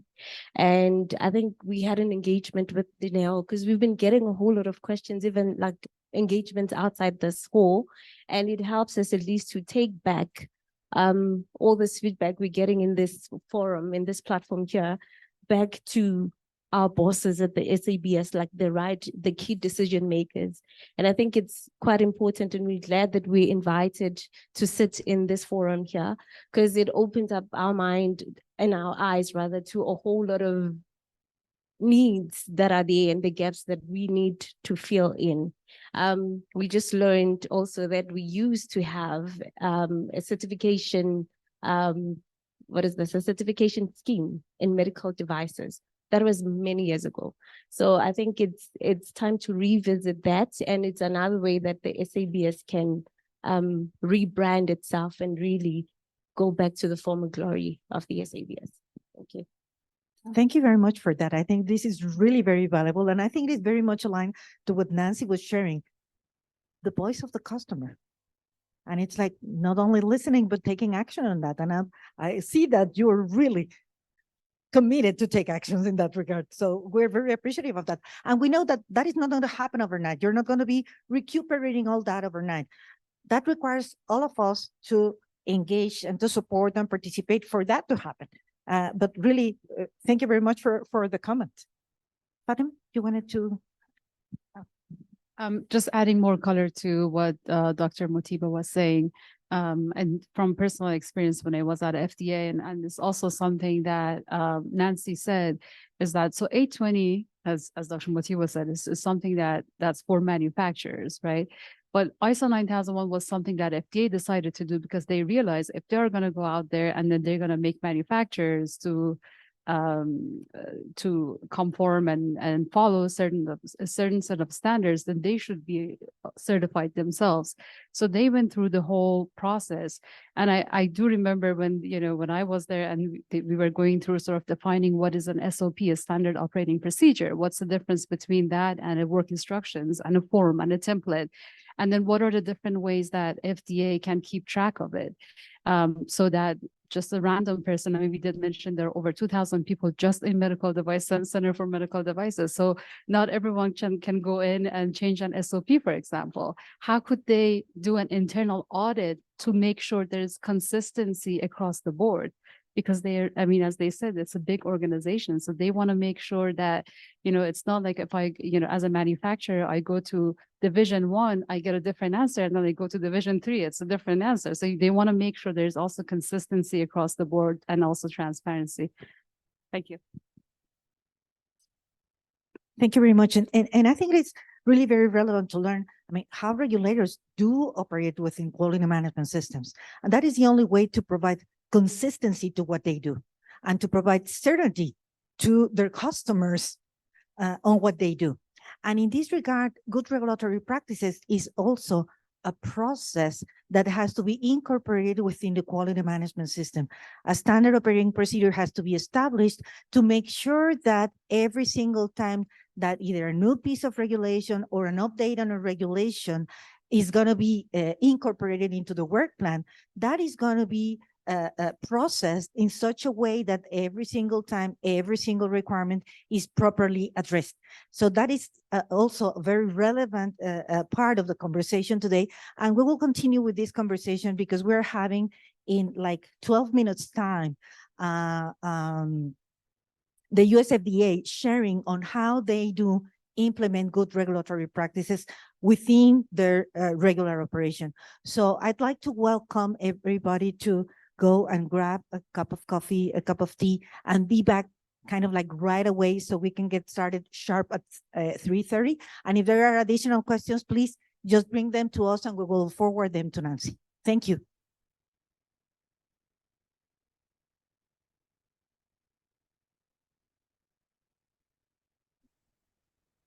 Okay, we're ready to get started with the last session of today. Marina, would you like to introduce Kristen? So continuing the good regulatory practices overview that we had today, we are going to have now from the US FDA, Kristen Callahan. She's going to talk a little bit further. Hi, Kristen, how are you? It's nice to see you. Good to see you too. So Kristen is going to share with us her experience on GRPs and how it is related within the US FDA. So Kristen, it's a pleasure to have you here. The floor is yours. I'm not sure whether you are sharing a presentation. I was actually, yeah, I wasn't sure. I was wondering if someone could display it on your end. So, and then I can just, do. Okay. Okay. So should I use the PowerPoint that we worked last week? Yes. The first. Okay. Okay, just a second. I will display it for you. Okay, thank you so much. And while the slides are getting put up, I just wanted to apologize that I could not be there in person. I very much wish I could be. Last week I was in Kenya for the first part of MDRC's trip, and it was just such a pleasure to be physically in the room and actually talk to people. It was maybe one of my first presentations since COVID where it wasn't virtual for me. And so, you know, there's just so much value in getting to meet people face to face and having those sidebar conversations during coffee and tea. And so I really wish I could have been there today to do the same, but I will try and make up being virtual by being a little bit more energetic. And if there's any questions, I'm always, or if anything's unclear, I'm always happy to answer questions either in the middle of the presentation or you know, at the end when there's the Q&A. So either one works because I very much like to be interactive even virtually. So I very much and then what I'll do is, you know, while we get the slides up, I will also mention my background. So my name is Kristen Callahan, and I've been working at the FDA, the US FDA for 10 years. In the first 5 years, I was regulatory counsel.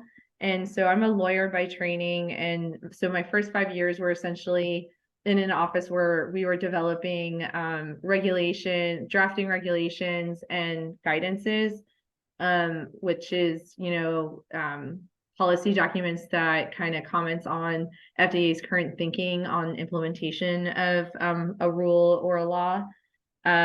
And so that's my original background. And then I went to the Office of Global Policy and Strategy, where I am still there today. And my focus is in the Office of Trade and Global Partnerships. And in that office, one of our big focuses is GRP, because we've been finding that talking about GRP actually, it's kind of like the entry point to talk about, you know, international harmonization and regulatory convergence.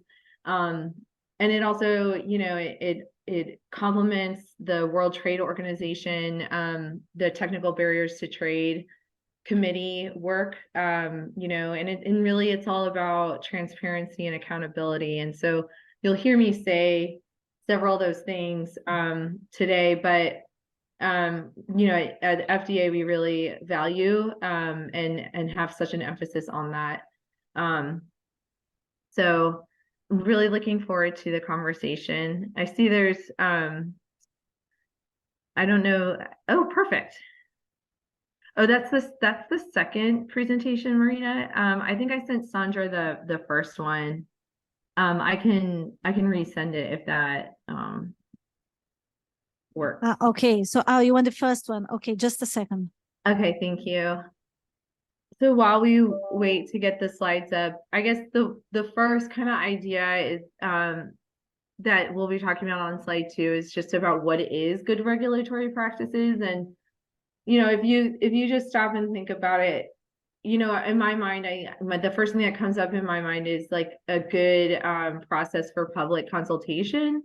But really, the general definition is internationally recognized processes and procedures that improve the quality and cost effectiveness of domestic regulations. And then the World Health Organization actually dives into it a little bit more. Perfect. Thank you. Can we jump to slide 2?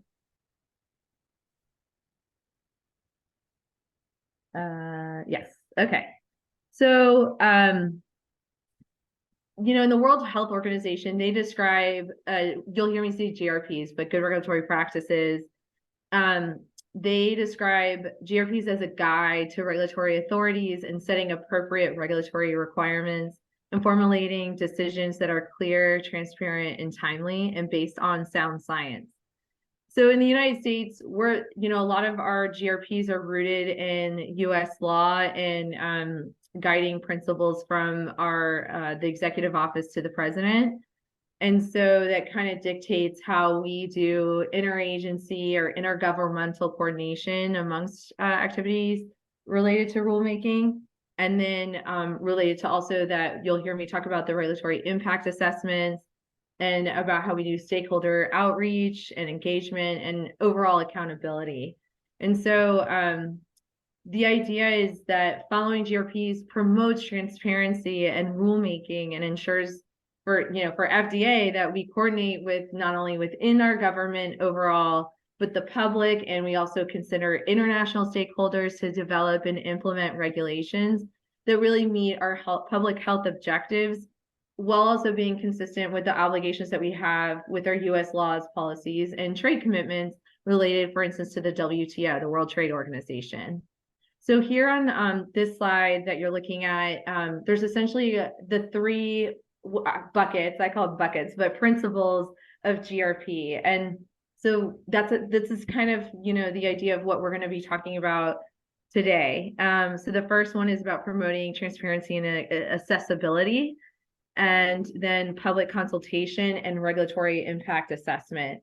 So we're going to break those down and what that means and when it relates to specifically GRPs. Obviously, we all have our own thoughts, what transparency means or what public consultation means. But, I'm speaking from a regulator perspective from the US FDA on these topics. Really the idea that I hope that folks get out of this presentation, I know these are very high level things. They're high level ideas, but I will talk about at the end about how FDA, we try to incorporate these things into our trainings within the FDA so that the folks that are actually developing regulations know some of these other obligations elsewhere, like the trade obligations and GRPs in general. And so today we'll talk about how we really seek stakeholder input when we're going through the rulemaking process, how we promote transparency and accessibility throughout the regulation development, even in the early stages before we even have something drafted, and then how we develop and use regulatory impact analysis where it's applicable. Next slide, please. So this is just essentially the breakdown of the different phases of the rulemaking process. The things that I want to highlight specifically, so obviously there's 9 different steps, but the ones that we'll be touching on a little bit more is just identifying regulatory priorities. developing draft regulation, which also, so when we talk about draft regulation, you'll hear me talk about the preamble and the codified language. And preamble, what I mean is when we draft regulation and we put it out there for public comment, or, the public consultation process, we usually include like a summary and background information about why we're drafting this rule. Like, where did we, if there was like a gap in our oversight, or was it directed by statute that we needed to, promulgate a rule. So I'll talk more about preambles, but I want you to, when we talk about draft regulation, it's not just about the technical rule going out there, but information surrounding that rule. We'll also talk about reviewing draft regulation, and then the notice and comment on a proposed draft regulation, and then issuing the final regulation.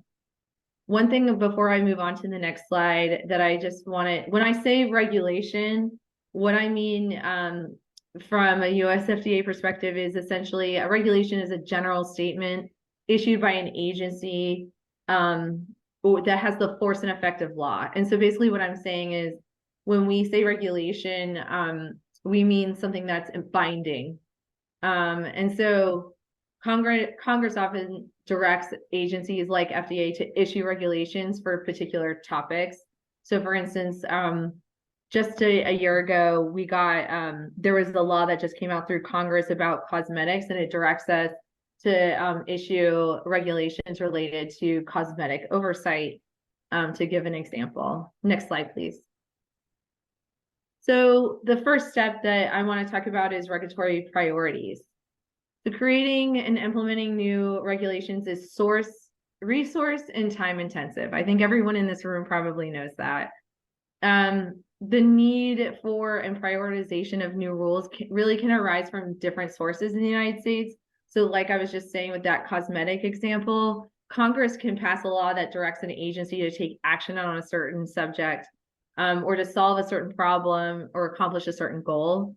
So another example of Congress telling FDA, like, hey, you need to issue a rule on this is related to, actually, another one is like, that was really big at the time, was related to our Food Safety Modernization Act that was signed into law in 2011. It basically was shifting FDA from being reactive to being more proactive in food safety oversight.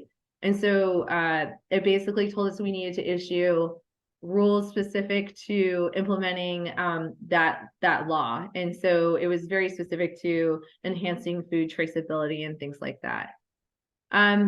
Another way that we may do rulemaking like this, what kind of gets the wheels turning, is we're reflecting on what FDA's public health priorities and recommendations are, and finding that there's a need to do more in the space.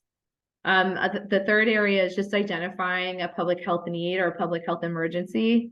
Obviously, we're coming off of a pandemic for the ages, right? So there was a lot of, we did like a lot of emergency rulemaking, as well as like EUAs, emergency use authorizations as well, separate from rulemaking, but shows you that, when we've identified a need, there's different flexibilities in place if it's an urgent matter, like and so that means it needs to go on like a fast track, versus like this is just like the normal rulemaking process and we don't have as much urgency compared to like COVID. The fourth way is basically rulemaking can originate from other sources. So court decisions, petitions, new data, technology, research, advisory committee recommendations, and public comments on requests for information. So essentially, the fourth bucket is essentially like a citizen petition is basically anyone, it doesn't matter who, can submit to the FDA a petition, which is like a document outlining like, we think that you should do more in X space, like whether it be devices, like let's say we don't have enough oversight, or there's not enough, a citizen doesn't believe that there's enough oversight in a certain area, they can outline why, and sometimes they throw in data that they found, I had also mentioned the advisory committee recommendations. I'll talk more about that in a later slide. Next slide, please. So I think it's really important to highlight that throughout the rulemaking process, FDA's goal is really to engage in all relevant stakeholders. We find that the more comments that FDA receives addressing the substance and specifics of a proposed rule, the better the final rule is. Examples of some key stakeholders are consumers and patients, domestic and foreign industry, the states within the United States, local and tribal governments within the United States, foreign governments, so including our regulatory counterparts.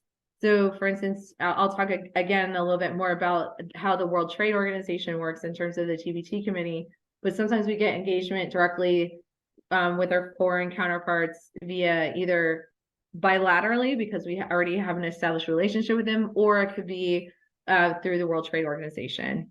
Academics and research institutions and other public interest groups. Like sometimes we might not anticipate a group that may be affected. Either way, the stakeholder engagement is open to anyone who wants to provide input. And I'll talk about what that means at the different stages. But the one thing I do want to emphasize here is that it is not specific to domestic stakeholders. It's really open to any stakeholders, foreign, domestic, patient, industry, other government agencies. So yeah, next slide. Throughout this presentation, you'll see how FDA proactively engages with the public early and throughout the rulemaking process. Regulators really benefit directly from public participation in important ways. So including, I mean, it really supports transparency. There's that transparency word again. Accountability, confidence, and trust in the rulemaking process. I can't emphasize that enough, actually, that first point about trust and confidence. If you pull in and get comments early and consider comments, you really are getting also the trust of the public that you're substantively considering their comments and feedback as you're finalizing the rule. And I think that's a really important part of the process, or you're not really going to have good transparency. Producing a better regulation by allowing those affected to provide input to improve clarity of regulatory requirements and avoid unintended consequences. So, you know, there's times that FDA won't anticipate because we are not industry or we're not the patient that will be receiving, you know, this medical product. And so it's really important to look at those, the input, like there's maybe something about the business side of that we just aren't considering, and it's really important to consider. Providing regulators with data and information to inform the rulemaking, and then fourth, promoting an understanding of how regulatory actions can have impacts beyond country borders. And we'll again talk about the World Trade Organization in a few slides. Next slide, please.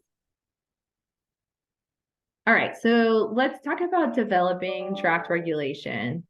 It's, you know, we've identified the regulatory priorities. So now it's time for FDA to actually develop the draft regulation. And part of this process will actually hold, if we feel like, you know, we need to pose questions to the public about you know, what we're considering, and we want to hear feedback before we even put pen to paper on drafting that regulation, we'll have public meetings. And what that means is we will, we call it open a docket to receive comments on specific topics, or issue what we call an advance notice of proposed rulemaking to seek more information, if there's data to point us to, or ideas that are alternative to inform the development of rulemaking. I mentioned we open a docket, and a docket is essentially, I call it like essentially a virtual filing cabinet. And what it really is it's we have a centralized website where for any agency to announce their proposed rulemaking, and there's like a number assigned to that rulemaking. And so if we do it early on, like let's say we have a public meeting about a knee implant device, that, that we're thinking about proposing a regulation related to that, that number will stay the same for the entire life cycle essentially of the rulemaking process. So let's say we have a public comment or a public meeting first. That will be the first document entered into that virtual filing cabinet, and then anything related to it. So once we finally draft the regulation, it's all in the same kind of file. And it's all located on our regulations.gov.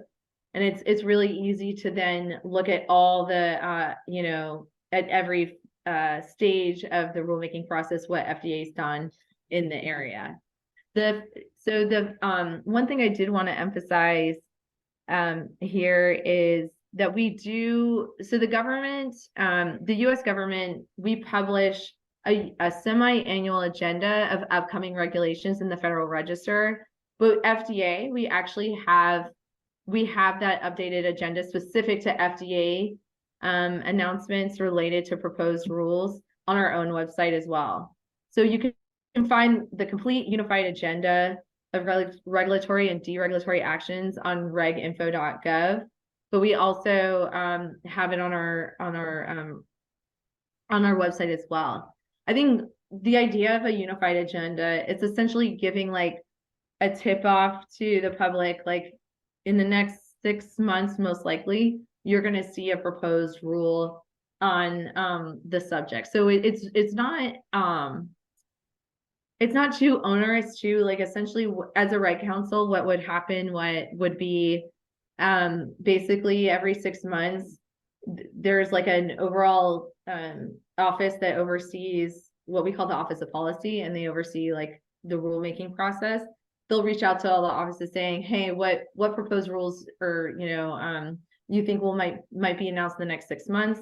We'll tell them basically, we're pretty sure in the next 6 months we have this rule getting ready, and we just need to give them the title of the rule. There's not really much else, and sometimes we don't make that 6 month mark. And so even though it's on the unified agenda, maybe there was delays, we had some interagency coordination that delayed the process. Whatever it is, it'll just stay on the unified agenda unless we think we have to pull it back, and then it'll just be taken off the agenda.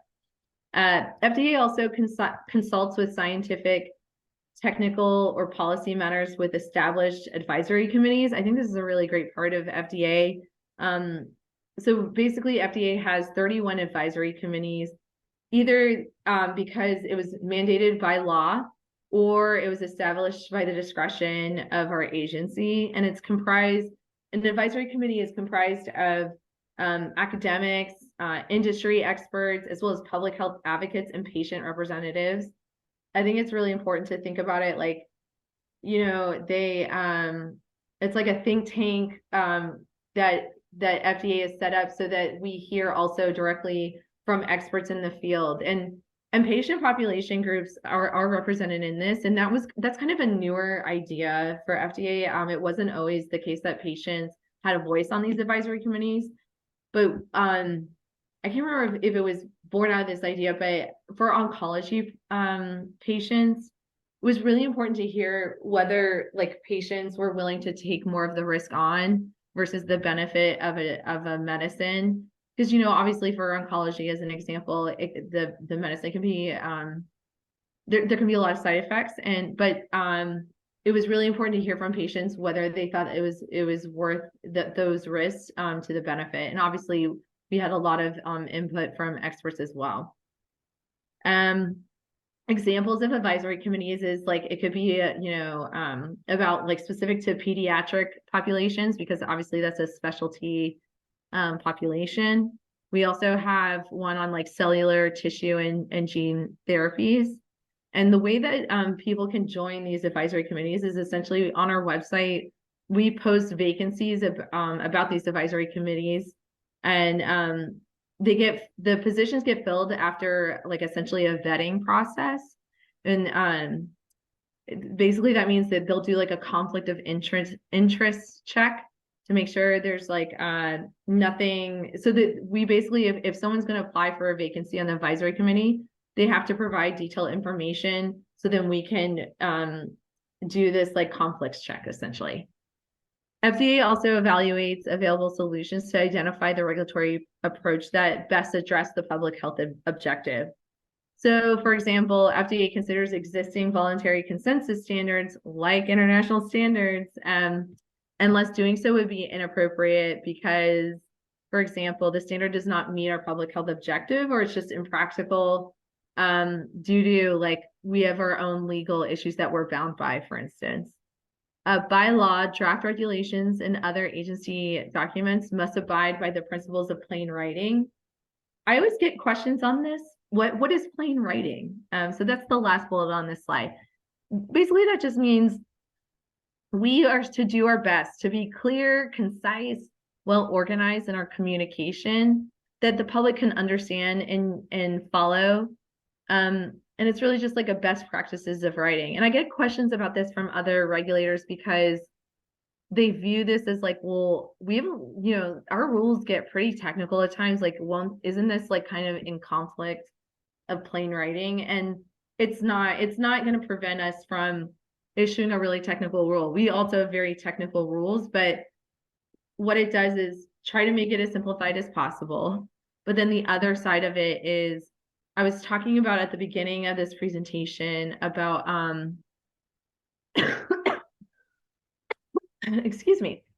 I was talking about the preamble and what and how it's like an introduction and summary of the proposed rule. Well, that part, when you're explaining like what this rule is going to be about and why we're proposing this rule, the explanation should be as simplified as possible. So even though you have a very technical rule that is going to be issued, the explanation can be more simplified and broken down as much as it is, as possible. Next slide, please. Okay, so far we've talked about the importance of transparency and public participation in the rulemaking process. But really another important part of this is the RIA. And what I'm talking about here is the regulatory impact analysis. So we're talking about those 3 buckets, and now we're talking about that 3rd bucket. So regulatory impact analysis is a well-established approach within the international community and among bodies such as the OECD and the World Health Organization for collecting, organizing, and analyzing data on impacts of policy options. So to support evidence-based decision-making. When applicable, an RIA provides an objective, unbiased assessment that is an essential component of policy development, both qualitative and quantitative impacts. An RIA can inform policy decisions along with the information on legal requirements, general policy goals, and other concerns. Next slide, please. So why do them? What are the benefits to a regulator to prepare an RIA? Because there is, it's again, time and resource intensive. It can be. So what is the value? First, it's an important goal or to indicate whether the regulation is really necessary and justified to achieve the intended goal, and to clarify how to design the regulation in the most efficient, least burdensome, and most cost-effective manner, and to identify regulatory options that are the most economic efficient, providing the largest net benefit to the society, while also taking into consideration the impacts and qualitative benefits and costs, unless the statute requires another approach. So sometimes our laws will tell us like you have to do it one way, and a different way. They'll carve out exceptions. But that's generally the idea. A well-conducted RIA develops the evidence to support well-informed decision-making and supplies the record of data, assumptions, and analysis considered. I want to pause here again because I think that's really important to actually, it's not just about actually doing the analysis, but it's actually important to create the record of doing the analysis. So, hopefully if you're drafting a rule and you make a really great rule, maybe that rule will be in practice for 70 years, but well beyond your time. You've already retired, you're on to traveling the world or whatever. But if there's a record of the data and all the things that were considered about the impact, if it's there under however you do your documentation or records, it's really important to have that altogether, so that when the next person comes and they are reconsidering retrospectively, like, does this rule still work in the situation that we're in? Is technology better? Whatever that is, it's really important to have the record to look back on how the decision making happened. When applicable, RIAs play several different useful roles. For example, it encourages comprehensive consideration of impacts. It provides information on regulatory outcomes expressed in physical and behavioral terms. It estimates the economic value of outcomes based on the preferences of those who are going to be affected. It anticipates potential side effects, both the good and the bad, the beneficial and the adverse. And it supports non-quantifiable effects and uncertainty. So again, I'm going to pause here for a second. Addressing uncertainty, I think from what I hear from having conversations with regulators in past discussions, uncertainty makes regulators nervous, because like, well, why should we do this analysis if there's going to be like essentially a blind spot or something that we're never going to know a perfect number or the perfect information? And that's okay. I think the whole point is to be transparent about what we know and versus what we don't know. And as we consider retrospective review of rules, and we if we have in the record like what we did not know at the time, and now maybe we filled in that gap of information, and it helps us again make a better rule for the future as well. It also the benefit of RIAs, it aids decision makers and stakeholders in clarifying areas of agreement versus disagreement. So where FDA comes down on may not always be what stakeholders agree with. But our role as a regulator is to really, as we all know, provide safe and effective and good quality medical products. And so that will be our ultimate mission. And so some of these other factors, if they conflict with that, then so be it. But we'll be transparent about it. The OECD has developed best practices on RIAs, and different countries make different determinations of the use of RIAs and development of regulations. So that last point, RIAs can be approached in different ways from different regulators. And so the next slide, I'm going to explain how we do it in the United States. So next slide, please.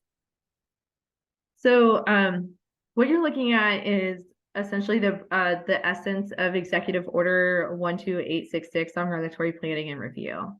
And what that is an executive order was issued by the US president in 1993. So that was President Clinton at the time. And it's still in use now. And it directs agencies essentially how we should issue regulations and what we should consider when developing regulations. It's essentially a regulatory philosophy and principles, if you will. And really what it means for us in the United States is every agency, so not just FDA, like any agency in the US government, must identify the nature and assess the significance of the problem it tends to address, as well as possible alternatives to address the problem. And where possible, select approaches that maximize the net benefit to society. It was amended as of this year with the Executive Order 14094. And really what that's about is what an RIA means and like when we should conduct an RIA, a regulatory impact analysis. And it's when something is economically significant, which I'll explain in another slide. And it also creates an inconsistency or otherwise interfere with another agency's action. So let's say we were issuing something on nitrogen gas for sterilization measures, but it conflicts with an EPA measure. That would be something that we would consider. Materially alter the budgetary funding of a federal program, or raise legal or policy issues for centralized review that would meaningfully further our US President's priorities or principles set forth in the executive order. So economically significant rules, what does that mean?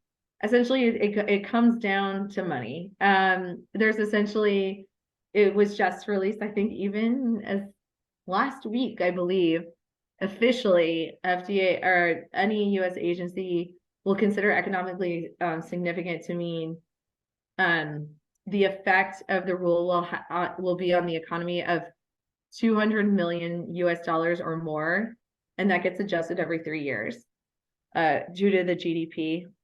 Excuse me while I cough for a second. Thanks. Adversely affect in material ways the economy and sector of the economy, as well as the competition generally within an economic sector and the employment in the economy, the environment, the public health and safety. And then also we are to consider, you know, this is specific to the United States, but does this adversely affect the specific states, local governments, the tribal governments as well? RIAs also examine the impact of regulation on small entities. So think about like small businesses. Under the Regulatory Flexibility Act, it essentially directs US agencies like the FDA to identify what those small agencies are or entities are affected by a regulation, and then estimate the cost it would have on a small business, and then identify options that would reduce the burden on these small businesses. All right, so now we're going to move on to the review process. Next slide, please.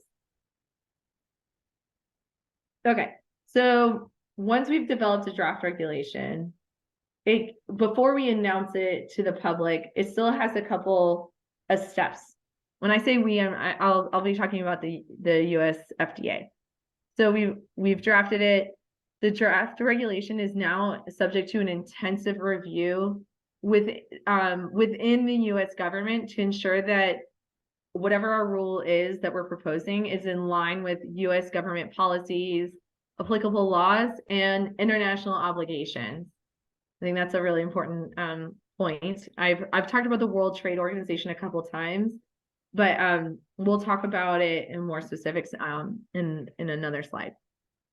So pursuant to that executive order I was mentioning in the last slide, we are to coordinate an interagency review of significant and economic significant rules. So if we have an economically significant rule, that means that, excuse me, we send our proposed rule to this centralized office within the US government called OIRA. It's the Office of Information and Regulatory Affairs, and they will essentially distribute our draft regulation to other agencies for essentially review. And most of the time we don't get comments back, but I think it's really important. I mean, all agencies have the option to provide comments before we officially announce it to the rest of the public. And you know, sometimes we get comments, you know, from, for instance, our trade agency, the US Trade Representative, saying, did you consider, you know, the trade obligations of the WTO, TBT agreement? Did you consider customs and trade, you know, facilitation? There's every agency comes with their role, and it really benefits us when they review it, because it catches things that maybe we have missed, because again, our role as a regulator is about our mission of getting good quality products, medical products to the public. So EPA may weigh in. It just really depends on what the rule is, or sometimes we get no comments. Next slide, please. So now we've gone through the feedback of, you know, from the interagency, and we are ready to publish. So now FDA will publish their draft rule in the Federal Register, and essentially the Federal Register is the Gazette for the US government, and we'll provide a preamble, which means that we'll give necessary background, explain why the agency is proposing a specific requirement. It provides notice to the public for commenting. And so we are very clear about the timeline. And then we also include a summary of the economic analysis of the impact and a link to our complete regulatory impact assessment, which is published separately on FDA's website. So essentially we include the background, obviously the technical rule itself that we've drafted, but also that RIA will include a summary of the RIA, but you can find the complete information of the RIA at FDA's website. So there usually is a link. If it's not already done at an earlier stage, that's when we, so if we haven't had like a public meeting, we'll then set up the docket that I was mentioning. Sorry, I need a cough again. 1 second. So comments through the WTO inquiry point. So I've been talking about the World Trade Organization, and I think now is the time that we should talk about it in a little bit further. So the World Trade Organization, there's different committees. The one that's the most applicable, I think, especially for devices, is the technical barriers to trade. And so essentially when we have a rule that we think falls under the TBT agreement, the technical barriers to trade agreement of the WTO, we'll tell our US point of contact to notify that proposed rule to the corresponding WTO committee. So it's important to, we find that it essentially will solicit, we'll ask for other agencies or other, our foreign regulatory counterparts. They may provide comment via the WTO notification process. And if that is the case, that comment will be entered into the docket. So we have one record of all the comments received. And again, I think I've talked about the record, and I think that's a really important piece because it's a centralized place to see where all the comments come in. Any stakeholder can comment into the docket. It could be an individual, like I could, if there's like a kneecap replacement regulation and I know I'm going to have a kneecap replacement, maybe I'll comment like, hey, like this technology is really important. I think you should like get this rule expedited. Maybe that'll be my comment. Or maybe it's like, this seems like there's too many risks related to the benefit. Maybe we should slow down and reconsider the approach. But a lot of times the comments come in, I mean, they really run the gamut of industry, small businesses. The typical comment period, so the time open to provide comments is 90 days to 120 days. If the rule is more complicated, we'll extend that comment period. And it depends on the case by case scenario. So if we get a ton of comments in the first 90 days, maybe we really should open it for another 90. If we don't get a lot of comments in, then it probably doesn't make sense to extend it. It's just, maybe there's just not enough interest. During the comment period, we may hold listening sessions. We may have a public workshop to facilitate and support the public participation of the rule. So, again, we're talking about transparency and we're talking about public consultation. I talked about public meetings at the start of the presentation, and really what that means is we haven't even drafted the rule, but we'll have a public comment to ask questions, to solicit feedback already before we even put pen to paper. And now we're talking about we've already drafted the rule.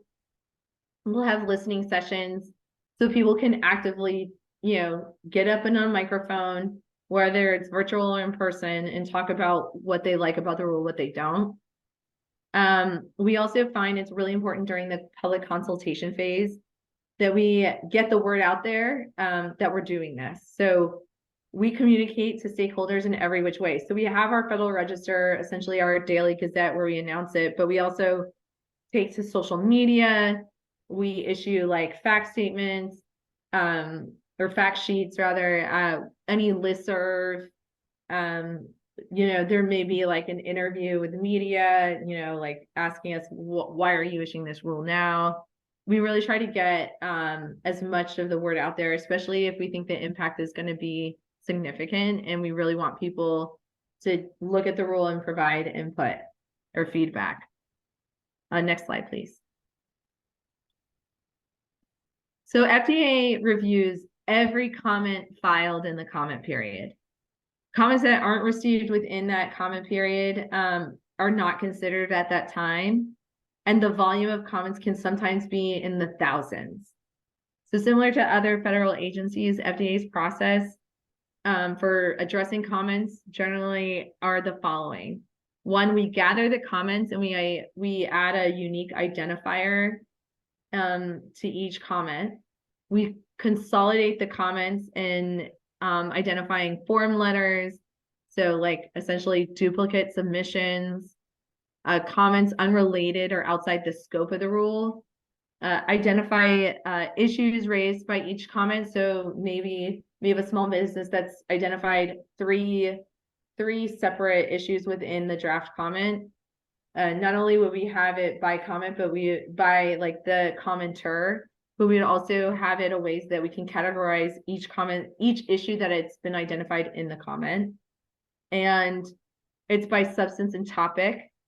And then we prepare high-level summaries of the comments received, taking into account specific recommendations. If other data has been like suggested in a comment, we'll look into that. We discuss internally and prepare recommended responses and include explanations for why the agency is going to incorporate or not incorporate comments into recommendations. So after considering substantive comments, we draft a final rule and then clearly reference the changes within responses to comments. I'm going to pause here before moving on to the next point, but I get this question a lot. Do you address every comment submitted in like once you finalize the rule? And the answer is no. What I'm trying to emphasize on this slide is that we essentially have like a best practices of how to group like the substantive comments, and we address the comments by issue, not by the specific commenter.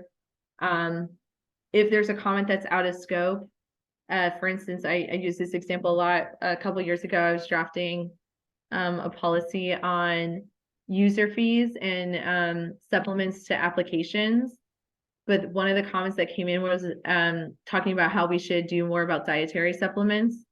And that was totally outside the scope of the rule. So that comment was not addressed in the final draft of the final rule. Next slide, please.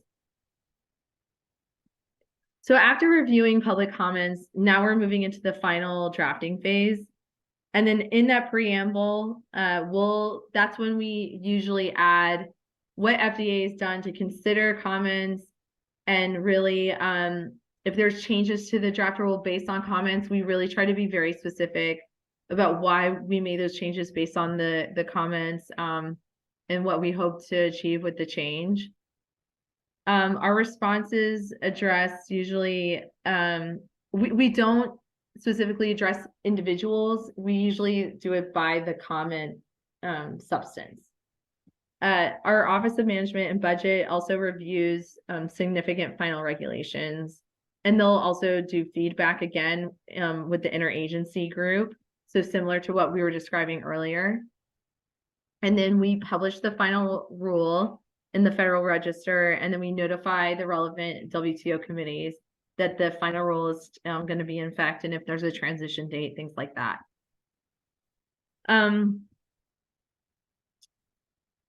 We also work with the Office of Information and Regulatory Affairs. They essentially, they're working on how to better broaden public engagement. And so we're always looking for ways to better the public consultation process. And so that's like a really important piece that we would really, you will always see us trying to make it better to get more stakeholder engagement. Next slide. So last slide, so we're going back to what this is all about. We really hope that the essence of GRPs has been communicated, and that, if there's any questions, please let me know. But I hope that, you have a better idea about what we mean about public consultation in the FDA process, and about transparency and accessibility, as well as the regulatory impact assessment.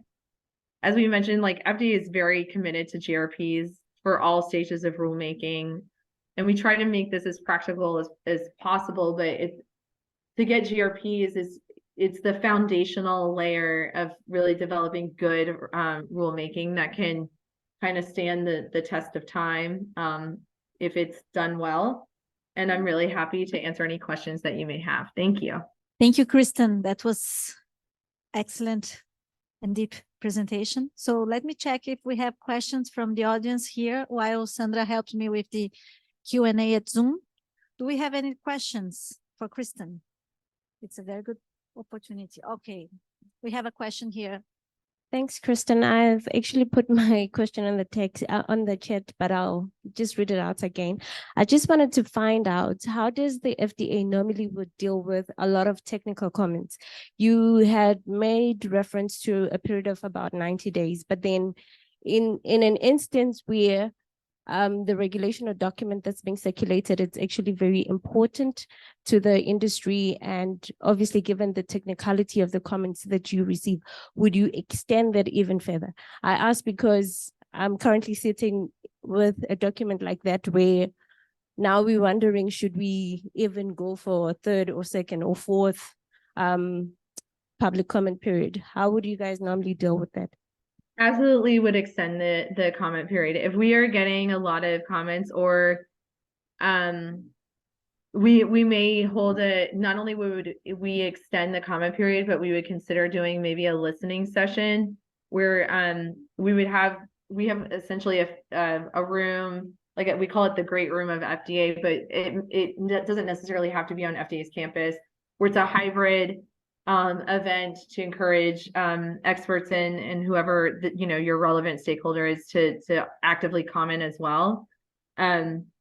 We generally extend, I think it depends on the substance of the comment, like how many comments you're getting in. So to give you an example that's not related to devices, but one that solicited a lot of comments recently, was we have a rule about defining the word healthy on food labeling. So if a company wants to use the word healthy, they don't have to use the word healthy on their labeling, but if they choose to, FDA is essentially saying, if this rule gets finalized, healthy means like a certain nutrient profile. And a lot of people care about this. It's not just about industries and labeling and international standards and things like that. It's also, we get a lot of like parent organizations and school organizations, because they care about the nutritious food for kids or for themselves. So we got thousands of comments, I believe, and so we extended that one by, I think, 120 days, if I remember correctly.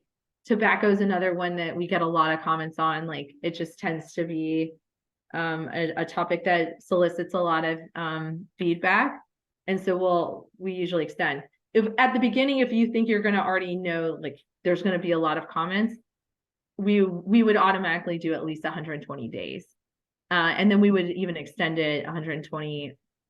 We would just get ready to extend it if what we were thinking actually happened, meaning we were getting a lot of comments. I hope that answers the question. Thank you, Kristen. Do we have another question? I think I only have time for one last question. Sandra, So we have one from our online participants. This is from Dr. Mark Bodley. Thanks for the great presentation, Kristen. Are consensus standards synonymous with common specifications? So when I talked about voluntary consensus standards, I'm talking about like essentially international standards that we've adopted, whether incorporated by reference or that we're referencing, but they're not necessarily mandatory. Thank you very much, Kristen. And I propose a round of applause. Kristen, thank you very much for sharing with us today. Thank you. I really appreciate it. And again, I wish I was there in person, and I'm happy to answer questions from folks in the room or online, after this. I'm sure, Sandra, if you hear of other questions, please put me in contact. I'm always happy to be a reference. Totally. And thank you very much for being there to continue responding questions after we are done with the session today. Thank you very much. Thanks. And then with this, I would like to welcome Dr. Mative for the closing remarks for the day. Thank you very much, everyone. Just need a place to put my books. I've got lots of notes with me. Firstly, I just like to thank everyone to staying until this time. I mean, it's already going to 5 o'clock, and I hope the traffic will not keep you on the road as well. So, but thank you very much. Really appreciate your presence being here. And furthermore, I would like to thank all the speakers for today. There were a lot of lessons that we have learned, or I have learned individually. I've been on the journey with the MDRC regarding the WTO, you know, the TVT and all that. So that was quite new to me when I started engaging with the MDRC. So now I'm inclined to understanding it. And I just want to thank you know, our USFDA colleagues on explaining the process, because there's a lot to learn. And I asked myself a question as, you know, the feasibility of some of the things that we can implement in our country. We also have to be realistic of the situations that we have in the country. So those are the things I said, these are good lessons. And we also have to take, this is, you know, I usually say how to eat an apple, bite by bite. There are a lot of things that we can implement immediately. There are a lot of things that we cannot. I looked at the structure that, you know, Tracy just explained, that there's this unit that is doing that, and they have another separate unit that is also publishing. They have a legal unit that's doing that. So for me, it's a huge structure that is supporting the whole process. And what is it that we can do at this moment? And what is it that we can do later? The feasibility on it. So it was quite interesting. And honestly, I've learned a lot, you know, promoting transparency and accessibility of information and sharing information. And this emphasizes the importance of our colleagues in the industry joining these meetings so that we have that opportunity. And I think we really, we tried with the medical device regulations with the consultation, and it's something that we are open to do in our next session with the coming, after we receive the comments for regulations. But with all that said, as I indicated, I would like to thank all the speakers, because today's topic, it's relatively new to most of us, including myself. And, you know, there is more homework to be done from both the industry as well as a regulator, because it's not only affecting the industry, or it's not only affecting SAHPRA at this moment, it's affecting all of us and the impact of it. You know, one of the other point that was raised, it's on cost, you know, the regulations, because I see a lot of comments coming in. And I think I've also mentioned, we need to be realistic to our situation in South Africa. We need to look at where we are at. And one of the most important things that all of us in the room is looking at the patient accessibility to product that is of quality and that is safe. And at some point we have to operate as a regulator as well. So I just wanted to indicate that. So the good regulatory practice information that was shared from our colleagues, you know, SABS's perspective as well, our colleagues from WHO are really forever be thankful for Agnes and her team, you know, speaking to the good regulatory practice and reliance. And we've been working with WHO on CRP for, you know, training the colleagues, capacitating of our team members on understanding CRP, so that when we have a CRP application, we are able to respond accordingly. So we're really thankful for the USFDA as well as the WHO for supporting us in this journey that we are taking. And also that was one topic of interest, and I'm looking forward to having a meeting for the medical device master plan, because it affects all of us. Whatever the outcome of the master plan is affecting the importers and distributors, as we call ourselves here in South Africa, is going to affect local manufacturer, looking at the mindset of, if you're looking and listening or following Africa CDC, there's a high level of supporting local manufacturing in the continent, in each country. We're looking at the approach that Africa CDC is doing in making sure that there are labs that will support local production in the country. So for me, I'm looking forward to that discussion regarding local production. And the point that was raised is the National Regulatory Authority or an enabler or disabler? And that's a question that we need to take home as regulator. As a regulator, I need to ask myself the question, am I an enabler or a disabler? Innovation. How are we supporting innovation as a regulator? So really good points from today's discussion. You know, that's what I'm saying. He mentioned a lot of interesting point, alignment, looking at Africa as a continent, globalization. And we are really starting to step into that understanding as a regulator, you know, hence our intention. We are intentional actually by being part of AMDF, by being part of MIDRF, so that we are part of the global world as well. We are not left behind. So that we are doing intentionally, and to ensure access that we are, you know, it's reference to. And as a regulator, how are we ensuring, there was a point that was raised regarding the localization or localized requirements on regulations. And this is the platform that actually as a regulator we are using to say, because we have to ask ourselves questions. We have to look at our situation in Africa and a situation in the US, for argument's sake. And if there is a requirement that is specific for medical device that is localized in Africa, for me, having attending various platforms, that's where we ask questions. What about this? We look at stability. It's not an issue in most first world countries. It's an issue for us. We look at issue of education. It's not an issue for international or non-African countries, but it's an issue for us, because not only South Africa, because when we speak about the continent at large. So how do we manage that kind of information? So those are the lessons that's a question I'm asking myself as I'm listening to various speakers. And then I'm asking myself is, look at the risk and benefit of the regulations, especially the localized one. What will be the impact of that and access to the patient? As I've already alluded, I just want to thank all the speakers for today. The information for today was very, very interesting and very informative. As I indicated at the beginning of today, the intention of this workshop or training is to learn from each other. And I have learned a lot today. So thank you very much again. And I hope you have a safe journey back home, and good evening to everyone. Thank you. Thank you very much. Have safe travels back home, and look forward to see you all tomorrow at 8 a.m. for registration. Thank you.